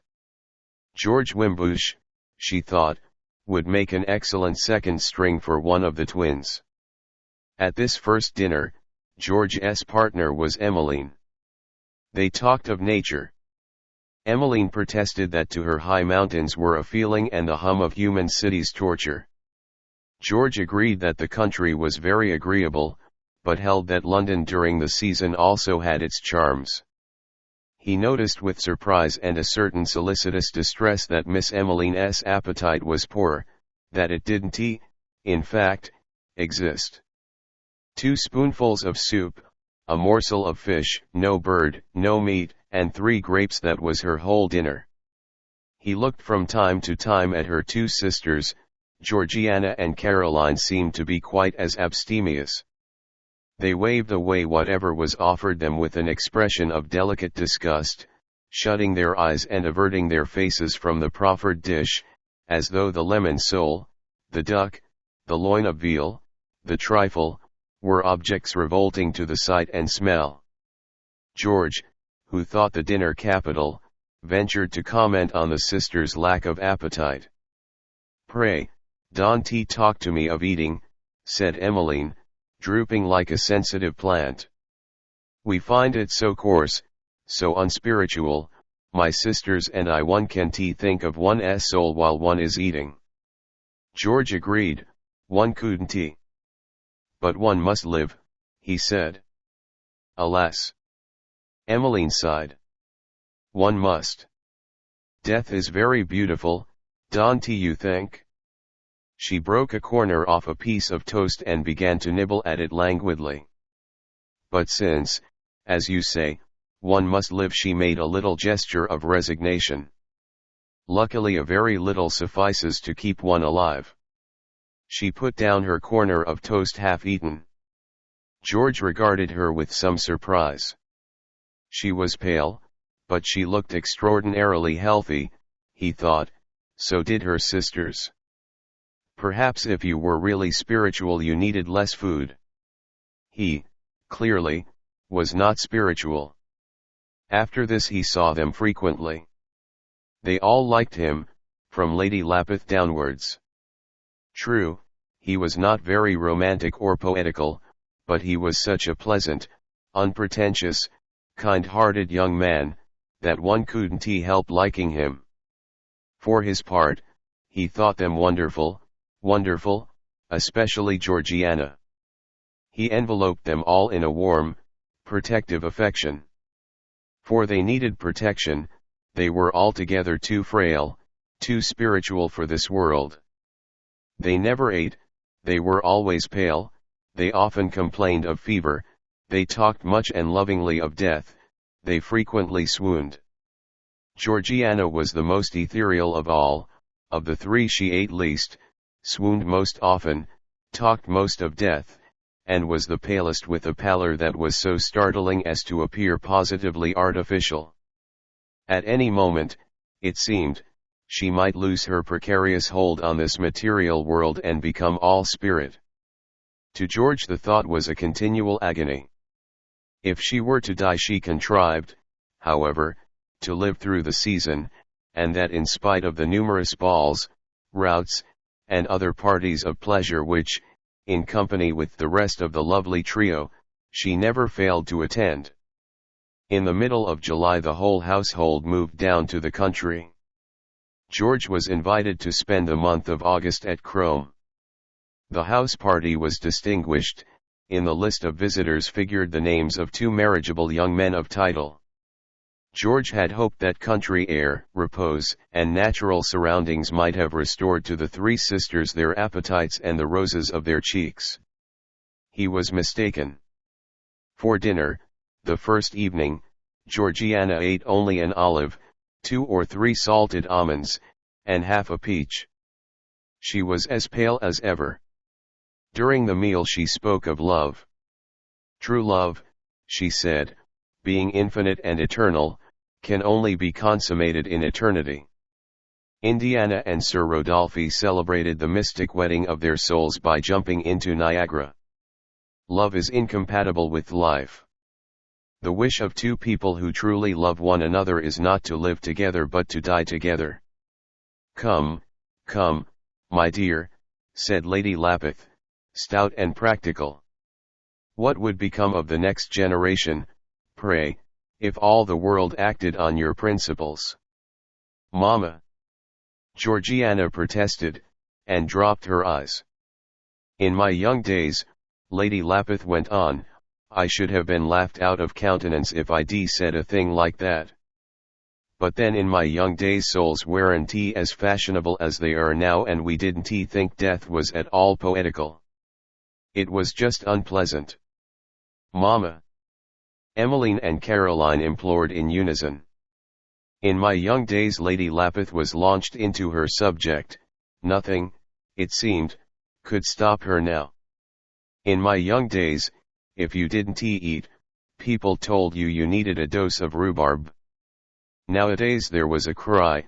Georgiana had swooned sideways onto Lord Timpany's shoulder. It was a desperate expedient, but it was successful. Lady Lapith was stopped. The days passed in an uneventful round of pleasures. Of all the gay party, George alone was unhappy. Lord Timpany was paying his court to Georgiana, and it was clear that he was not unfavorably received. George looked on, and his soul was a hell of jealousy and despair. The boisterous company of the young men became intolerable to him. He shrank from them, seeking gloom and solitude. One morning, having broken away from them on some vague pretext, he returned to the house alone. The young men were bathing in the pool below. Their cries and laughter floated up to him, making the quiet house seem lonelier and more silent. The lovely sisters and their mammas still kept their chambers. They did not customarily make their appearance till luncheon, so that the male guests had the morning to themselves. George sat down in the hall and abandoned himself to thought. At any moment she might die, at any moment she might become Lady Timpany. It was terrible, terrible. If she died, then he would die too. He would go to seek her beyond the grave. If she became Lady Timpany, then the solution of the problem would not be so simple. If she became Lady Timpany, it was a horrible thought. But then suppose she were in love with Timpany, though it seemed incredible that anyone could be in love with Timpany. Suppose her life depended on Timpany, suppose she couldn't live without him. He was fumbling his way along this clueless labyrinth of suppositions when the clock struck 12. On the last stroke, like an automaton released by the turning clockwork, a little maid, holding a large covered tray, popped out of the door that led from the kitchen regions into the hall. From his deep armchair George watched her himself, it was evident, unobserved with an idle curiosity. She pattered across the room and came to a halt in front of what seemed a blank expense of paneling. She reached out her hand and, to George's extreme astonishment, a little door swung open, revealing the foot of a winding staircase. Turning sideways in order to get her tray through the narrow opening, the little maid darted in with a rapid crab-like motion. The door closed behind her with a click. A minute later it opened again and the maid, without her tray, hurried back across the hall and disappeared in the direction of the kitchen. George tried to recompose his thoughts, but an invincible curiosity drew his mind towards the hidden door, the staircase, the little maid. It was in vain he told himself that the matter was none of his business, that to explore the secrets of that surprising door, that mysterious staircase within, would be a piece of unforgivable rudeness and indiscretion. It was in vain. For 5 minutes he struggled heroically with his curiosity, but at the end of that time he found himself standing in front of the innocent sheet of paneling through which the little maid had disappeared. A glance sufficed to show him the position of the secret door. Secret, he perceived, only to those who looked with a careless eye. It was just an ordinary door let in flush with the paneling. No latch nor handle betrayed its position, but an unobtrusive catch sunk in the wood invited the thumb. George was astonished that he had not noticed it before. Now he had seen it. It was so obvious, almost as obvious as the cupboard door in the library with its lines of imitation shelves and its dummy books. He pulled back the catch and peeped inside. The staircase, of which the degrees were made not of stone but of blocks of ancient oak, wound up and out of sight. A slit-like window admitted the daylight. He was at the foot of the central tower, and the little window looked out over the terrace. They were still shouting and splashing in the pool below. George closed the door and went back to his seat. But his curiosity was not satisfied. Indeed, this partial satisfaction had but whetted its appetite. Where did the staircase lead? What was the errand of the little maid? It was no business of his. He kept repeating, no business of his. He tried to read, but his attention wandered. 12:15 sounded on the harmonious clock. Suddenly determined, George rose, crossed the room, opened the hidden door, and began to ascend the stairs. He passed the first window, corkscrewed round, and came to another. He paused for a moment to look out, his heart beat uncomfortably, as though he were affronting some unknown danger. What he was doing, he told himself, was extremely ungentlemanly, horribly underbred. He tiptoed onward and upward. One turn more, then half a turn, and a door confronted him. He halted before it, listened, he could hear no sound. Putting his eye to the keyhole, he saw nothing but a stretch of white sunlit wall. Emboldened, he turned the handle and stepped across the threshold. There he halted, petrified by what he saw, mutely gaping. In the middle of a pleasantly sunny little room, it is now Priscilla's boudoir, Mr. Wimbush remarked parenthetically, stood a small circular table of mahogany. Crystal, porcelain, and silver, all the shining apparatus of an elegant meal, were mirrored in its polished depths.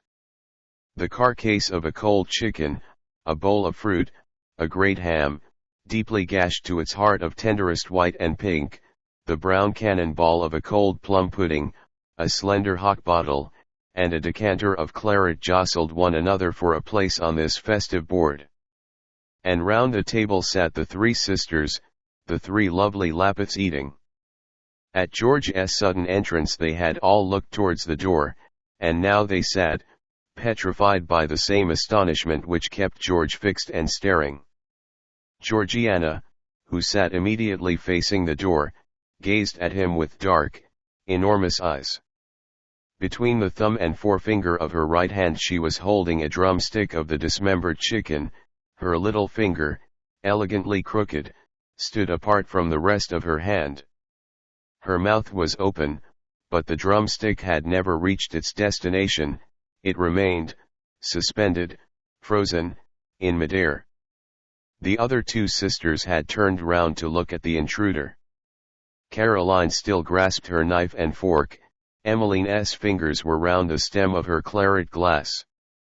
For what seemed a very long time, George and the three sisters stared at one another in silence. They were a group of statues. Then suddenly there was movement. Georgiana dropped her chicken bone, Caroline's knife and fork clattered on her plate. The movement propagated itself, grew more decisive. Emmeline sprang to her feet, uttering a cry. The wave of panic reached George. He turned and, mumbling something unintelligible as he went, rushed out of the room and down the winding stairs. He came to a standstill in the hall, and there, all by himself in the quiet house, he began to laugh. At luncheon it was noticed that the sisters ate a little more than usual. Georgiana toyed with some French beans and a spoonful of calf's foot jelly. "I feel a little stronger today," she said to Lord Timpany, when he congratulated her on this increase of appetite. "A little more material," she added, with a nervous laugh. Looking up, she caught George's eye, a blush suffused her cheeks and she looked hastily away. In the garden that afternoon they found themselves for a moment alone. "You won't tell anyone, George? Promise you won't tell anyone," she implored. "It would make us look so ridiculous. And besides, eating is unspiritual, isn't it? Say you won't tell anyone." "I will," said George brutally. "I'll tell everyone, unless it's blackmail." "I don't care," said George. "I'll give you 24 hours to decide." Lady Lapith was disappointed. Of course, she had hoped for better things for Timpany and a coronet.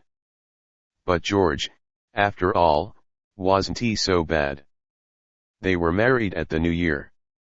"My poor grandfather," Mr. Wimbush added, as he closed his book and put away his pince-nez. "Whenever I read in the papers about oppressed nationalities, I think of him." He relighted his cigar. It was a maternal government, highly centralist, and there were no representative institutions. Henry Wimbush ceased speaking. In the silence that ensued, Ivor's whispered commentary on the spirit sketches once more became audible. Priscilla, who had been dozing, suddenly woke up. "What?" she said in the startled tones of one newly returned to consciousness. "What?" Jenny caught the words. She looked up, smiled, nodded reassuringly. "It's about a ham," she said. "What's about a ham?" "What Henry has been reading." She closed the red notebook lying on her knees and slipped a rubber band round it. "I am going to bed," she announced, and got up. "So am I," said Anne, yawning. But she lacked the energy to rise from her armchair. The night was hot and oppressive. Round the open windows the curtains hung unmoving. Ivor, fanning himself with the portrait of an astral being, looked out into the darkness and drew a breath. "The air's like wool," he declared. "It will get cooler after midnight," said Henry Wimbush, and cautiously added, "Perhaps. I shan't sleep, I know." Priscilla turned her head in his direction. The monumental coiffure nodded exorbitantly at her slightest movement. "You must make an effort," she said. "When I can sleep, I concentrate my will. I say, I will sleep, I am asleep. And pop. Off I go. That's the power of thought." "But does it work on stuffy nights?" Ivor inquired. "I simply cannot sleep on a stuffy night." "Nor can I," said Mary, "except out of doors." "Out of doors. What a wonderful idea." In the end they decided to sleep on the towers, Mary on the western tower, Ivor on the eastern. There was a flat expanse of leads on each of the towers, and you could get a mattress through the trapdoors that opened onto them. Under the stars, under the gibbous moon, assuredly they would sleep. The mattresses were hauled up, sheets and blankets were spread, and an hour later the two insomniasts, each on his separate tower, were crying their good nights across the dividing gulf. On Mary the sleep-compelling charm of the open air did not work with its expected magic. Even through the mattress one could not fail to be aware that the leads were extremely hard. Then there were noises. The owls screeched tirelessly, and once, roused by some unknown terror, all the geese of the farmyard burst into a sudden frenzy of cackling. The stars and the gibbous moon demanded to be looked at, and when one meteorite had streaked across the sky, you could not help waiting, open-eyed and alert, for the next. Time passed, the moon climbed higher and higher in the sky. Mary felt less sleepy than she had when she first came out. She sat up and looked over the parapet. Had Ivor been able to sleep? She wondered. And as though in answer to her mental question, from behind the chimney stack at the farther end of the roof a white form noiselessly emerged, a form that, in the moonlight, was recognizably Ivor's. Spreading his arms to right and left, like a tightrope dancer, he began to walk forward along the roof tree of the house. He swayed terrifyingly as he advanced. Mary looked on speechlessly. Perhaps he was walking in his sleep. Suppose he were to wake up suddenly, now. If she spoke or moved it might mean his death. She dared look no more, but sank back on her pillows. She listened intently. For what seemed an immensely long time there was no sound. Then there was a patter of feet on the tiles, followed by a scrabbling noise and a whispered "damn." And suddenly Ivor's head and shoulders appeared above the parapet. One leg followed, then the other. He was on the leads. Mary pretended to wake up with a start. "Oh," she said. "What are you doing here?" "I couldn't sleep," he explained, "so I came along to see if you couldn't. One gets bored by oneself on a tower. Don't you find it so?" It was light before 5. Long, narrow clouds barred the east, their edges bright with orange fire. The sky was pale and watery. With the mournful scream of a soul in pain, a monstrous peacock, flying heavily up from below, alighted on the parapet of the tower. Ivor and Mary started broad awake. "Catch him!" cried Ivor, jumping up. "We'll have a feather." The frightened peacock ran up and down the parapet in an absurd distress, curtsying and bobbing and clucking. His long tail swung ponderously back and forth as he turned and turned again. Then with a flap and swish he launched himself upon the air and sailed magnificently earthward, with a recovered dignity. But he had left a trophy. Ivor had his feather, a long-lashed eye of purple and green, of blue and gold. He handed it to his companion. "An angel's feather," he said. Mary looked at it for a moment, gravely and intently. Her purple pajamas clothed her with an ampleness that hid the lines of her body. She looked like some large, comfortable, unjointed toy, a sort of teddy bear, but a teddy bear with an angel's head, pink cheeks, and hair like a bell of gold. An angel's face, the feather of an angel's wing. Somehow the whole atmosphere of the sunrise was rather angelic. "It's extraordinary to think of sexual selection," she said at last, looking up from her contemplation of the miraculous feather. "Extraordinary," Ivor echoed. "I select you, you select me. What luck!" He put his arm round her shoulders and they stood looking eastward. The first sunlight had begun to warm and color the pale light of the dawn. Mauve pajamas and white pajamas, they were a young and charming couple. The rising sun touched their faces. It was all extremely symbolic, but then, if you choose to think so, nothing in this world is not symbolical. Profound and beautiful truth. "I must be getting back to my tower," said Ivor at last. "Already? I am afraid so. The varletry will soon be up and about." "Ivor," there was a prolonged and silent farewell. "And now," said Ivor, "I repeat my tightrope stunt." Mary threw her arms round his neck. "You must untie, Ivor. It's dangerous. Please." He had to yield at last to her entreaties. "All right," he said, "I'll go down through the house and up at the other end." He vanished through the trapdoor into the darkness that still lurked within the shuttered house. A minute later he had reappeared on the farther tower. He waved his hand, and then sank down, out of sight, behind the parapet. From below, in the house, came the thin wasp-like buzzing of an alarm clock. He had gone back just in time. Ivor was gone. Lounging behind the windscreen in his yellow sedan, he was whirling across rural England. Social and amorous engagements of the most urgent character called him from hall to baronial hall, from castle to castle, from Elizabethan manor house to Georgian mansion, over the whole expanse of the kingdom. Today in Somerset, tomorrow in Warwickshire, on Saturday in the West Riding, by Tuesday morning in Argyll. Ivor never rested. The whole summer through, from the beginning of July till the end of September, he devoted himself to his engagements. He was a martyr to them.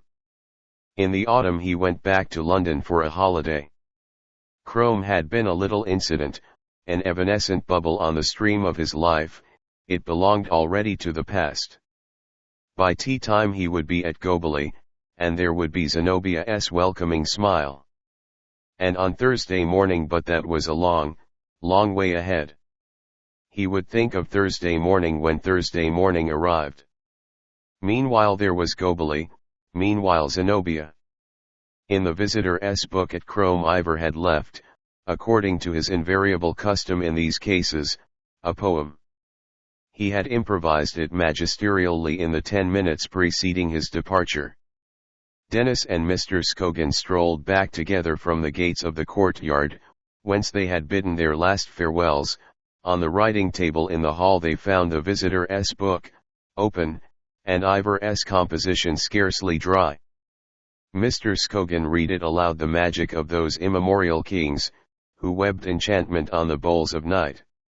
Sleeps in the soul of all created things, in the blue sea, acrosironian height, in the eyed butterfly's auricular wings and orgied visions of the ancho rite, in all that singing flies and flying sings, in rain, in pain, in delicate delight. But much more magic, much more cogent spells weave here their wizard rise about my soul. Crome calls me like the voice of vesperal bells, haunts like a ghostly peopled necropole. Fate tears me hence. Hard fate. Since far from Crome my soul must weep, remembering its home. Very nice and tasteful and tactful, said Mr. Scogan, when he had finished. I am only troubled by the butterfly's auricular wings. You have a first-hand knowledge of the workings of a poet's mind, Denis, perhaps you can explain. What could be simpler, said Denis. It's a beautiful word, and Ivor wanted to say that the wings were golden. You make it luminously clear. One suffers so much, Denis went on, from the fact that beautiful words don't always mean what they ought to mean. Recently, for example, I had a whole poem ruined, just because the word carminative didn't mean what it ought to have meant. Carminative, it's admirable, isn't it? Admirable, Mr. Scogan agreed. And what does it mean? It's a word I've treasured from my earliest infancy, said Denis, treasured and loved. They used to give me cinnamon when I had a cold, quite useless, but not disagreeable. One poured it drop by drop out of narrow bottles, a golden liquor, fierce and fiery. On the label was a list of its virtues, and among other things it was described as being in the highest degree carminative. I adored the word. Isn't it carminative? I used to say to myself when I'd taken my dose. It seemed so wonderfully to describe that sensation of internal warmth, that glow, that what shall I call it? Physical self-satisfaction which followed the drinking of cinnamon. Later, when I discovered alcohol, carminative described for me that similar, but nobler, more spiritual glow which wine evokes not only in the body but in the soul as well. The carminative virtues of Burgundy, of rum, of old brandy, of Lacrima Christi, of Marsala, of Aleatico, of stout, of gin, of champagne, of claret, of the raw new wine of this year's Tuscan vintage. I compared them, I classified them. Marsala is rosily, downily carminative, gin pricks and refreshes while it warms. I had a whole table of carmination values. And now Denis spread out his hands, palms upwards, despairingly. Now I know what carminative really means. Well, what does it mean? Asked Mr. Scogan, a little impatiently. Carminative, said Denis, lingering lovingly over the syllables, carminative. I imagined vaguely that it had something to do with carmen carminus, still more vaguely with caro carnis, and its derivations, like carnival and carnation. Carminative, there was the idea of singing and the idea of flesh, rose-colored and warm, with a suggestion of the jollities of me Carmi and the masked holidays of Venice. Carminative, the warmth, the glow, the interior ripeness were all in the word. Instead of which, do come to the point, my dear Denis, protested Mr. Scogan. Do come to the point. Well, I wrote a poem the other day, said Denis. I wrote a poem about the effects of love. Others have done the same before you, said Mr. Scogan. There is no need to be ashamed. I was putting forward the notion, Denis went on, that the effects of love were often similar to the effects of wine, that Eros could intoxicate as well as Bacchus. Love, for example, is essentially carminative. It gives one the sense of warmth, the glow. And passion carminative as wine was what I wrote. Not only was the line elegantly sonorous, it was also, I flattered myself, very aptly compendiously expressive. Everything was in the word carminative: a detailed, exact foreground, an immense, indefinite hinterland of suggestion.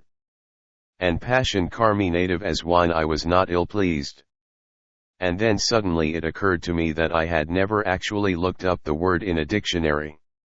Carminative had grown up with me from the days of the cinnamon bottle. It had always been taken for granted. Carminative for me, the word was as rich in content as some tremendous, elaborate work of art. It was a complete landscape with figures. And passion carminative as wine. It was the first time I had ever committed the word to writing, and all at once I felt I would like lexicographical authority for it. A small English-German dictionary was all I had at hand. I turned up ca, carm. There it was: carminative wind tribend. Wind tribend, he repeated. Mr. Scogan laughed. Denis shook his head. Ah, he said, for me it was no laughing matter. For me it marked the end of a chapter, the death of something young and precious. There were the years of childhood and innocence when I had believed that carminative meant, well, carminative. And now, before me lies the rest of my life, a day, perhaps, 10 years, half a century, when I shall know that carminative means wind tribend. Plus ne sui cekjaitetnele sare jamais tre. It is a realization that makes one rather melancholy. Carminative, said Mr. Scogan thoughtfully. Carminative, Denis repeated, and they were silent for a time. Words, said Denis at last, words. I wonder if you can realize how much I love them. You are too much preoccupied with mere things and ideas and people to understand the full beauty of words. Your mind is not a literary mind. The spectacle of Mr. Gladstone finding 34 rhymes to the name Margot seems to you rather pathetic than anything else. Mallarmé's envelopes with their versified addresses leave you cold, unless they leave you pitiful. You can see that apt any point te cabarer, you. Post etj adjuderai, dia. Si2 enifwis ons bis rue Balzac, chez cet hr dia, is a little miracle. You rewrite, said Mr. Scogan. I can t. You don't feel it to be magical? No. That's the test for the literary mind, said Denis, the feeling of magic, the sense that words have power. The technical, verbal part of literature is simply a development of magic. Words are man's first and most grandiose invention. With language he created a whole new universe. What wonder if he loved words and attributed power to them? With fitted, harmonious words the magician summoned rabbits out of empty hats and spirits from the elements. Their descendants, the literary men, still go on with the process, mortising their verbal formulas together, and, before the power of the finished spell, trembling with delight and awe. Rabbits out of empty hats? No, their spells are more subtly powerful, for they evoke emotions out of empty minds. Formulated by their art, the most insipid statements become enormously significant. For example, I proffer the constatation, black ladders lack bladders. A self-evident truth, one on which it would not have been worthwhile to insist, had I chosen to formulate it in such words as black fire escapes have no bladders, or, les shells noirs manquent de vessie. But since I put it as I do, black ladders lack bladders, it becomes, for all its self-evidence, significant, unforgettable, moving. The creation by word power of something out of nothing, what is that but magic? And, I may add, what is that but literature? Half the world's greatest poetry is simply les shells noirs manquent de vessie, translated into magic significance as, black ladders lack bladders. And you can appreciate words. I am sorry for you. A mental Carmi native, said Mr. Scogan reflectively. That's what you need. XXI perched on its 4 stone mushrooms, the little granary stood 2 or 3 feet above the grass of the green close. Beneath it there was a perpetual shade and a damp growth of long, luxuriant grasses. Here, in the shadow, in the green dampness, a family of white ducks had sought shelter from the afternoon Sunday. Some stood, preening themselves, some reposed with their long bellies pressed to the ground, as though the cool grass were water. Little social noises burst fitfully forth, and from time to time some pointed tail would execute a brilliant Lycian tremolo. Suddenly their jovial repose was shattered.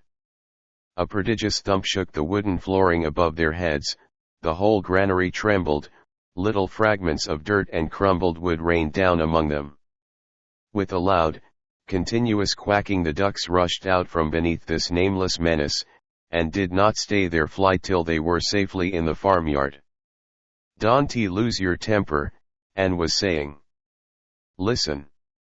You've frightened the ducks. Poor dears. No wonder. She was sitting sideways in a low, wooden chair. Her right elbow rested on the back of the chair and she supported her cheek on her hand. Her long, slender body drooped into curves of a lazy grace. She was smiling, and she looked at Gombald through half-closed eyes. Damn you! Gombald repeated, and stamped his foot again. He glared at her round the half-finished portrait on the easel. Poor ducks! And repeated.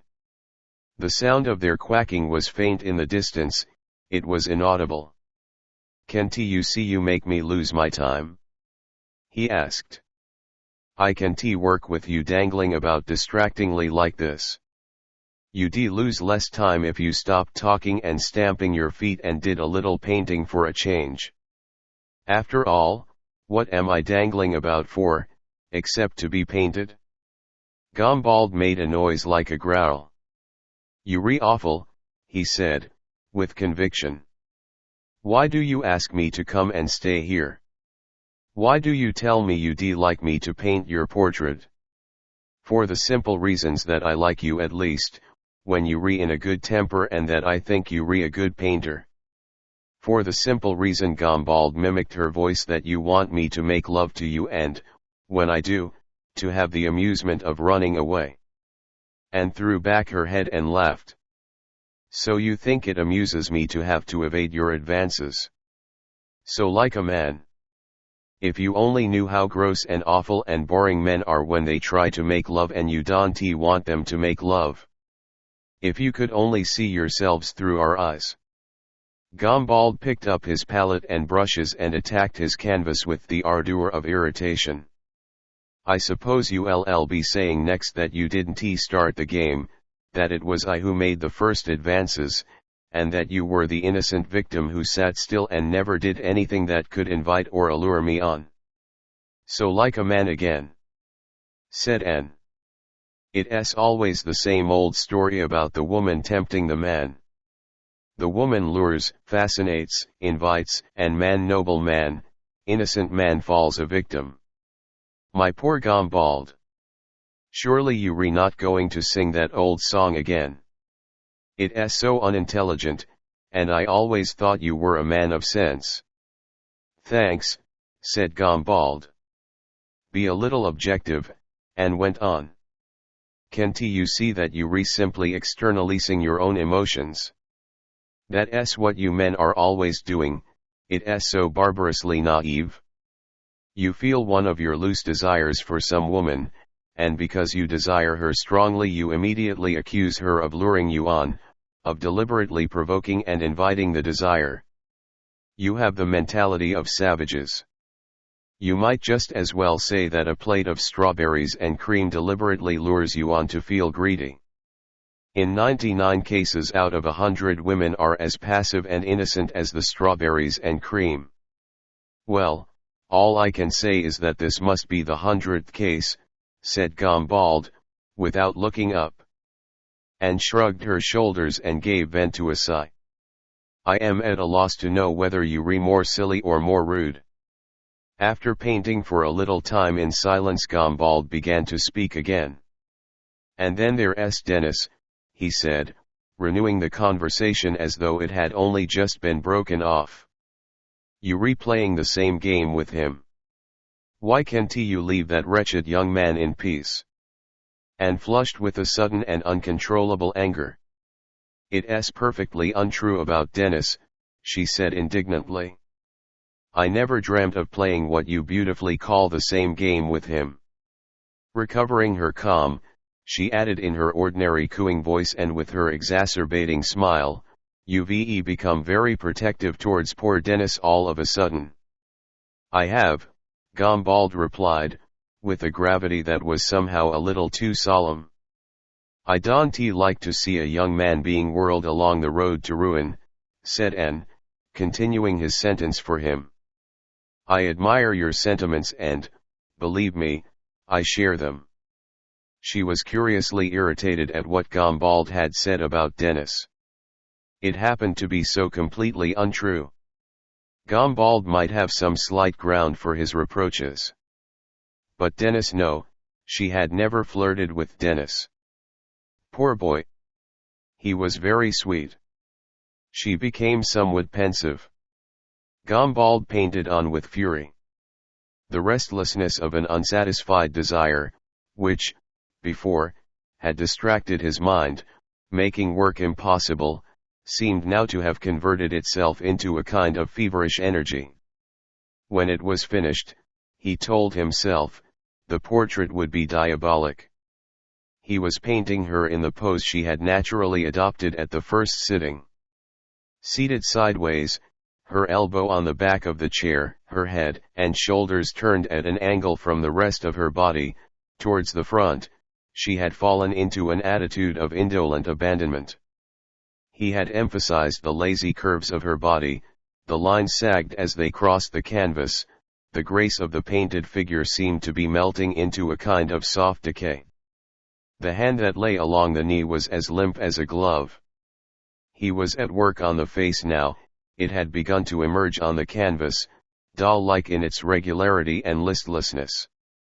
It was Anne's face, but her face as it would be, utterly unillumined by the inward lights of thought and emotion. It was the lazy, expressionless mask which was sometimes her face. The portrait was terribly like, and at the same time it was the most malicious of lies. Yes, it would be diabolic when it was finished, Gombald decided. He wondered what she would think of it. XXII For the sake of peace and quiet, Denis had retired earlier on this same afternoon to his bedroom. He wanted to work, but the hour was a drowsy one, and lunch, so recently eaten, weighed heavily on body and mind. The meridian demon was upon him. He was possessed by that bored and hopeless postprandial melancholy which the conobits of old knew and feared under the name of anxiety. He felt, like Ernest Dowson, a little weary. He was in the mood to write something rather exquisite and gentle and quietist in tone, something a little droopy and at the same time, how should he put it? A little infinite. He thought of Anne, of love hopeless and unattainable. Perhaps that was the ideal kind of love, the hopeless kind, the quiet, theoretical kind of love. In this sad mood of repletion he could well believe it. He began to write.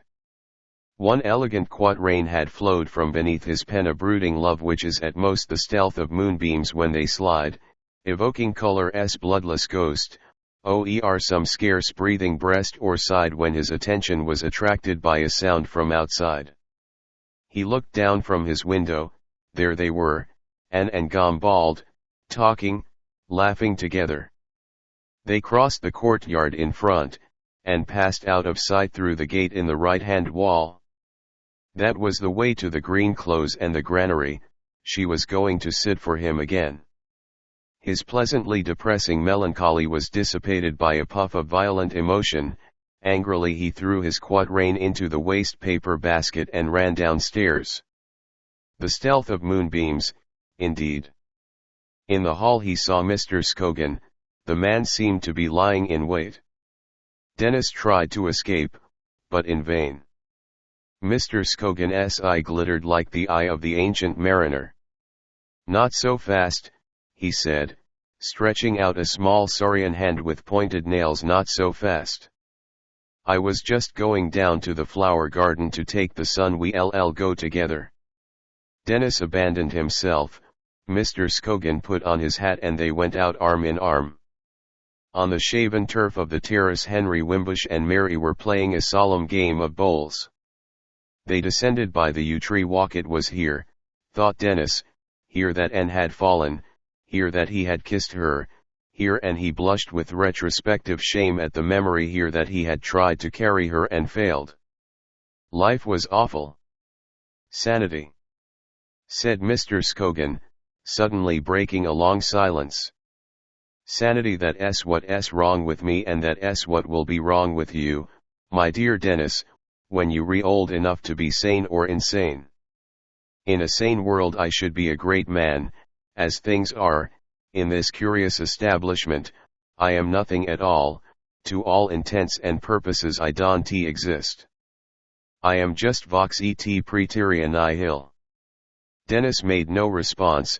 He was thinking of other things. "After all," he said to himself, "after all, Gombald is better looking than I, more entertaining, more confident, and, besides, he's already somebody and I am still only potential. Everything that ever gets done in this world is done by madmen," Mr. Scogan went on. Denis tried not to listen, but the tireless insistence of Mr. Scogan's discourse gradually compelled his attention. "Men such as I am, such as you may possibly become, have never achieved anything. We're too sane, we're merely reasonable. We lack the human touch, the compelling enthusiastic mania. People are quite ready to listen to the philosophers for a little amusement, just as they would listen to a fiddler or a mountebank. But as to acting on the advice of the men of reason, never. Wherever the choice has had to be made between the man of reason and the madman, the world has unhesitatingly followed the madman. For the madman appeals to what is fundamental, to passion and the instincts, the philosophers to what is superficial and supererogatory reason." They entered the garden. At the head of one of the alleys stood a green wooden bench, embayed in the midst of a fragrant continent of lavender bushes. It was here, though the place was shadeless and one breathed hot, dry perfume instead of air, it was here that Mr. Scogan elected to sit. He thrived on untempered sunlight. Consider, for example, the case of Luther and Erasmus. He took out his pipe and began to fill it as he talked. There was Erasmus, a man of reason if ever there was one. People listened to him at first, a new virtuoso performing on that elegant and resourceful instrument, the intellect. They even admired and venerated him. But did he move them to behave as he wanted them to behave, reasonably, decently, or at least a little less porkishly than usual? He did not. And then Luther appears, violent, passionate, a madman insanely convinced about matters in which there can be no conviction. He shouted, and men rushed to follow him. Erasmus was no longer listened to, he was reviled for his reasonableness. Luther was serious, Luther was reality like the Great War. Erasmus was only reason and decency, he lacked the power, being a sage, to move men to action. Europe followed Luther and embarked on a century and a half of war and bloody persecution. It's a melancholy story. Mr. Scogan lighted a match. In the intense light the flame was all but invisible. The smell of burning tobacco began to mingle with the sweetly acrid smell of the lavender. If you want to get men to act reasonably, you must set about persuading them in a maniacal manner. The very sane precepts of the founders of religions are only made infectious by means of enthusiasms which to a sane man must appear deplorable. It is humiliating to find how impotent unadulterated sanity is. Sanity, for example, informs us that the only way in which we can preserve civilization is by behaving decently and intelligently. Sanity appeals and argues, our rulers persevere in their customary porkishness, while we acquiesce and obey. The only hope is a maniacal crusade. I am ready, when it comes, to beat a tambourine with the loudest, but at the same time I shall feel a little ashamed of myself. However, Mr. Scogan shrugged his shoulders and, pipe in hand, made a gesture of resignation. It's futile to complain that things are as they are. The fact remains that sanity unassisted is useless. What we want, then, is a sane and reasonable exploitation of the forces of insanity. We sane men will have the power yet. Mr. Scogan's eyes shone with a more than ordinary brightness, and, taking his pipe out of his mouth, he gave vent to his loud, dry, and somehow rather fiendish laugh. But I don't want power, said Denis. He was sitting in limp discomfort at one end of the bench, shading his eyes from the intolerable light. Mr. Scogan, bolt upright at the other end, laughed again. Everybody wants power, he said. Power in some form or other. The sort of power you hanker for is literary power. Some people want power to persecute other human beings. You expend your lust for power in persecuting words, twisting them, molding them, torturing them to obey you. But I divagate. Do you? Asked Denis faintly. Yes, Mr. Scogan continued, unheeding, the time will come. We men of intelligence will learn to harness the insanities to the service of reason. We can't leave the world any longer to the direction of chance. We can't allow dangerous maniacs like Luther, mad about dogma, like Napoleon, mad about himself, to go on casually appearing and turning everything upside down. In the past it didn't so much matter, but our modern machine is too delicate. A few more knocks like the Great War, another Luther, or two, and the whole concern will go to pieces. In future, the men of reason must see that the madness of the world's maniacs is canalized into proper channels, is made to do useful work, like a mountain torrent driving a dynamo making electricity to light a Swiss hotel, said Denis. You ought to complete the simile. Mr. Scogan waved away the interruption. There's only one thing to be done, he said. The men of intelligence must combine, must conspire, and seize power from the imbeciles and maniacs who now direct us. They must found a rational state. The heat that was slowly paralysing all Denis's mental and bodily faculties, seemed to bring to Mr. Scogan additional vitality. He talked with an ever-increasing energy, his hands moved in sharp, quick, precise gestures, his eyes shone. Hard, dry, and continuous, his voice went on sounding and sounding in Denis's ears with the insistence of a mechanical noise. In the rational state, he heard Mr. Scogan saying, human beings will be separated out into distinct species, not according to the color of their eyes or the shape of their skulls, but according to the qualities of their mind and temperament. Examining psychologists, trained to what would now seem an almost superhuman clairvoyance, will test each child that is born and assign it to its proper species. Duly labeled and docketed, the child will be given the education suitable to members of its species, and will be set, in adult life, to perform those functions which human beings of his variety are capable of performing. How many species will there be? Asked Denis. A great many, no doubt, Mr. Scogan answered. The classification will be subtle and elaborate. But it is not in the power of a prophet to go into details, nor is it his business.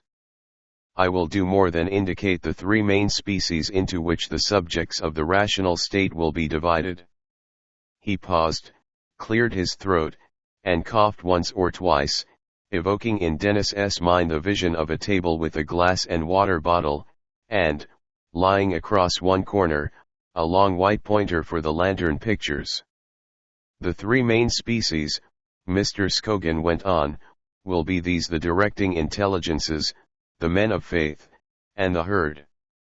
Among the intelligences will be found all those capable of thought, those who know how to attain a certain degree of freedom and, alas, how limited, even among the most intelligent, that freedom is, from the mental bondage of their time.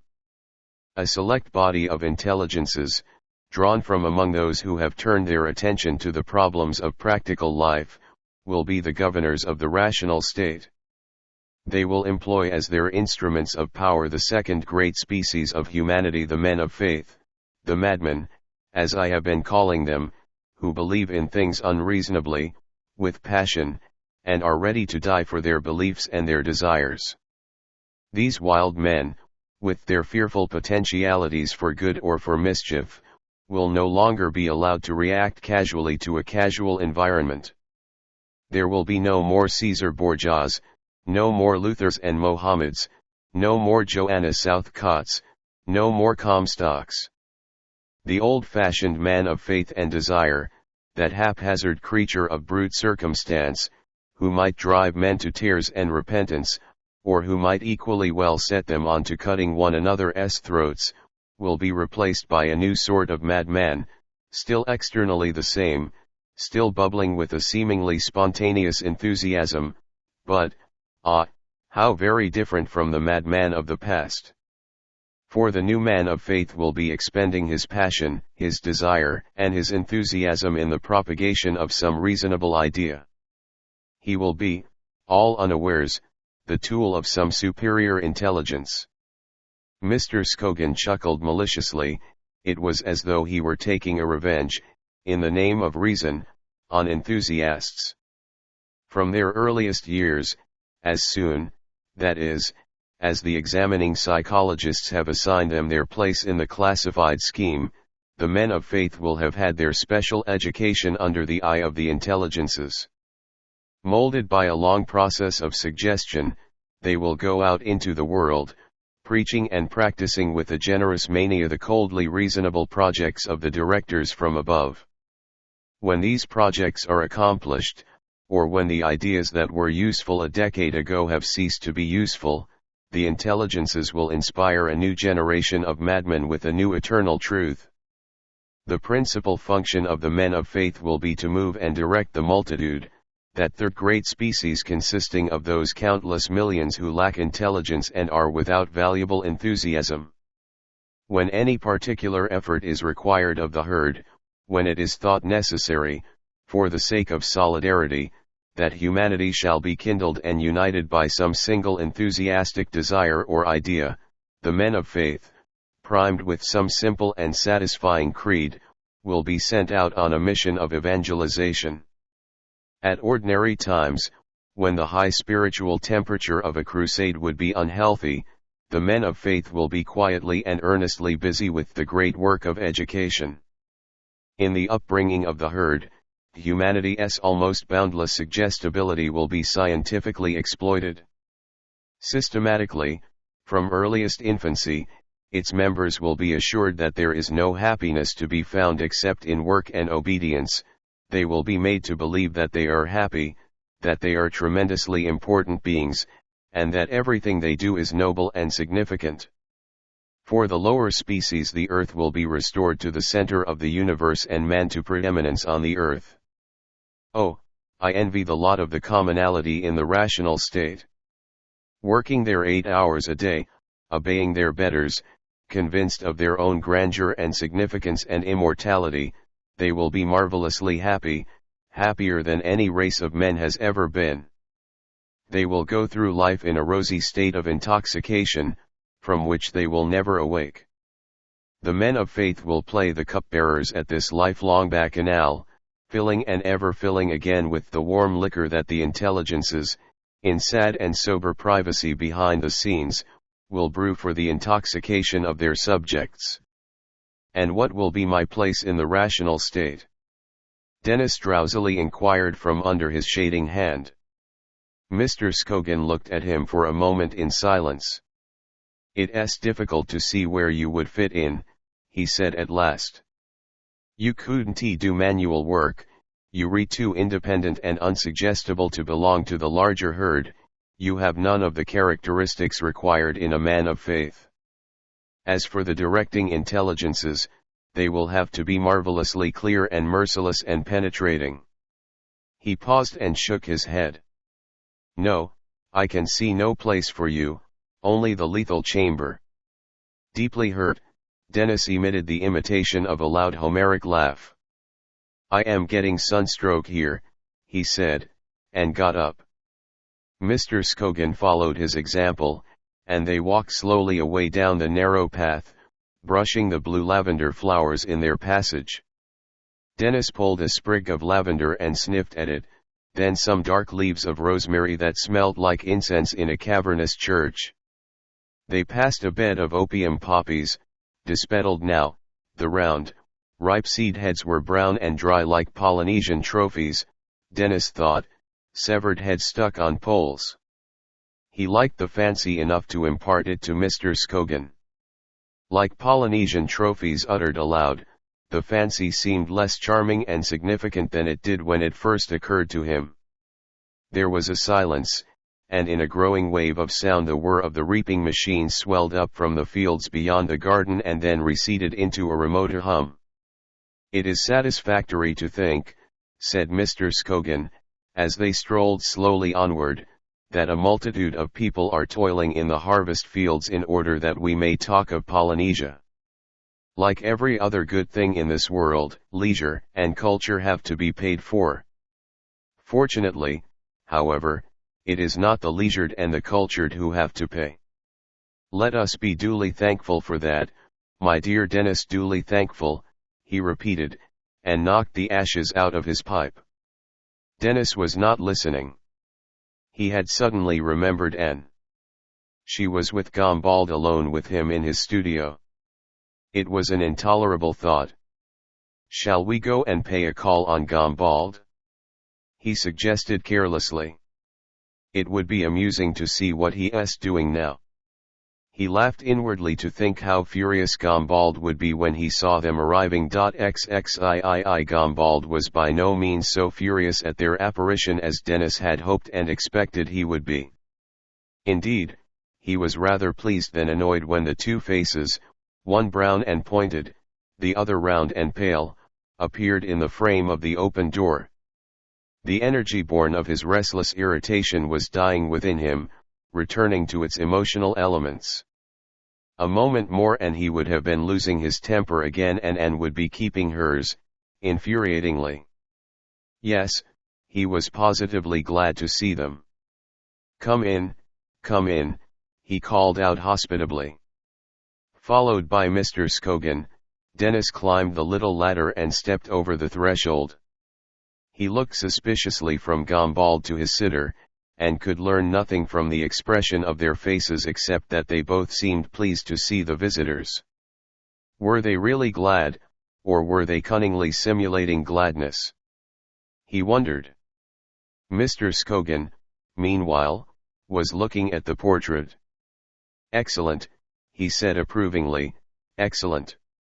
Almost too true to character, if that is possible, yes, positively too true.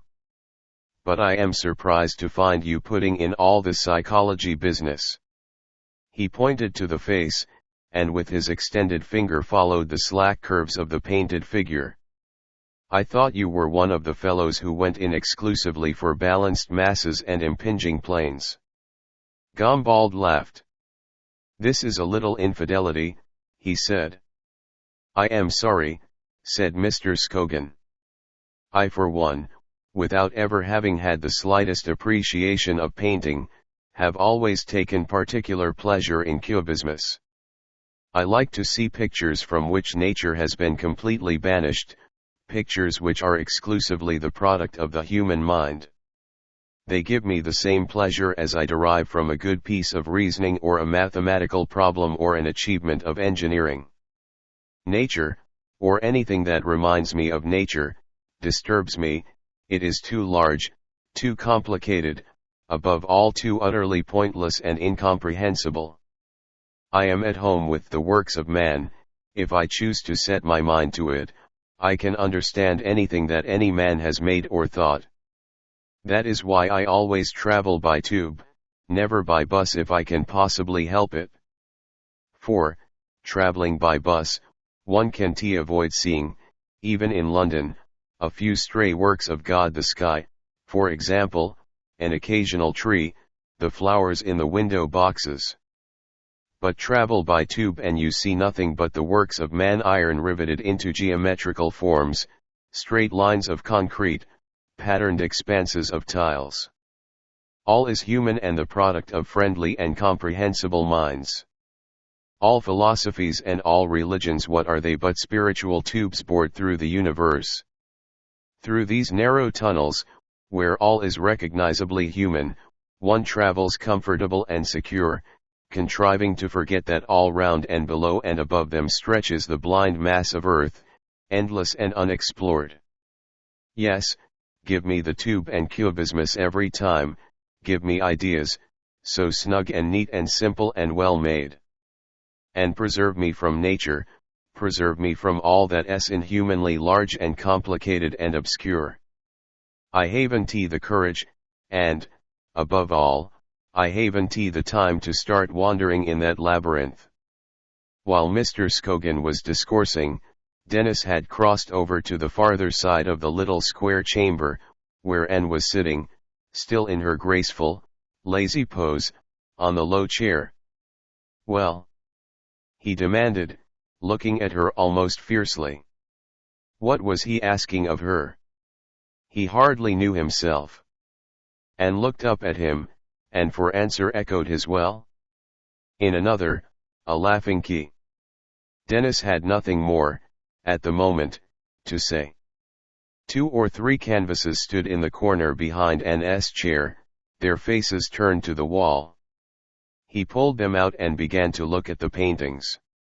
"May I see too?" Anne requested. He stood them in a row against the wall. Anne had to turn round in her chair to look at them. There was the big canvas of the man fallen from the horse, there was a painting of flowers, there was a small landscape. His hands on the back of the chair, Denis leaned over her. From behind the easel at the other side of the room Mr. Scogan was talking away. For a long time they looked at the pictures, saying nothing, or, rather, Anne looked at the pictures, while Denis, for the most part, looked at Anne. "I like the man and the horse, don't you?" she said at last, looking up with an inquiring smile. Denis nodded, and then in a queer, strangled voice, as though it had cost him a great effort to utter the words, he said, "I love you." It was a remark which Anne had heard a good many times before and mostly heard with equanimity. But on this occasion, perhaps because they had come so unexpectedly, perhaps for some other reason, the words provoked in her a certain surprised commotion. "My poor Denis," she managed to say, with a laugh, but she was blushing as she spoke. XXIV It was noon. Denis, descending from his chamber, where he had been making an unsuccessful effort to write something about nothing in particular, found the drawing-room deserted. He was about to go out into the garden when his eye fell on a familiar but mysterious object, the large red notebook in which he had so often seen Jenny quietly and busily scribbling. She had left it lying on the window seat. The temptation was great. He picked up the book and slipped off the elastic band that kept it discreetly closed. "Private. Not to be opened," was written in capital letters on the cover. He raised his eyebrows. It was the sort of thing one wrote in one's Latin grammar while one was still at one's preparatory school. Black is the raven, black is the rook, but blacker the thief who steals this book. It was curiously childish, he thought, and he smiled to himself. He opened the book. What he saw made him wince as though he had been struck. Denis was his own severest critic, so, at least, he had always believed. He liked to think of himself as a merciless vivisector probing into the palpitating entrails of his own soul. He was brown dog to himself. His weaknesses, his absurdities, no one knew them better than he did. Indeed, in a vague way he imagined that nobody beside himself was aware of them at all. It seemed, somehow, inconceivable that he should appear to other people as they appeared to him, inconceivable that they ever spoke of him among themselves in that same freely critical and, to be quite honest, mildly malicious tone in which he was accustomed to talk of them. In his own eyes he had defects, but to see them was a privilege reserved to him alone. For the rest of the world he was surely an image of flawless crystal. It was almost axiomatic. On opening the red notebook, that crystal image of himself crashed to the ground, and was irreparably shattered. He was not his own severest critic after all. The discovery was a painful one. The fruit of Jenny's unobtrusive scribbling lay before him. A caricature of himself, reading the book, was upside down. In the background a dancing couple, recognizable as Gombald and Anne. Beneath, the legend fable of the wallflower and the sour grapes. Fascinated and horrified, Denis pored over the drawing. It was masterful. A mute, inglorious reverie appeared in every one of those cruelly clear lines.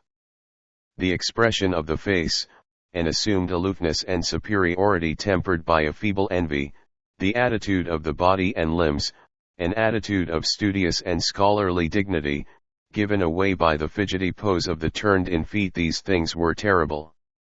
And, more terrible still, was the likeness, was the magisterial certainty with which his physical peculiarities were all recorded and subtly exaggerated. Denis looked deeper into the book. There were caricatures of other people, of Priscilla and Mr. Barbecue Smith, of Henry Wimbush, of Anne and Gombald, of Mr. Scogan, whom Jenny had represented in a light that was more than slightly sinister, that was, indeed, diabolic, of Mary and Ivor. He scarcely glanced at them. A fearful desire to know the worst about himself possessed him. He turned over the leaves, lingering at nothing that was not his own image. 7 full pages were devoted to him. Private. Not to be opened. He had disobeyed the injunction, he had only got what he deserved. Thoughtfully he closed the book, and slid the rubber band once more into its place. Sadder and wiser, he went out onto the terrace. And so this, he reflected, this was how Jenny employed the leisure hours in her ivory tower apart. And he had thought her a simple-minded, uncritical creature. It was he, it seemed, who was the fool. He felt no resentment towards Jenny.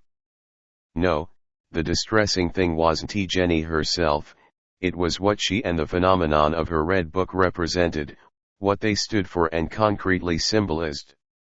They represented all the vast conscious world of men outside himself, they symbolized something that in his studious solitariness he was apt not to believe in. He could stand at Piccadilly Circus, could watch the crowds shuffle past, and still imagine himself the one fully conscious, intelligent, individual being among all those thousands. It seemed, somehow, impossible that other people should be in their way as elaborate and complete as he in his. Impossible, and yet, periodically he would make some painful discovery about the external world and the horrible reality of its consciousness and its intelligence. The red notebook was one of these discoveries, a footprint in the sand.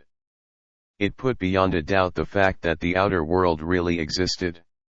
Sitting on the balustrade of the terrace, he ruminated this unpleasant truth for some time. Still chewing on it, he strolled pensively down towards the swimming pool. A peacock and his hen trailed their shabby finery across the turf of the lower lawn. Odious birds. Their necks, thick and greedily fleshy at the roots, tapered up to the cruel inanity of their brainless heads, their flat eyes and piercing beaks. The fabulists were right, he reflected, when they took beasts to illustrate their tractates of human morality. Animals resemble men with all the truthfulness of a caricature. Oh, the red notebook. He threw a piece of stick at the slowly pacing birds. They rushed towards it, thinking it was something to eat. He walked on. The profound shade of a giant ilex tree engulfed him. Like a great wooden octopus, it spread its long arms abroad. Under the spreading ilex tree he tried to remember who the poem was by, but couldn't he? The smith, a brawny man is he, with arms like rubber bands. Just like his, he would have to try and do his Muller exercises more regularly. He emerged once more into the sunshine. The pool lay before him, reflecting in its bronze mirror the blue and various green of the summer day. Looking at it, he thought of N's bare arms and Seal's sleek bathing dress, her moving knees and feet. And little loose with the white legs, and bouncing Barbario, these rags and tags of other people's making. Would he ever be able to call his brain his own? Was there, indeed, anything in it that was truly his own, or was it simply an education? He walked slowly round the water's edge. In an embayed recess among the surrounding yew trees, leaning her back against the pedestal of a pleasantly comic version of the Medici Venus, executed by some nameless mason of the Seicento, he saw Mary pensively sitting. "Hello," he said, for he was passing so close to her that he had to say something. Mary looked up. "Hello," she answered in a melancholy, uninterested tone. In this alcove hewed out of the dark trees, the atmosphere seemed to Denis agreeably elegiac. He sat down beside her under the shadow of the pudic goddess. There was a prolonged silence. At breakfast that morning Mary had found on her plate a picture postcard of Gobley Great Park, a stately Georgian pile, with a facade 16 windows wide, part airs in the foreground, huge, smooth lawns receding out of the picture to right and left. 10 years more of the hard times and Gobley, with all its piers, will be deserted and decaying. 50 years, and the countryside will know the old landmarks no more. They will have vanished as the monasteries vanished before them. At the moment, however, Mary's mind was not moved by these considerations. On the back of the postcard, next to the address, was written, in Ivor's bold, large hand, a single quatrain. "Hail, maid of moonlight. Bride of the sun, farewell. Like bright plumes moulted in an angel's flight, there sleep within my heart's most mystic cell memories of morning, memories of the night." There followed a postscript of 3 lines. "Would you mind asking one of the housemaids to forward the packet of safety razor blades I left in the drawer of my washstand? Thanks. Ivor." Seated under the Venus's immemorial gesture, Mary considered life and love. The abolition of her repressions, so far from bringing the expected peace of mind, had brought nothing but disquiet, a new and hitherto unexperienced misery. Ivor, she couldn't do without him now. It was evident, on the other hand, from the poem on the back of the picture postcard, that Ivor could very well do without her. He was at Gobley now, so was Zenobia. Mary knew Zenobia.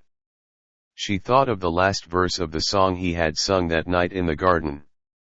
"Elle l'endemain, Phyllis Poussage aurait don moutons etgn pour un baiser qu'elle volatilizet donnet pour rien." Mary shed tears at the memory. She had never been so unhappy in all her life before. It was Denis who first broke the silence. "The individual," he began in a soft and sadly philosophical tone, "is not a self-supporting universe. There are times when he comes into contact with other individuals, when he is forced to take cognizance of the existence of other universes besides himself." He had contrived this highly abstract generalization as a preliminary to a personal confidence. It was the first gambit in a conversation that was to lead up to Jenny's caricatures. "True," said Mary, and, generalizing for herself, she added, "when one individual comes into intimate contact with another, she or he, of course, as the case may be, must almost inevitably receive or inflict suffering. One is apt," Denis went on, "to be so spellbound by the spectacle of one's own personality that one forgets that the spectacle presents itself to other people as well as to oneself." Mary was not listening. "The difficulty," she said, "makes itself acutely felt in matters of sex. If one individual seeks intimate contact with another individual in the natural way, she is certain to receive or inflict suffering. If, on the other hand, she avoids contacts, she risks the equally grave sufferings that follow on unnatural repressions. As you see, it's a dilemma." "When I think of my own case," said Denis, making a more decided move in the desired direction, "I am amazed how ignorant I am of other people's mentality in general, and above all and in particular, of their opinions about myself. Our minds are sealed books only occasionally open to the outside world." He made a gesture that was faintly suggestive of the drawing off of a rubber band. "It's an awful problem," said Mary thoughtfully. "One has to have had personal experience to realize quite how awful it is." "Exactly." Denis nodded. "One has to have had first-hand experience." He leaned towards her and slightly lowered his voice. "This very morning, for example," he began, but his confidences were cut short. The deep voice of the gong, tempered by distance to a pleasant booming, floated down from the house. It was lunchtime. Mechanically Mary rose to her feet, and Denis, a little hurt that she should exhibit such a desperate anxiety for her food and so slight an interest in his spiritual experiences, followed her. They made their way up to the house without speaking. "XXV I hope you all realize," said Henry Wimbush during dinner, "that next Monday is bank holiday, and that you will all be expected to help in the fair." "Heavens!" cried Anne. "The fair, I had forgotten all about it. What a nightmare! Couldn't you put a stop to it, Uncle Henry?" Mr. Wimbush sighed and shook his head. "Alas," he said, "I fear I cannot. I should have liked to put an end to it years ago, but the claims of charity are strong." "It's not charity we want," Anne murmured rebelliously, "it's justice." "Besides," Mr. Wimbush went on, "the fair has become an institution. Let me see, it must be 22 years since we started it. It was a modest affair then." Now he made a sweeping movement with his hand and was silent. It spoke highly for Mr. Wimbush's public spirit that he still continued to tolerate the fair. Beginning as a sort of glorified church bazaar, Crome's yearly charity fair had grown into a noisy thing of merry-go-rounds, coconut shies, and miscellaneous side shows, a real genuine fair on the grand scale. It was the local St. Bartholomew, and the people of all the neighboring villages, with even a contingent from the county town, flocked into the park for their bank holiday amusement. The local hospital profited handsomely, and it was this fact alone which prevented Mr. Wimbush, to whom the fair was a cause of recurrent and never diminishing agony, from putting a stop to the nuisance which yearly desecrated his park and garden. "I've made all the arrangements already," Henry Wimbush went on. "Some of the larger marquees will be put up tomorrow. The swings and the merry-go-round arrive on Sunday. So there's no escape," said Anne, turning to the rest of the party. "You'll all have to do something. As a special favor you're allowed to choose your slavery. My job is the tea tent, as usual, and Priscilla my dear," said Mrs. Wimbush, interrupting her, "I have more important things to think about than the fair. But you need have no doubt that I shall do my best when Monday comes to encourage the villagers. That's splendid, said Anne. Aunt Priscilla will encourage the villagers. What will you do, Mary? I won't do anything where I have to stand by and watch other people eat. Then you'll look after the children's sports. All right, Mary agreed. I'll look after the children's sports. And Mr. Scogan? Mr. Scogan reflected. May I be allowed to tell fortunes? He asked at last. I think I should be good at telling fortunes. But you can't tell fortunes in that costume. Can't I? Mr. Scogan surveyed himself. You'll have to be dressed up. Do you still persist? I am ready to suffer all indignities. Good, said Anne, and turning to Gombald, you must be our lightning artist, she said. Your portrait for a shilling in 5 minutes. It's a pity I am not Ivor, said Gombald, with a laugh. I could throw in a picture of their auras for an extra 6pence. Mary flushed. Nothing is to be gained, she said severely, by speaking with levity of serious subjects.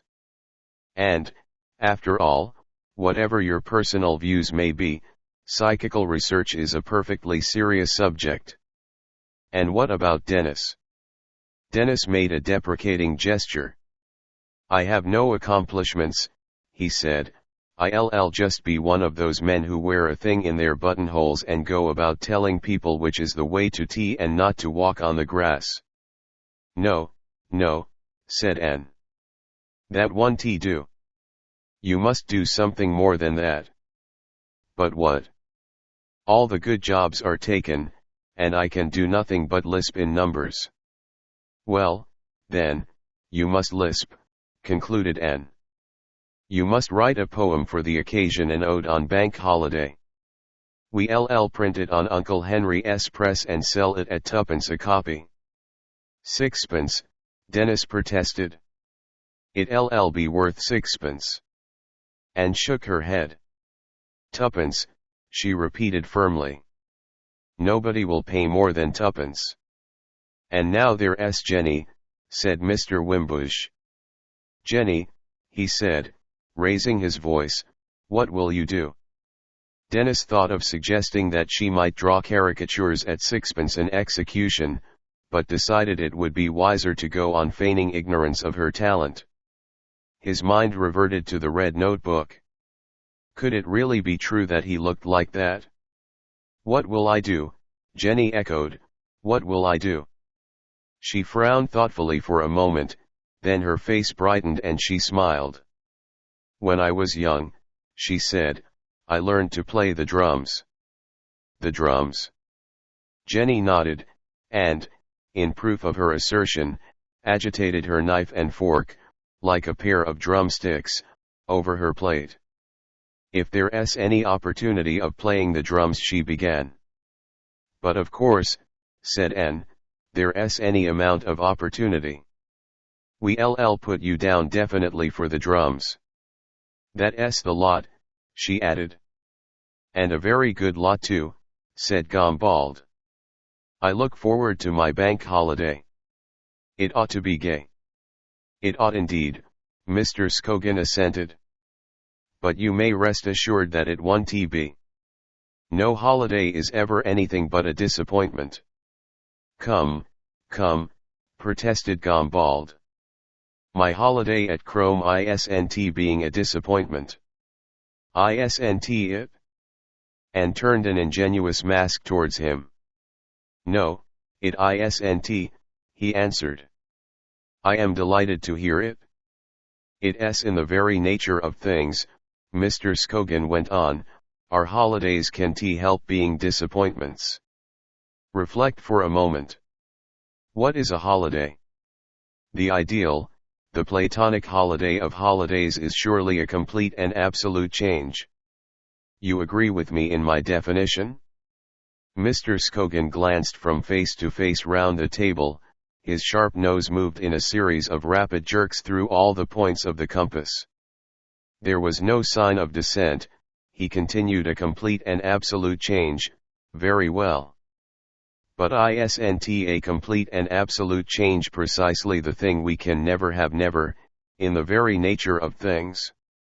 Mr. Scogan once more looked rapidly about him. Of course it is. As ourselves, as specimens of Homo sapiens, as members of a society, how can we hope to have anything like an absolute change? We are tied down by the frightful limitation of our human faculties, by the notions which society imposes on us through our fatal suggestibility, by our own personalities. For us, a complete holiday is out of the question. Some of us struggle manfully to take one, but we never succeed. If I may be allowed to express myself metaphorically, we never succeed in getting farther than Southend. You read depressing, said N. I mean to be, Mr. Scogan replied, and, expanding the fingers of his right hand, he went on, look at me, for example. What sort of a holiday can I take? In endowing me with passions and faculties, nature has been horribly niggardly. The full range of human potentialities is in any case distressingly limited. My range is a limitation within a limitation. Out of the 10 octaves that make up the human instrument, I can compass perhaps 2. Thus, while I may have a certain amount of intelligence, I have no aesthetic sense. While I possess the mathematical faculty, I am wholly without the religious emotions. While I am naturally addicted to venery, I have little ambition and am not at all avaricious. Education has further limited my scope. Having been brought up in society, I am impregnated with its laws. Not only should I be afraid of taking a holiday from them, I should also feel it painful to try to do so. In a word, I have a conscience as well as a fear of jail. Yes, I know it by experience. How often have I tried to take holidays, to get away from myself, my own boring nature, my insufferable mental surroundings. Mr. Scogan sighed. But always without success, he added, always without success. In my youth I was always striving, how hard? To feel religiously and aesthetically. Here, said I to myself, are 2 tremendously important and exciting emotions. Life would be richer, warmer, brighter, altogether more amusing, if I could feel them. I try to feel them. I read the works of the mystics. They seem to me nothing but the most deplorable claptrap, as indeed they always must to anyone who does not feel the same emotion as the authors felt when they were writing. For it is the emotion that matters. The written work is simply an attempt to express emotion, which is in itself inexpressible, in terms of intellect and logic. The mystic objectifies a rich feeling in the pit of the stomach into a cosmology. For other mystics that cosmology is a symbol of the rich feeling. For the unreligious it is a symbol of nothing, and so appears merely grotesque. A melancholy fact. But I divagate. Mr. Scogan checked himself. So much for the religious emotion. As for the aesthetic, I was at even greater pains to cultivate that. I have looked at all the right works of art in every part of Europe. There was a time when, I venture to believe, I knew more about Taddeo da Poggibonsi, more about the Cryptocomico di Taddeo, even than Henry does. Today, I am happy to say, I have forgotten most of the knowledge I then so laboriously acquired, but without vanity I can assert that it was prodigious. I don't pretend, of course, to know anything about nigger sculpture or the later 17th century in Italy, but about all the periods that were fashionable before 1900 I am, or was, omniscient. Yes, I repeated, omniscient. But did that fact make me any more appreciative of art in general? It did not. Confronted by a picture, of which I could tell you all the known and presumed history, the date when it was painted, the character of the painter, the influences that had gone to make it what it was. I felt none of that strange excitement and exaltation which is, as I am informed by those who do feel it, the true aesthetic emotion. I felt nothing but a certain interest in the subject of the picture, or more often, when the subject was hackneyed and religious, I felt nothing but a great weariness of spirit. Nevertheless, I must have gone on looking at pictures for 10 years before I would honestly admit to myself that they merely bored me. Since then I have given up all attempts to take a holiday. I go on cultivating my old stale daily self in the resigned spirit with which a bank clerk performs from 10 till 6 his daily task. A holiday, indeed. I am sorry for you, Gombald, if you still look forward to having a holiday. Gombald shrugged his shoulders. Perhaps, he said, my standards aren't as elevated as yours. But personally I found the war quite as thorough a holiday from all the ordinary decencies and sanities, all the common emotions and preoccupations, as I ever want to have. Yes, Mr. Scogan thoughtfully agreed. Yes, the war was certainly something of a holiday. It was a step beyond Southend, it was Weston-super-Mare, it was almost Ilfracombe. XXVI, a little canvas village of tents and booths had sprung up, just beyond the boundaries of the garden.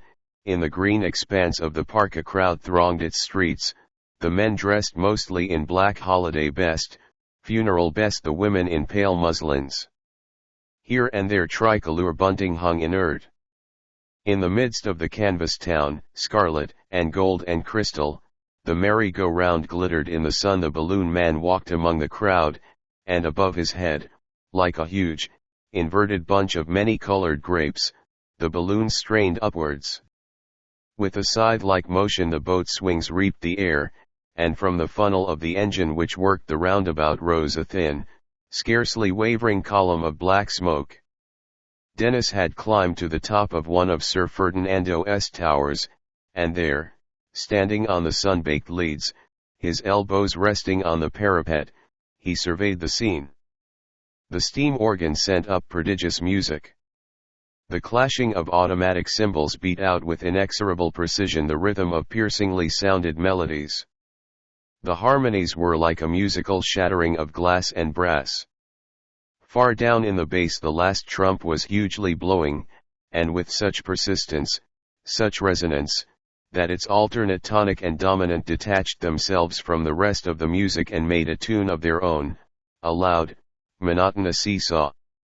Denis leaned over the gulf of swirling noise.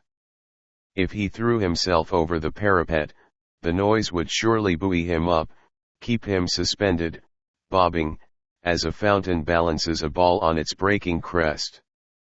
Another fancy came to him, this time in metrical form. My soul is a thin white sheet of parchment stretched over a bubbling cauldron. Bad, bad. But he liked the idea of something thin and distended being blown up from underneath.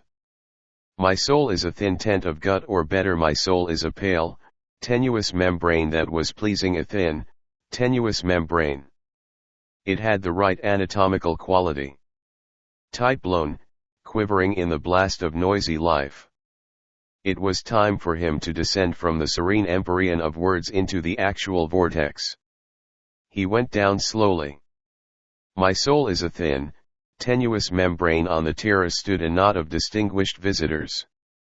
There was old Lord Moline, like a caricature of an English milord in a French comic paper, a long man, with a long nose and long, drooping mustaches and long teeth of old ivory, and lower down, absurdly, a short covered coat, and below that long legs cased in pearl grey trousers, legs that bent unsteadily at the knee and gave a kind of sideways wobble as he walked. Beside him, short and thick-set, stood Mr. Colomé, the venerable conservative statesman, with a face like a Roman bust, and short white hair. Young girls didn't much like going for motor drives alone with Mr. Colomé, and of old Lord Moline one wondered why he wasn't living in gilded exile on the island of Capri among the other distinguished persons who, for one reason or another, find it impossible to live in England. They were talking to Anne, laughing, the one profoundly, the other hootingly. A black silk balloon towing a black and white striped parachute proved to be old Mrs. Budge from the big house on the other side of the valley. She stood low on the ground, and the spikes of her black and white sunshade menaced the eyes of Priscilla Wimbush, who towered over her, a massive figure dressed in purple and topped with a queenly toque on which the nodding black plumes recalled the splendours of a first-class Parisian funeral. Denis peeped at them discreetly from the window of the morning room. His eyes were suddenly become innocent, childlike, unprejudiced. They seemed, these people, inconceivably fantastic. And yet they really existed, they functioned by themselves, they were conscious, they had minds. Moreover, he was like them. Could one believe it? But the evidence of the red notebook was conclusive. It would have been polite to go and say, "How do you do?" But at the moment Denis did not want to talk, could not have talked. His soul was a tenuous, tremulous, pale membrane. He would keep its sensibility intact and virgin as long as he could. Cautiously he crept out by a side door and made his way down towards the park. His soul fluttered as he approached the noise and movement of the fair. He paused for a moment on the brink, then stepped in and was engulfed. Hundreds of people, each with his own private face and all of them real, separate, alive. The thought was disquieting. He paid twopence and saw the tattooed woman, twopence more, the largest rat in the world. From the home of the rat he emerged just in time to see a hydrogen-filled balloon break loose for home. A child howled up after it, but calmly, a perfect sphere of flushed opal, it mounted. Denis followed it with his eyes until it became lost in the blinding sunlight. If he could but send his soul to follow it. He sighed, stuck his stewardess rosette in his buttonhole, and started to push his way, aimlessly but officially, through the crowd. XXVII Mr. Scogan had been accommodated in a little canvas hut. Dressed in a black skirt and a red bodice, with a yellow and red bandana handkerchief tied round his black wig, he looked sharp-nosed, brown, and wrinkled like the bohemian hag of Frith's Derby Day. A placard pinned to the curtain of the doorway announced the presence within the tent of Sesostris, the sorceress of Ecbatana. Seated at a table, Mr. Scogan received his clients in mysterious silence, indicating with a movement of the finger that they were to sit down opposite him and to extend their hands for his inspection. He then examined the palm that was presented him, using a magnifying glass and a pair of horn spectacles. He had a terrifying way of shaking his head, frowning and clicking with his tongue as he looked at the lines. Sometimes he would whisper, as though to himself, "Terrible, terrible," or "God preserve us," sketching out the sign of the cross as he uttered the words. The clients who came in laughing grew suddenly grave, they began to take the witch seriously. She was a formidable-looking woman. Could it be, was it possible, that there was something in this sort of thing after all? After all, they thought, as the hag shook her head over their hands, after all, and they waited, with an uncomfortably beating heart, for the oracle to speak. After a long and silent inspection, Mr. Scogan would suddenly look up and ask, in a hoarse whisper, some horrifying question, such as, "Have you ever been hit on the head with a hammer by a young man with red hair?" When the answer was in the negative, which it could hardly fail to be, Mr. Scogan would nod several times, saying, "I was afraid so. Everything is still to come, though it can be very far off now." Sometimes, after a long examination, he would just whisper, "Where ignorance is bliss, 'tis folly to be wise," and refuse to divulge any details of a future too appalling to be envisaged without despair. Sesostris had a success of horror.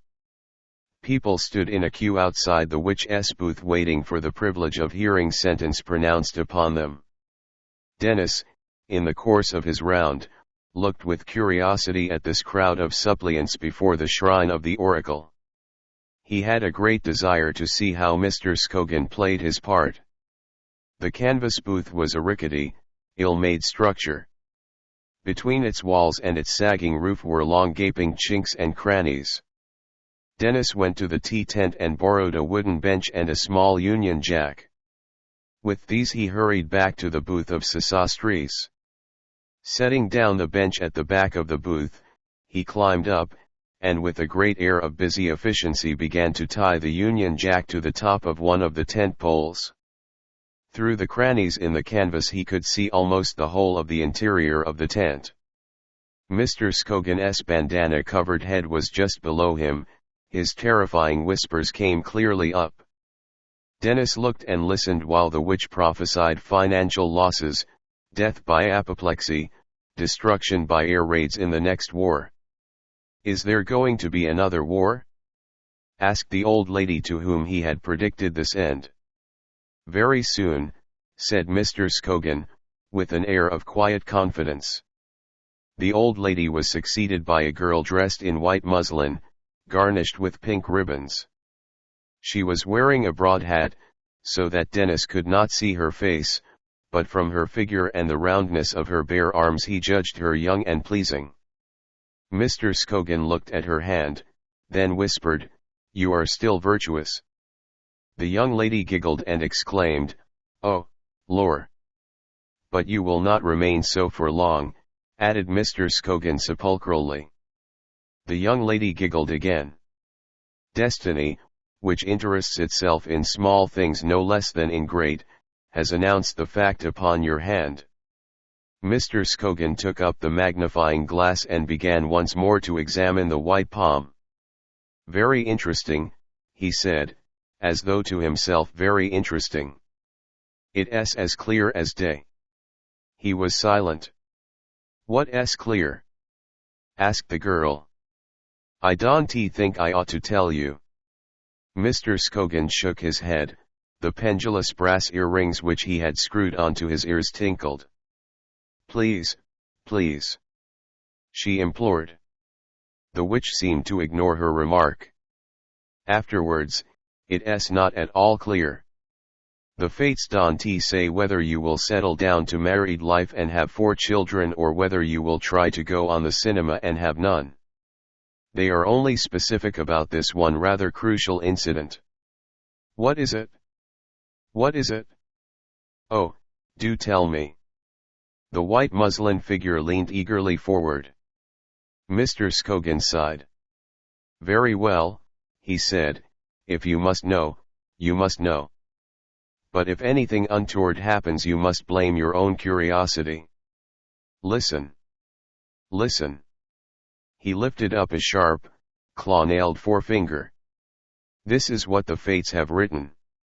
Next Sunday afternoon at 6 o'clock you will be sitting on the second stile on the footpath that leads from the church to the lower road. At that moment a man will appear walking along the footpath." Mr. Scogan looked at her hand again as though to refresh his memory of the details of the scene. "A man," he repeated, "a small man with a sharp nose, not exactly good-looking nor precisely young, but fascinating." He lingered hissingly over the word. "He will ask you, 'Can you tell me the way to paradise?' And you will answer, 'Yes, I'll show you,' and walk with him down towards the little hazel copse. I cannot read what will happen after that." There was a silence. "Is it really true?" asked White Muslin. The witch gave a shrug of the shoulders. "I merely tell you what I read in your hand. Good afternoon. That will be 6pence. Yes, I have change. Thank you. Good afternoon." Denis stepped down from the bench, tied insecurely and crookedly to the tent pole. The Union Jack hung limp on the windless air. "If only I could do things like that," he thought, as he carried the bench back to the tea tent. and was sitting behind a long table filling thick white cups from an urn. A neat pile of printed sheets lay before her on the table. Denis took one of them and looked at it affectionately.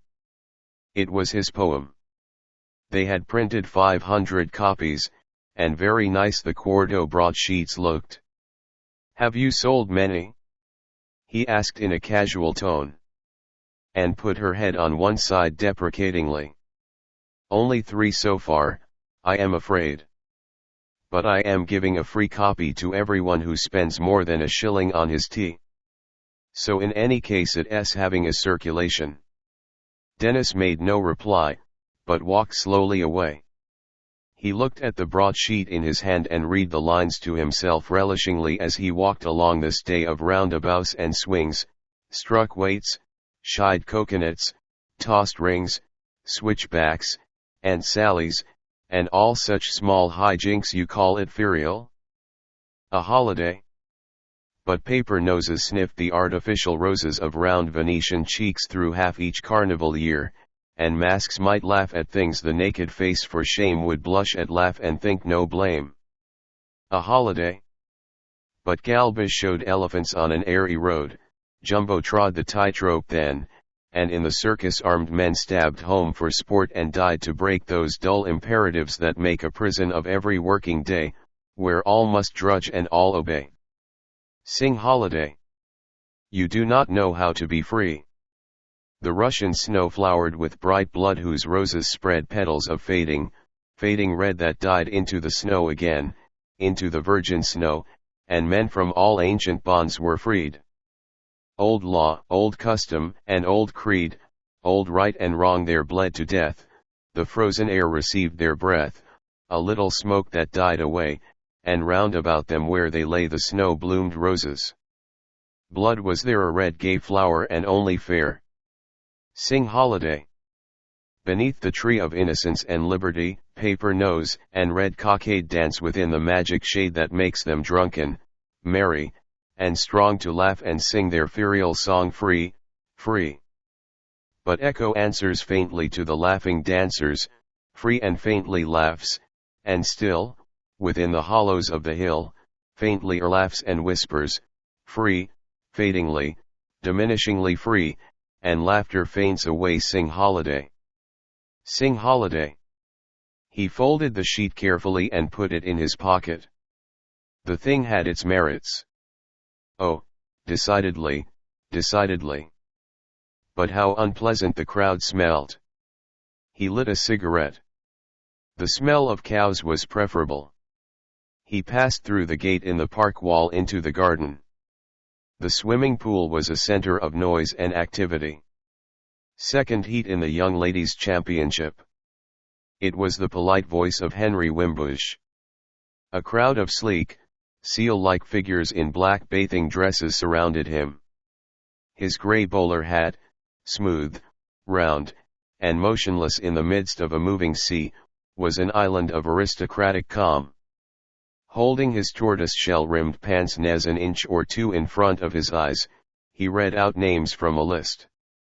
Miss Dolly Miles, Miss Rebecca Bollister, Miss Doris Gabelle. 5 young persons ranged themselves on the brink.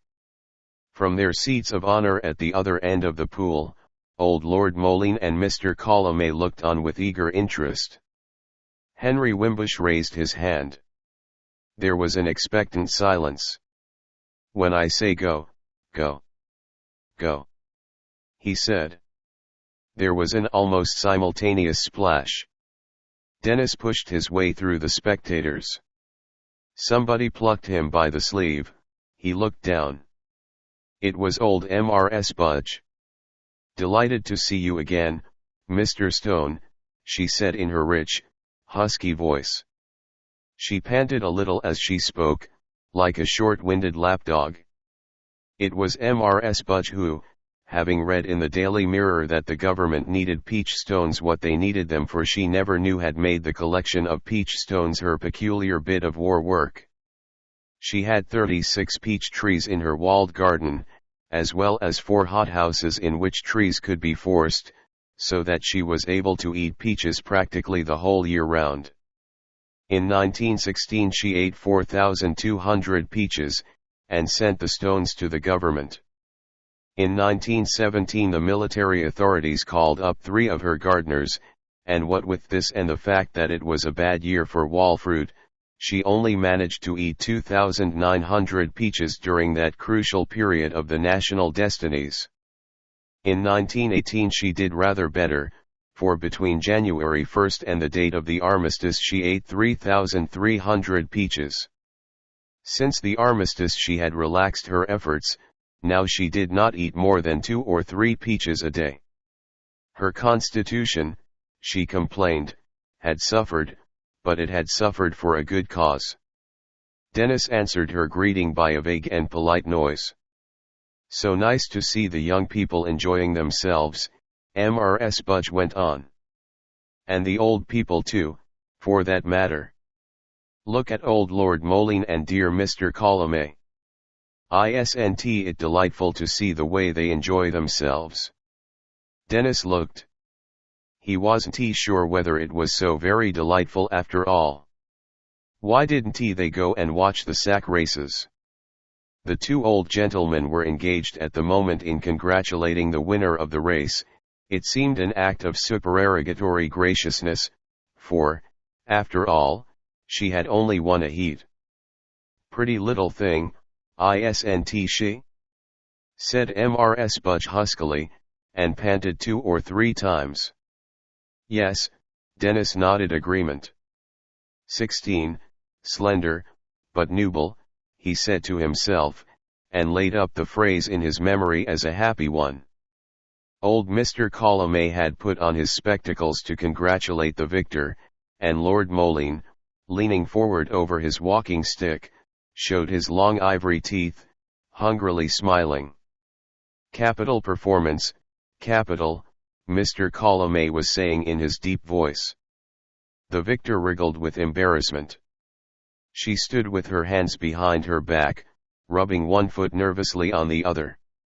Her wet bathing dress shone, a torso of black polished marble. Very good indeed, said Lord Moline.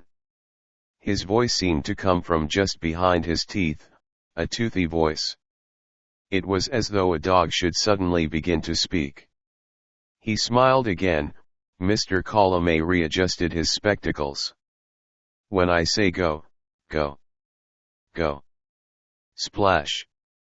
The 3rd heat had started. Do you know, I never could learn to swim, said Mrs. Budge. Really? But I used to be able to float. Denis imagined her floating up and down on a great green swell. A blown black bladder, no, that wasn't good, that wasn't good at all. A new winner was being congratulated. She was atrociously stubby and fat. The last one, long and harmoniously, continuously curved from knee to breast, had been an Eve by Cranach, but this one was a bad Rubens. Go go go. Henry Wimbush's polite level voice once more pronounced the formula. Another batch of young ladies dived in. Grown a little weary of sustaining a conversation with Mrs. Budge, Denis conveniently remembered that his duties as a steward called him elsewhere. He pushed out through the lines of spectators and made his way along the path left clear behind them. He was thinking again that his soul was a pale, tenuous membrane, when he was startled by hearing a thin, sibilant voice, speaking apparently from just above his head, pronounce the single word disgusting. He looked up sharply. The path along which he was walking passed under the lee of a wall of clipped yew. Behind the hedge the ground sloped steeply up towards the foot of the terrace and the house. For one standing on the higher ground it was easy to look over the dark barrier. Looking up, Denis saw 2 heads overtopping the hedge immediately above him. He recognized the iron mask of Mr. Bodyham and the pale, colorless face of his wife. They were looking over his head, over the heads of the spectators, at the swimmers in the pond. Disgusting. Mrs. Bodyham repeated, hissing softly. The rector turned up his iron mask towards the solid cobalt of the sky. "How long?" he said, as though to himself, "how long?" He lowered his eyes again, and they fell on Denis's upturned curious face. There was an abrupt movement, and Mr. and Mrs. Bodyham popped out of sight behind the hedge. Denis continued his promenade. He wandered past the merry-go-round, through the thronged streets of the canvas village. The membrane of his soul flapped tumultuously in the noise and laughter. In a roped-off space beyond, Mary was directing the children's sports.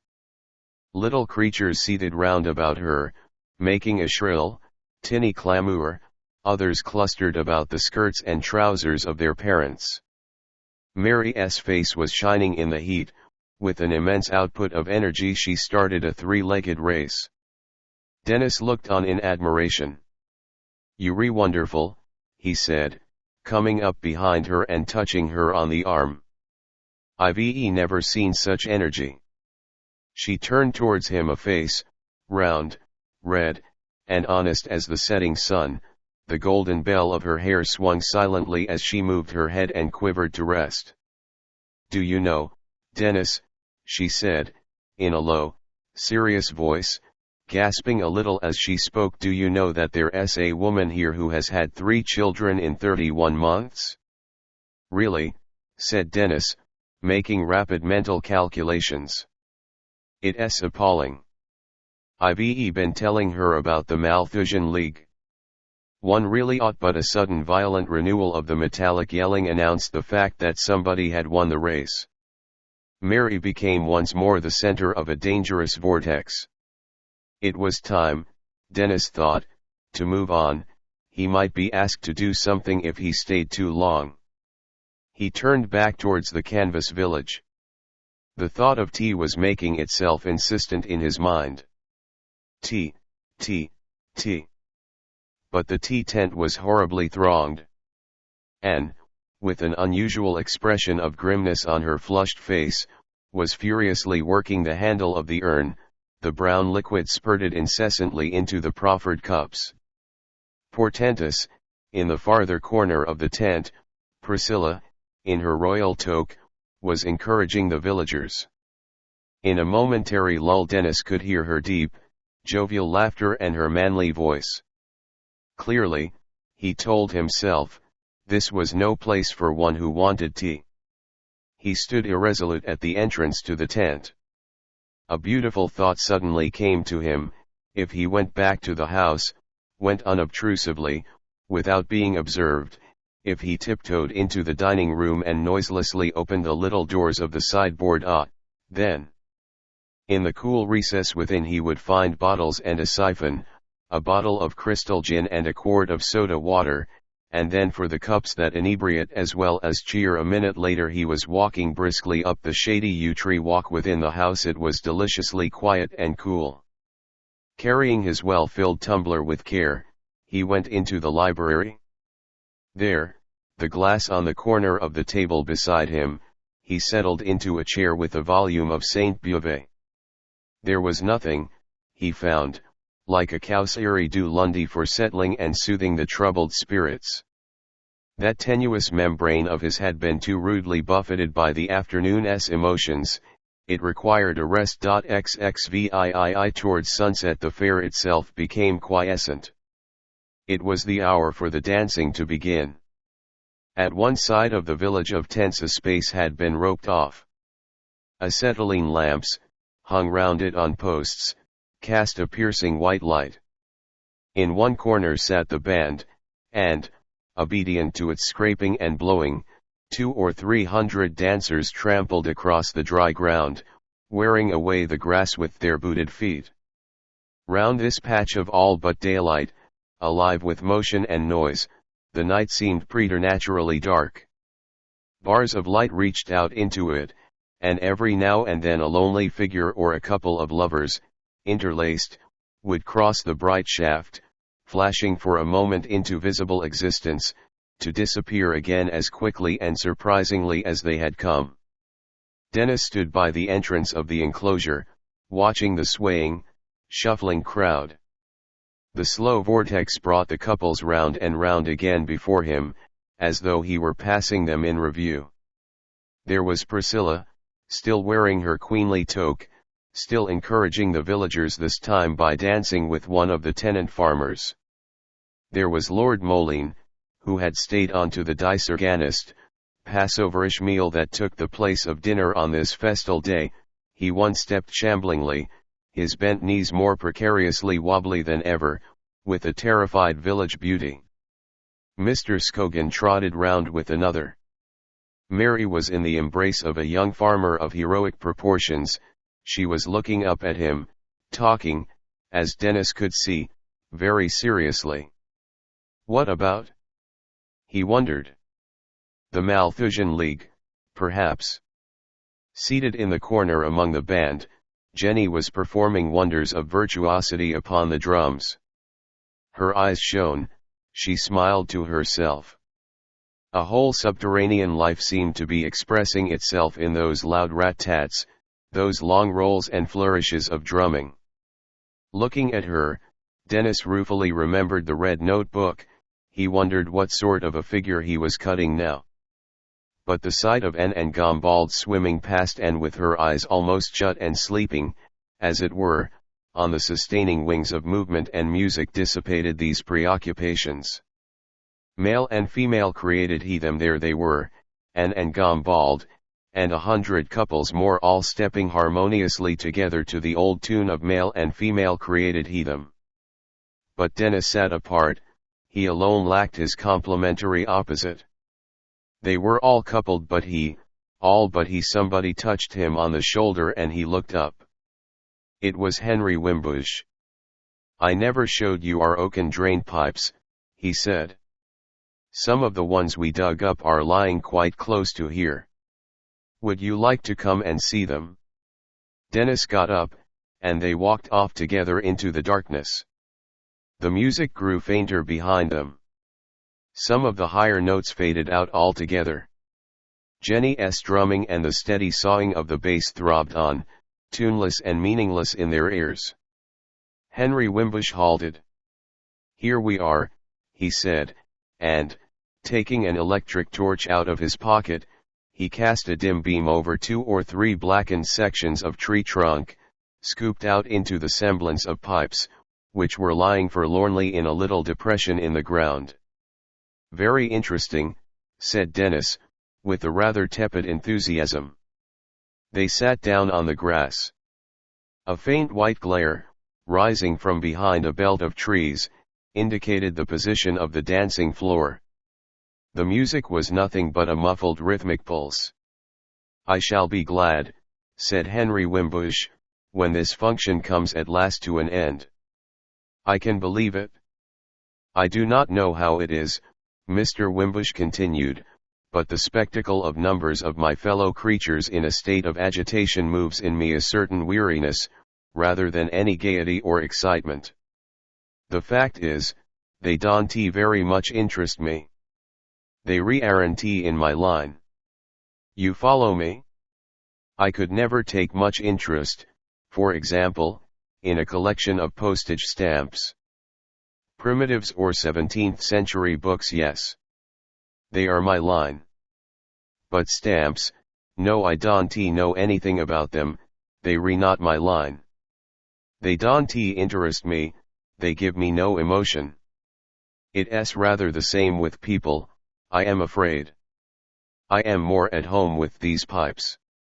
He jerked his head sideways towards the hollowed logs. The trouble with the people and events of the present is that you never know anything about them. What do I know of contemporary politics? Nothing. What do I know of the people I see round about me? Nothing. What they think of me or of anything else in the world, what they will do in 5 minutes' time, are things I can guess at. For all I know, you may suddenly jump up and try to murder me in a moment's time. Come, said Denis. True, Mr. Wimbush continued, the little I know about your past is certainly reassuring. But I know nothing of your present, and neither you nor I know anything of your future. It's appalling. In living people, one is dealing with unknown and unknowable quantities. One can only hope to find out anything about them by a long series of the most disagreeable and boring human contacts, involving a terrible expense of time. It's the same with current events. How can I find out anything about them except by devoting years to the most exhausting first-hand study, involving once more an endless number of the most unpleasant contacts? No, give me the past. It doesn't change, it's all there in black and white, and you can get to know about it comfortably and decorously and, above all, privately by reading. By reading I know a great deal of Caesar Borgia, of St. Francis, of Dr. Johnson. A few weeks have made me thoroughly acquainted with these interesting characters, and I have been spared the tedious and revolting process of getting to know them by personal contact, which I should have to do if they were living now. How gay and delightful life would be if one could get rid of all the human contacts. Perhaps, in the future, when machines have attained to a state of perfection, for I confess that I am, like Godwin and Shelley, a believer in perfectibility, the perfectibility of machinery, then, perhaps, it will be possible for those who, like myself, desire it, to live in a dignified seclusion, surrounded by the delicate attentions of silent and graceful machines, and entirely secure from any human intrusion. It is a beautiful thought. Beautiful, Denis agreed. But what about the desirable human contacts, like love and friendship? The black silhouette against the darkness shook its head. The pleasures even of these contacts are much exaggerated, said the polite level voice. It seems to me doubtful whether they are equal to the pleasures of private reading and contemplation. Human contacts have been so highly valued in the past only because reading was not a common accomplishment and because books were scarce and difficult to reproduce. The world, you must remember, is only just becoming literate. As reading becomes more and more habitual and widespread, an ever-increasing number of people will discover that books will give them all the pleasures of social life and none of its intolerable tedium. At present people in search of pleasure naturally tend to congregate in large herds and to make a noise. In future their natural tendency will be to seek solitude and quiet. The proper study of mankind is books. I sometimes think that it may be, said Denis. He was wondering if Anne and Gombald were still dancing together. Instead of which, said Mr. Wimbush, with a sigh, I must go and see if all is well on the dancing floor. They got up and began to walk slowly towards the white glare. If all these people were dead, Henry Wimbush went on, this festivity would be extremely agreeable. Nothing would be pleasanter than to read in a well-written book of an open-air ball that took place a century ago. How charming! One would say, how pretty and how amusing. But when the ball takes place today, when one finds oneself involved in it, then one sees the thing in its true light. It turns out to be merely this. He waved his hand in the direction of the acetylene flares. In my youth, he went on after a pause, I found myself, quite fortuitously, involved in a series of the most phantasmagorical amorous intrigues. A novelist could have made his fortune out of them, and even if I were to tell you, in my bald style, the details of these adventures, you would be amazed at the romantic tale. But I assure you, while they were happening, these romantic adventures, they seemed to me no more and no less exciting than any other incident of actual life. To climb by night up a rope ladder to a second-floor window in an old house in Toledo seemed to me, while I was actually performing this rather dangerous feat, an action as obvious, as much to be taken for granted, as how shall I put it? As quotidian as catching the 8:52 from Surbiton to go to business on a Monday morning. Adventures and romance only take on their adventurous and romantic qualities at second hand. Live them, and they are just a slice of life like the rest. In literature they become as charming as this dismal ball would be if we were celebrating its tercentenary.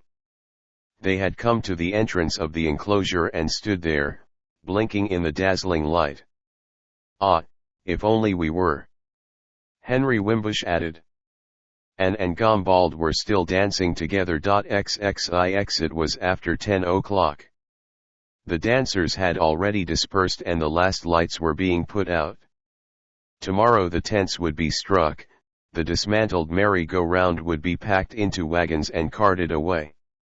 An expanse of worn grass, a shabby brown patch in the wide green of the park, would be all that remained. Crome Fair was over. By the edge of the pool 2 figures lingered. No, no, no, Anne was saying in a breathless whisper, leaning backwards, turning her head from side to side in an effort to escape Gombald's kisses. No, please. No.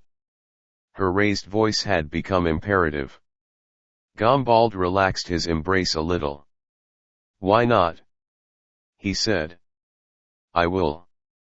With a sudden effort Anne freed herself. You want tea, she retorted. You've tried to take the most unfair advantage of me. Unfair advantage? Echoed Gombald in genuine surprise. Yes, unfair advantage. You attack me after I've been dancing for 2 hours, while I am still reeling drunk with the movement, when I've lost my head, when I've got no mind left but only a rhythmical body.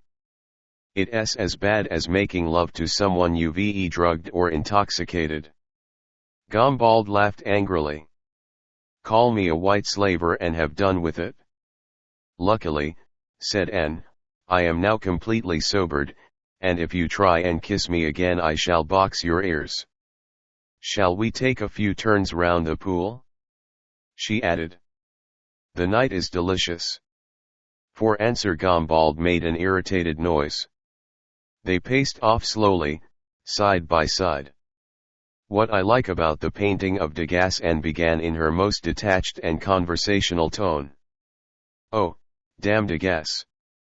Gombald was almost shouting. From where he stood, leaning in an attitude of despair against the parapet of the terrace, Denis had seen them, the 2 pale figures in a patch of moonlight, far down by the pool's edge. He had seen the beginning of what promised to be an endless passionate embracement, and at the sight he had fled. It was too much, he couldn't stand it. In another moment, he felt, he would have burst into irrepressible tears. Dashing blindly into the house, he almost ran into Mr. Scogan, who was walking up and down the hall smoking a final pipe.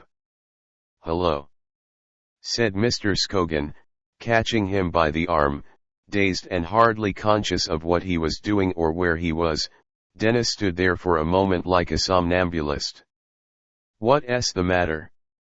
Mr. Scogan went on. You look disturbed, distressed, depressed. Denis shook his head without replying. Worried about the cosmos, eh? Mr. Scogan patted him on the arm. I know the feeling, he said. It's a most distressing symptom. What's the point of it all? All is vanity. What's the good of continuing to function if one's doomed to be snuffed out at last along with everything else? Yes, yes. I know exactly how you feel. It's most distressing if one allows oneself to be distressed. But then why allow oneself to be distressed? After all, we all know that there's no ultimate point. But what difference does that make? At this point the somnambulist suddenly woke up. What? He said, blinking and frowning at his interlocutor. What? Then breaking away he dashed up the stairs, 2 steps at a time. Mr. Scogan ran to the foot of the stairs and called up after him. It makes no difference, none whatever. Life is gay all the same, always, under whatever circumstances, he added, raising his voice to a shout. But Denis was already far out of hearing, and even if he had not been, his mind tonight was proof against all the consolations of philosophy. Mr. Scogan replaced his pipe between his teeth and resumed his meditative pacing. Under any circumstances, he repeated to himself. It was ungrammatical to begin with, was it true? And is life really its own reward? He wondered. When his pipe had burned itself to its stinking conclusion, he took a drink of gin and went to bed. In 10 minutes he was deeply, innocently asleep. Denis had mechanically undressed and, clad in those flowered silk pajamas of which he was so justly proud, was lying face downwards on his bed. Time passed. When at last he looked up, the candle which he had left alight at his bedside had burned down almost to the socket. He looked at his watch, it was nearly 1:30. His head ached, his dry, sleepless eyes felt as though they had been bruised from behind, and the blood was beating within his ears a loud arterial drum. He got up, opened the door, tiptoed noiselessly along the passage, and began to mount the stairs towards the higher floors. Arrived at the servants' quarters under the roof, he hesitated, then turning to the right he opened a little door at the end of the corridor. Within was a pitch-dark cupboard-like box room, hot, stuffy, and smelling of dust and old leather. He advanced cautiously into the blackness, groping with his hands. It was from this den that the ladder went up to the leads of the western tower. He found the ladder, and set his feet on the rungs. Noiselessly, he lifted the trap-door above his head. The moonlit sky was over him, he breathed the fresh, cool air of the night. In a moment he was standing on the leads, gazing out over the dim, colorless landscape, looking perpendicularly down at the terrace 70 feet below. Why had he climbed up to this high, desolate place? Was it to look at the moon? Was it to commit suicide? As yet he hardly knew. The tears came into his eyes when he thought of it. His misery assumed a certain solemnity, he was lifted up on the wings of a kind of exaltation. It was a mood in which he might have done almost anything, however foolish. He advanced towards the farther parapet, the drop was sheer there and uninterrupted. A good leap, and perhaps one might clear the narrow terrace and so crash down yet another 30 feet to the sun-baked ground below. He paused at the corner of the tower, looking now down into the shadowy gulf below, now up towards the rare stars and the waning moon. He made a gesture with his hand, muttered something, he could not afterwards remember what, but the fact that he had said it aloud gave the utterance a peculiarly terrible significance. Then he looked down once more into the depths. "What are you doing, Denis?" questioned a voice from somewhere very close behind him. Denis uttered a cry of frightened surprise, and very nearly went over the parapet in good earnest. His heart was beating terribly, and he was pale when, recovering himself, he turned round in the direction from which the voice had come. "Are you ill?" In the profound shadow that slept under the eastern parapet of the tower, he saw something he had not previously noticed, an oblong shape. It was a mattress, and someone was lying on it. Since that first memorable night on the tower, Mary had slept out every evening. It was a sort of manifestation of fidelity. "It gave me a fright," she went on, "to wake up and see you waving your arms and gibbering there. What on earth were you doing?" Denis laughed melodramatically. "What, indeed?" he said. If she hadn't woken up as she did, he would be lying in pieces at the bottom of the tower, he was certain of that, now. "You hadn't got designs on me, I hope?" Mary inquired, jumping too rapidly to conclusions. "I didn't know you were here," said Denis, laughing more bitterly and artificially than before. "What is the matter, Denis?" He sat down on the edge of the mattress, and for all reply went on laughing in the same frightful and improbable tone. An hour later he was reposing with his head on Mary's knees, and she, with an affectionate solicitude that was wholly maternal, was running her fingers through his tangled hair. He had told her everything, his hopeless love, his jealousy, his despair, his suicide as it were providentially averted by her interposition. He had solemnly promised never to think of self-destruction again. And now his soul was floating in a sad serenity. It was embalmed in the sympathy that Mary so generously poured. And it was not only in receiving sympathy that Denis found serenity and even a kind of happiness, it was also in giving it.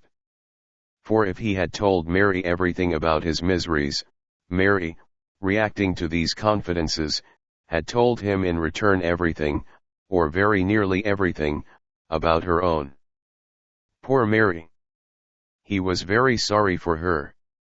Still, she might have guessed that Ivor wasn't precisely a monument of constancy.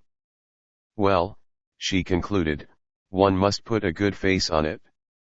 She wanted to cry, but she wouldn't allow herself to be weak. There was a silence. "Do you think," asked Denis hesitatingly, "do you really think that she that gone bald?" "I am sure of it," Mary answered decisively. There was another long pause.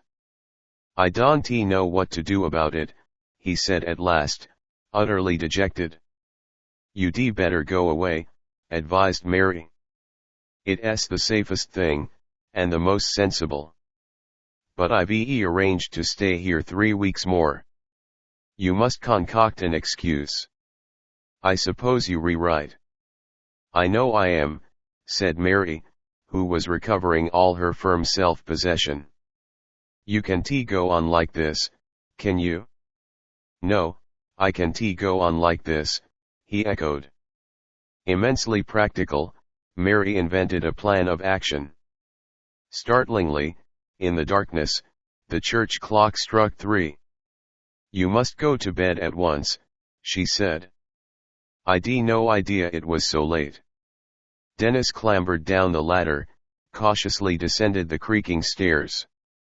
His room was dark, the candle had long ago guttered to extinction.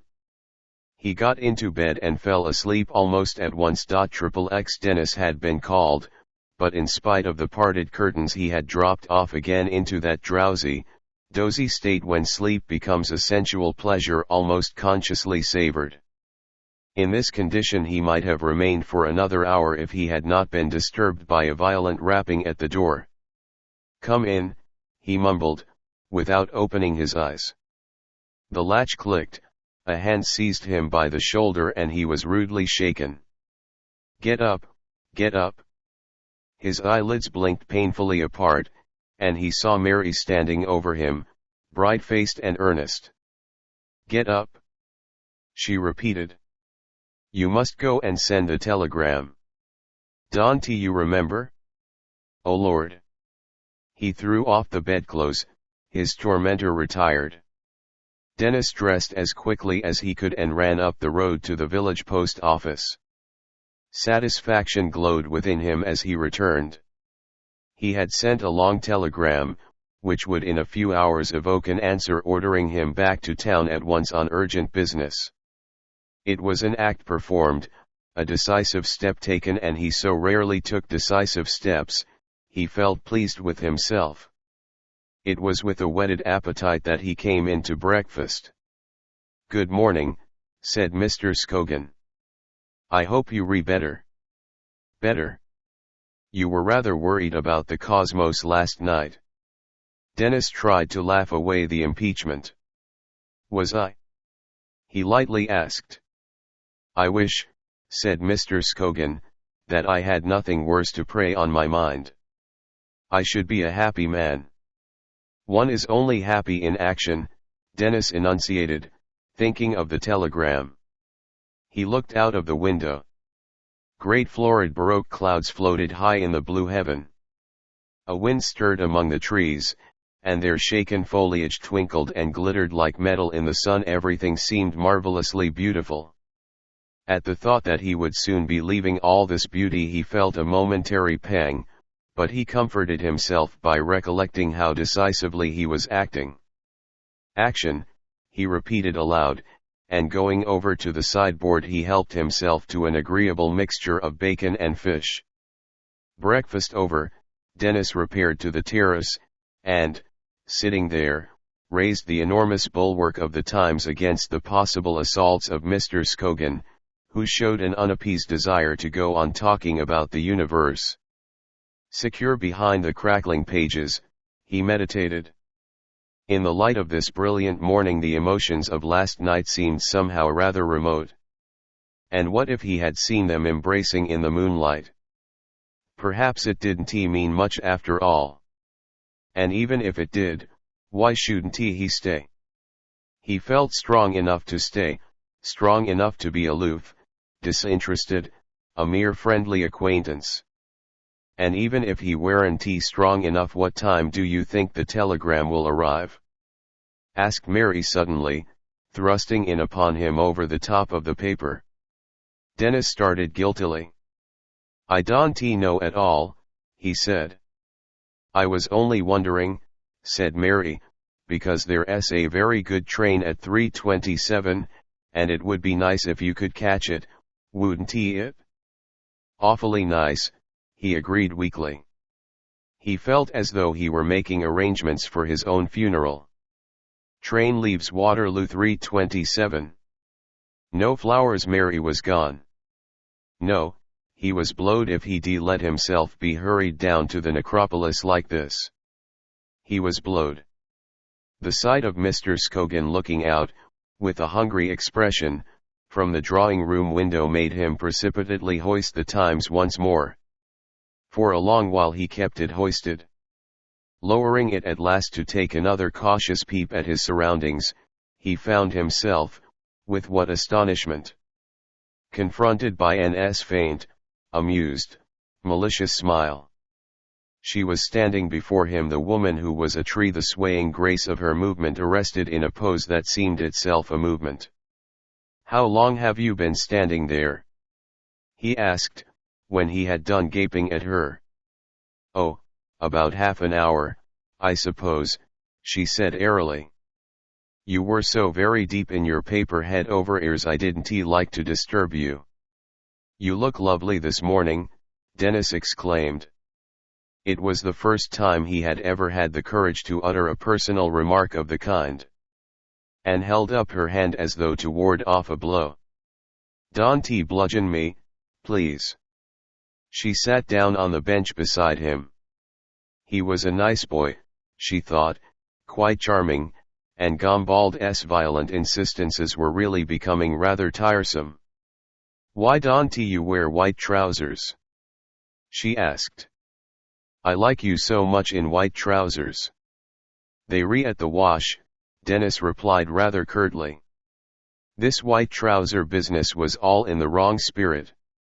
He was just preparing a scheme to maneuver the conversation back to the proper path, when Mr. Scogan suddenly darted out of the house, crossed the terrace with clockwork rapidity, and came to a halt in front of the bench on which they were seated.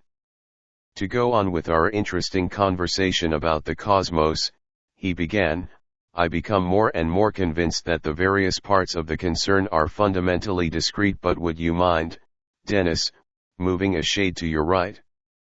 He wedged himself between them on the bench. And if you would shift a few inches to the left, my dear, and thank you. Discrete, I think, was what I was saying. You were, said Anne. Denis was speechless. They were taking their after-luncheon coffee in the library when the telegram arrived. Denis blushed guiltily as he took the orange envelope from the salver and tore it open. Return at once. Urgent family business. It was too ridiculous. As if he had any family business.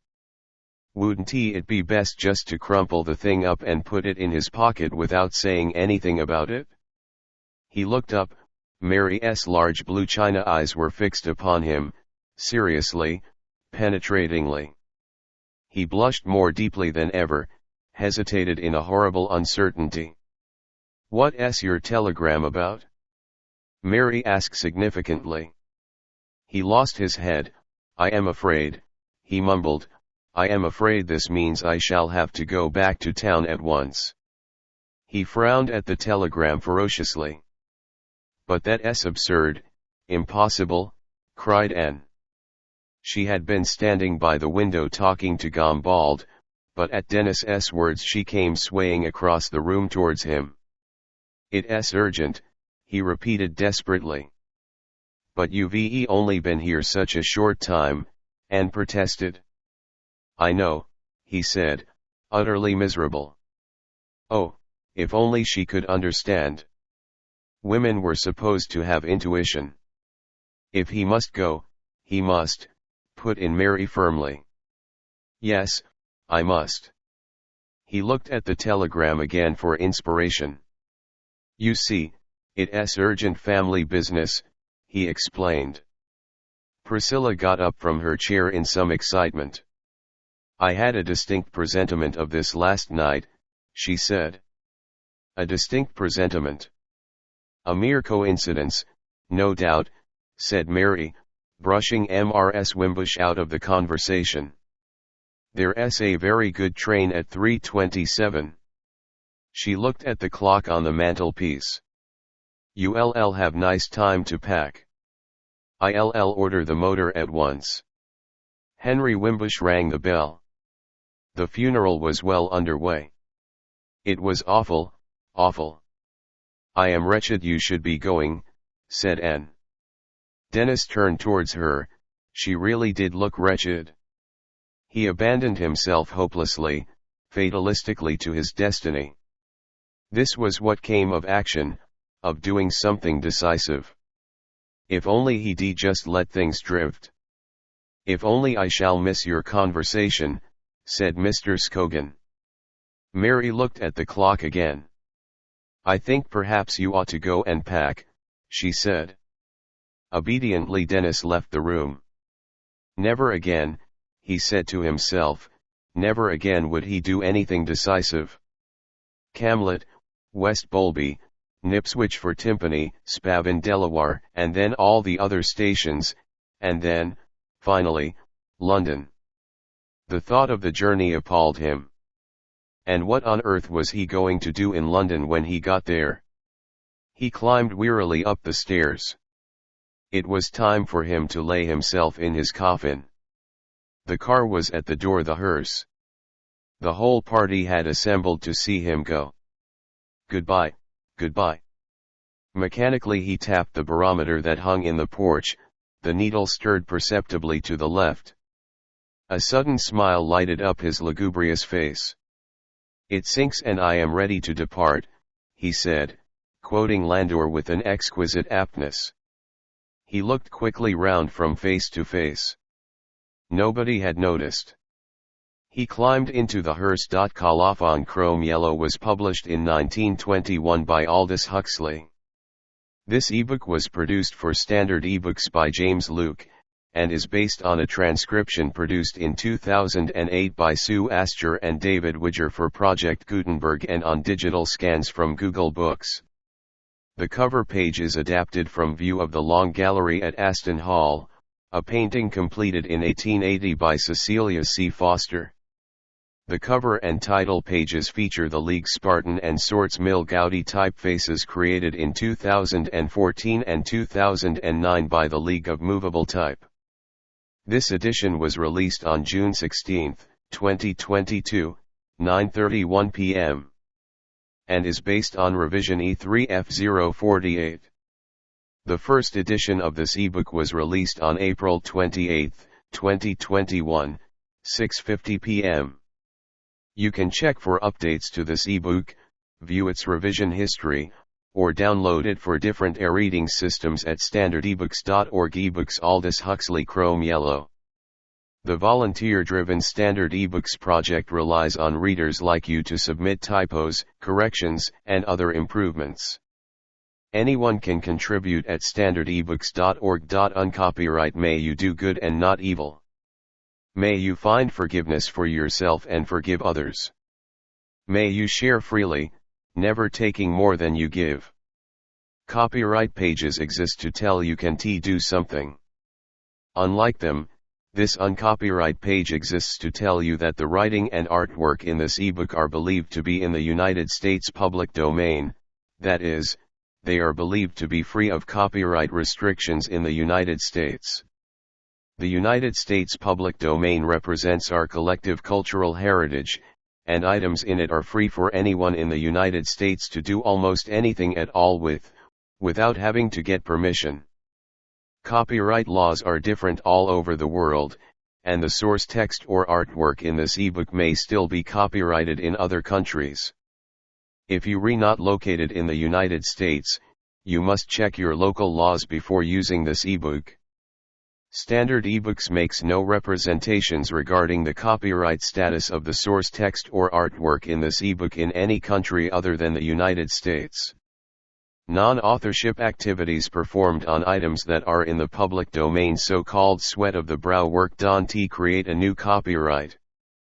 That means that nobody can claim a new copyright on an item that is in the public domain for, among other things, work like digitization, markup, or typography.